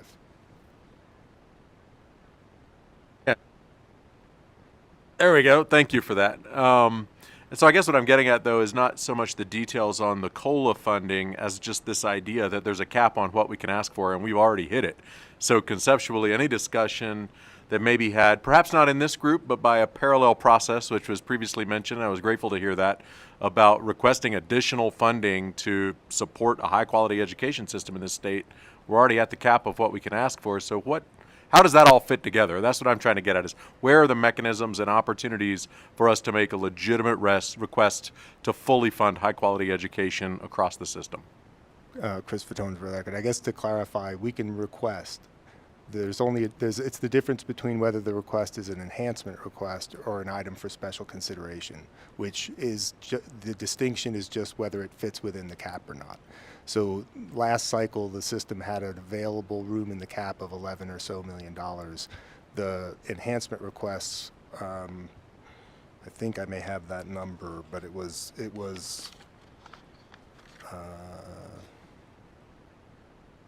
I don't have that number, but there were many items for special consideration included in the system's request last year, and many of the items that were funded, including the restoration of the budget reductions, the ARPA, the backfill of the ARPA, restoring the non-position budget reductions in the base budget. That was an item for special consideration. Many of the enhancements that were funded in the one-shot appropriations were items for special consideration. So the limit doesn't prevent us from ask. It just is how the ask is categorized in the process. The item for special the enhancement is one that would fall within that limit, but we will make asks above that limit as an item for special consideration. I do feel, so I'm an accountant, and I know when I'm in conversations with folks and accounting terms start flying, I can follow them and get really particular about how they're used, and that's kind of how I feel about these budget terms. Item for special consideration and enhancement are actually the same thing. They're just where they fall in the limit. Dr. Reed, I think I can help you understand this a little bit as well, too. So Amy Stevenson, Director for Governor's Finance Office. So the cap, remember, is based off of what we think the Economic Forum is going to come in. So it's a budgeting tool so that we know kind of what agencies are going to ask for. So the items for special consideration, and we do ask that they rank them so that when the numbers do come in from the Economic Forum and we have excess money, that we can start to prioritize on the state, like, okay, now we can afford this initiative, we can afford this initiative. So that's the purpose of the items, is for special consideration, if that helps.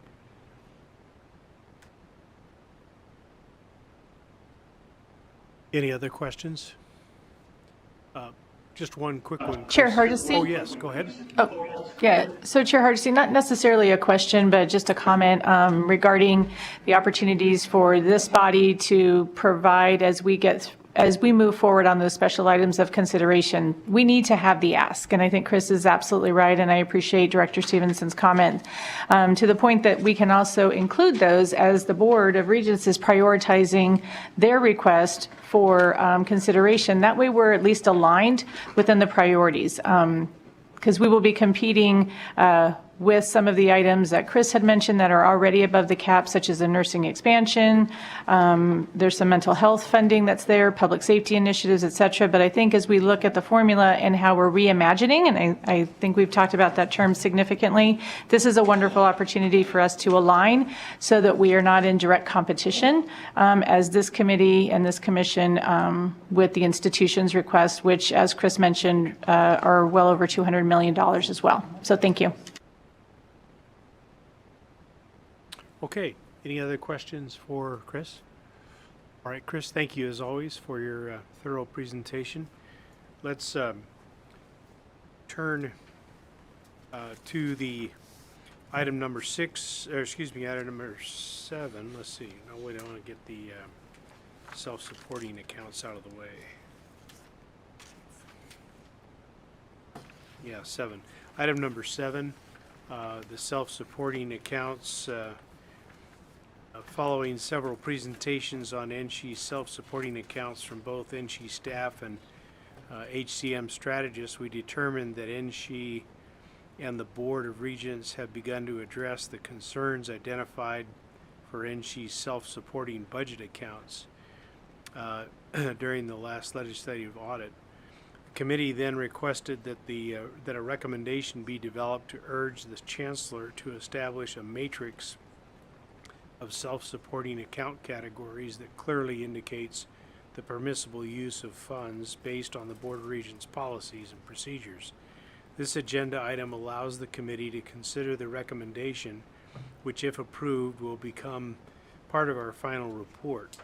The work session document provides the history of the self-supporting issue, particularly the history on the audits, and includes the additional information of state and non-state funds.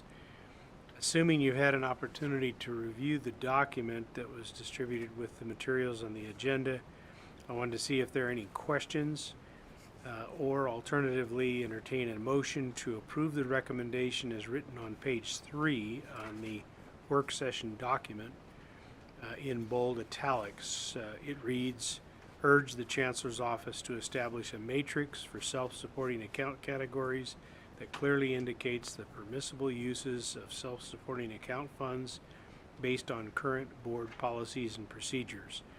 So let me begin by asking if there are any questions with regard to this item on the agenda or comments. No questions or comments in Las Vegas, and this is exciting. We're going to get to an action and a recommendation from this committee. Any questions in Carson City? Chair will entertain a motion.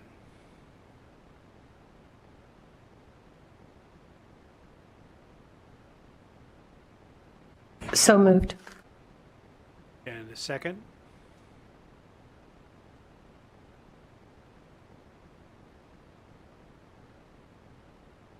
Second. Thank you. Any discussion on the motion? All right, all those in favor of the motion signify by saying aye. Aye. Anyone, those opposed, please signify. Any abstention? Chair, I apologize. We've had a request for a clarification on the motion, just the language of it. Go ahead.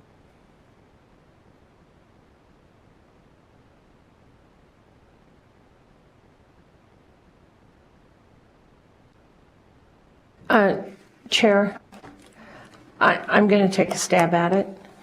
Maybe I move that the NSHE institutions track expenses by functional categories according to the National Association of College and University Business Officers, to include the items listed on page 3 of our information. Does the, you made the motion, I believe, Senator, is that right? Correct, sir. Are you including in the motion that we urge the Chancellor's office to establish the matrix?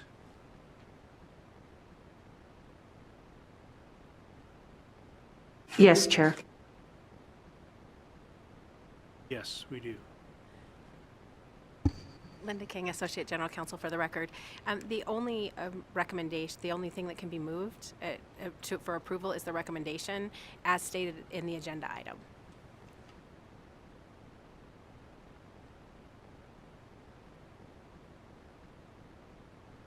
So if a mover, if a committee member wants to make a motion, you would use the language, you would move to approve the recommendation, and you can read the bold language that's included in your reference material.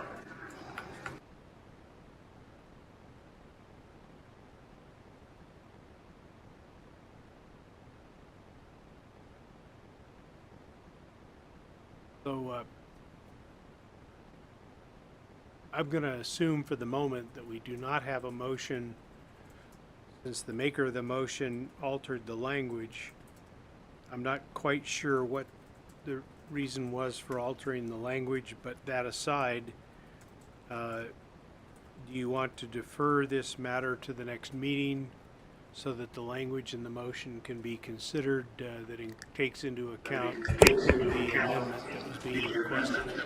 And maybe we could get some direction from the committee on how you would rather see the motion reworded and why. Chair, this is Marilyn Dondero-Loop. I would like to rescind my motion and try again, if you don't mind. I don't mind, as long as, go ahead.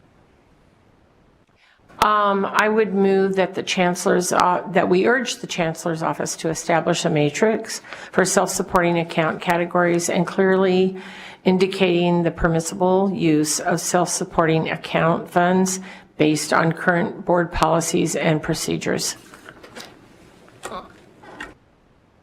Second.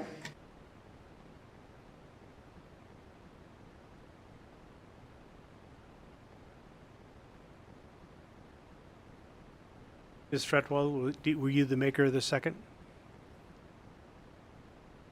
Yes, sir, Mr. Chair. Okay, thank you. Any discussion on the motion? All those in favor say aye. Aye. Anyone opposed? Any abstentions? The motion passes unanimously. Then let's move on to agenda item number 8. The next meeting of the commission will be held on May 30th probably again beginning at 9 a.m. To accommodate travel schedules and the length of the presentation and discussions. According to the work plan, the May agenda will include presentations from HEM strategists with additional information and modifications and updates on their presentations, taking into account comments from the committee thus far. And I wanted to entertain, are there other items the committee would like to include on this future agenda?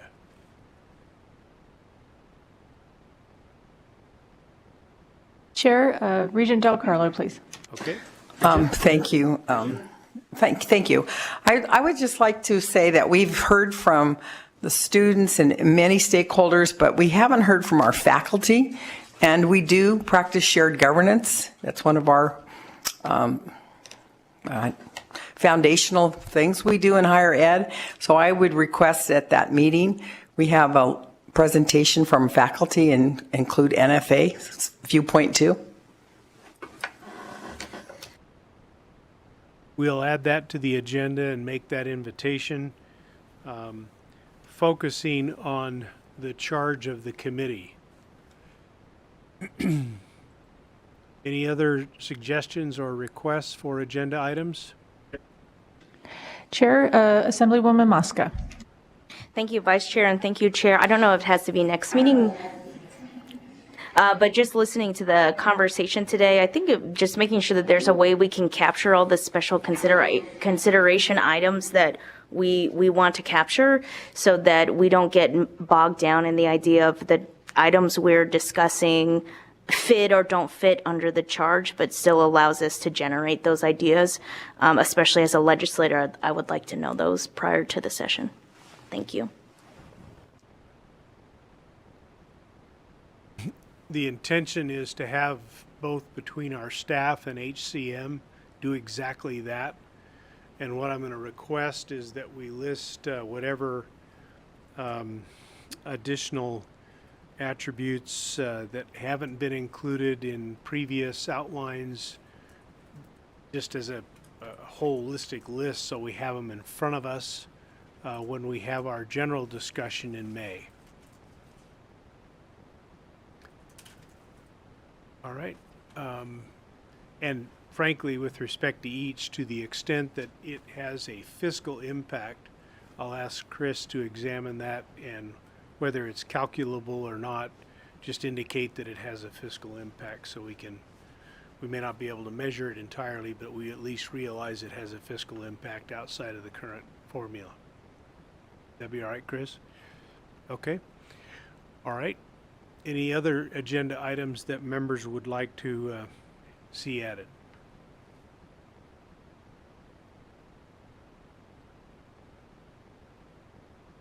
Okay. Any other general comments by committee members before we move to public comment?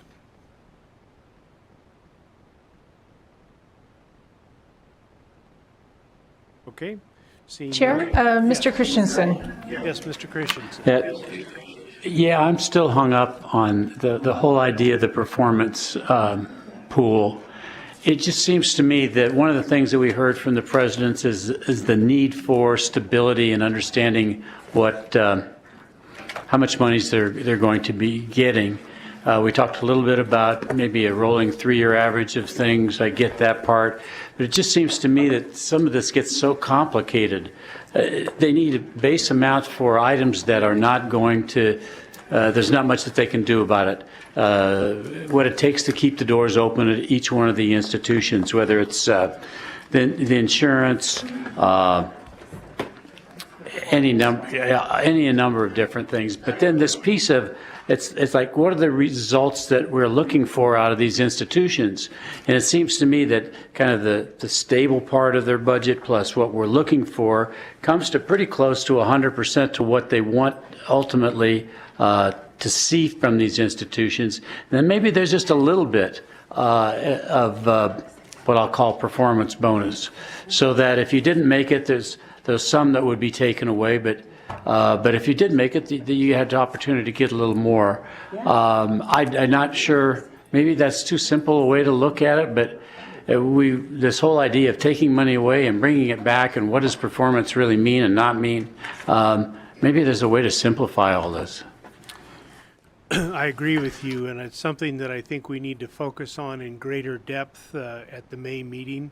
I'm anxious to get additional input from HCM and from our staff and from Chris, but I think I'm reading a general input to the committee that this business about a 20% cut off the top and the timing of when you get that restored and the like is problematic. And what I hoped I conveyed earlier with my remarks, and I realize that it may be running in conflict with what either Tennessee does or HCM's vision of best practices. But my concern is this.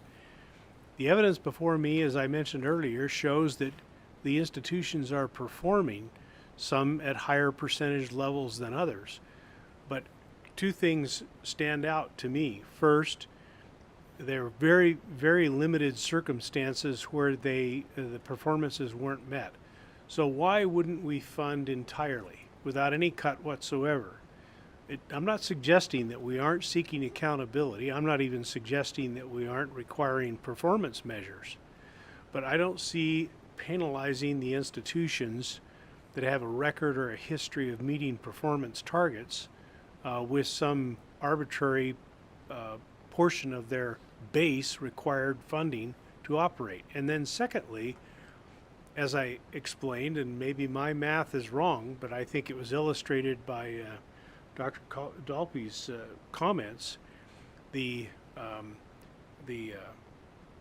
proposal by HCM would actually penalize an institution that even has a positive performance if it isn't as high as the other percentages that are achieved by other institutions.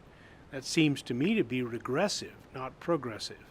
So I'm hoping that HCM and the staff will work on a plan that doesn't try to rectify, doesn't eliminate performance requirements, but doesn't try to recognize it through financial penalties. There's got to be some other way that we monitor that, we have transparency with respect to it, and then it's dealt with in some other fashion. That would be my view, as opposed to a monetary fashion. But I'm open to whatever other suggestions people have. If I'm all wrong on this, I, of course, am open to other comments and suggestions. But I just think that that is an inherent problem from my point of view. The other point of view I make is this. Obviously, from what we've heard from Chris and from what we've just discussed about budgeting, getting dollars to incentivize higher performances may be a very difficult challenge in the next session. But it also seems like incentivizing successful work is in itself something that requires further study. So that's just where I am in on. I don't know where you are, Glenn, or other members of the commission, but I think if people have opinions, you ought to express them so we can give staff and HCM some additional input on this. Glenn Christensen for the record. It just seems to me that in the process of building these budgets, all those metrics and everything have to be considered. So I'm not sure what the problem is. So I agree with you that, fund it 100%, and then we can, hopefully, maybe there's a little bit at the end that we could, if need be, cut back a little bit or add a little bit more. The other thing that I was a little concerned about is this concept of one size fits all for the funding formula. I really like the idea that each one of these institutions have a different mission, and we can group those missions, but I just think that would be better, and that's kind of the feedback that we've gotten too from presidents and, frankly, the students and others. Any other commissioners that would like to Dr. Reed, and then we'll come back to you, Chancellor. Oh, sorry. Yeah, I actually just wanted to follow up on that other comment. This was something I was going to raise as well, is that I'm not sure we've yet had a fulsome discussion about mission differentiation across the institutions and kind of heard what the implications would be of potentially having separate funding models. And I don't know whether those the pros, cons, but just to explore that together and just kind of understand what that would look like and if it would be viable, I think could be a really helpful exercise. I'll add that to next session's agenda. Chancellor? So, Chair, we have Regent Goodman and then Senator Dondera Loop. Okay. Regent? We're going to start with Senator Dondera Loop, then Regent Goodman. Okay. And I guess I just have more of a comment, Chair. Many hours ago, I think when we started this HCM pay performance discussion, I think my comment, and I'll just reiterate it, that I want HCM to listen to what they gathered when they spoke to the institutions. And I don't think that, in my opinion, has necessarily happened. I don't think anybody's looking for a more convoluted discussion, and I don't think anybody's saying we shouldn't have the discussion. But to discuss and not listen to what the institutions are saying is not what they were hired to do, in my opinion. In my opinion, they were hired to gather some information and find either some good solutions or some compromises so that we could make this better for our state and not better for somebody in Tennessee, with all due respect. So just a comment. Thank you. Stephanie Goodman for the record. This really didn't pertain to the item, but I think it's important to mention this. $194 million, it's a significant COLA impact, and we felt it was very important to make sure that our faculty received this COLA. And I think it's also important to acknowledge that right now there was an accounting mistake made in 2019, and our COLAs for NSHE are only funded 80% of 80% rather than 80% of 100%. And that's obviously a huge disparity, and I think it would be I wanted to put it out there so that this committee understands that that number is significant partially because of that, and we're hopeful that we can get this fixed for the next session.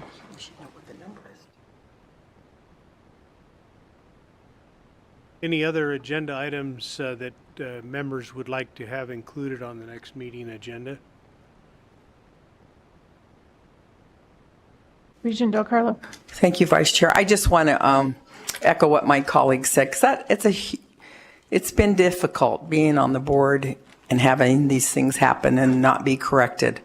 We're the only state agency that this happened to, and I would like at our next meeting to have that figure brought back, what that impact has done to higher education in Nevada. Because when I ran in 2016, I ran because I felt that Nevada was not properly funded with higher education. And I also saw someone very important to this process and said to him before I even got on the committee that if we don't, and I know this is not the charge of the committee, which I'm very disappointed about, but if we don't find some new funding, then I almost feel like this is an exercise in futility. And that's what I said to him, because last session I think the legislature did a great job with K through 12. We have so many needs in the state. And for us not to put the proper funding to higher education does a disservice to our state. This is a growing state. It's a changing state. I was born here. This is not the same state. And I know I'm old now, but my God, my colleague shared with me that 71% of our students at UNLV are minority. I mean, I could have counted the minority students in my high school in Reno on one hand. This is not who we are today. We have got to address the needs of our state. And I got a question, I'm running for re-election, I got a question, what is the purpose of higher education? It's very simple. It's workforce. That's what we do, workforce. Thank you. Okay. Any other requests or comments before we go to second round of public comment?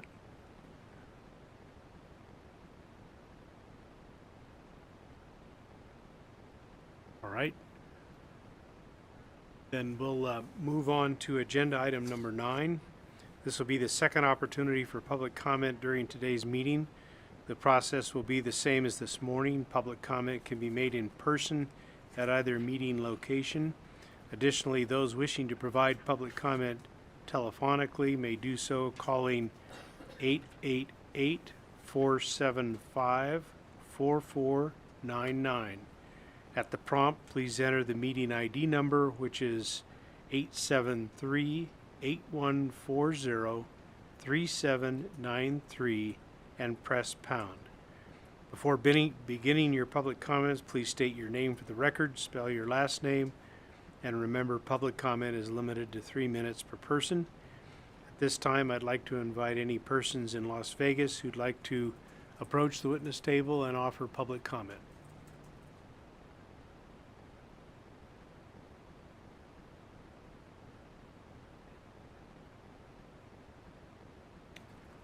Any public comment in Las Vegas, Chancellor? No public comment. Thank you. Any public comment in Carson City?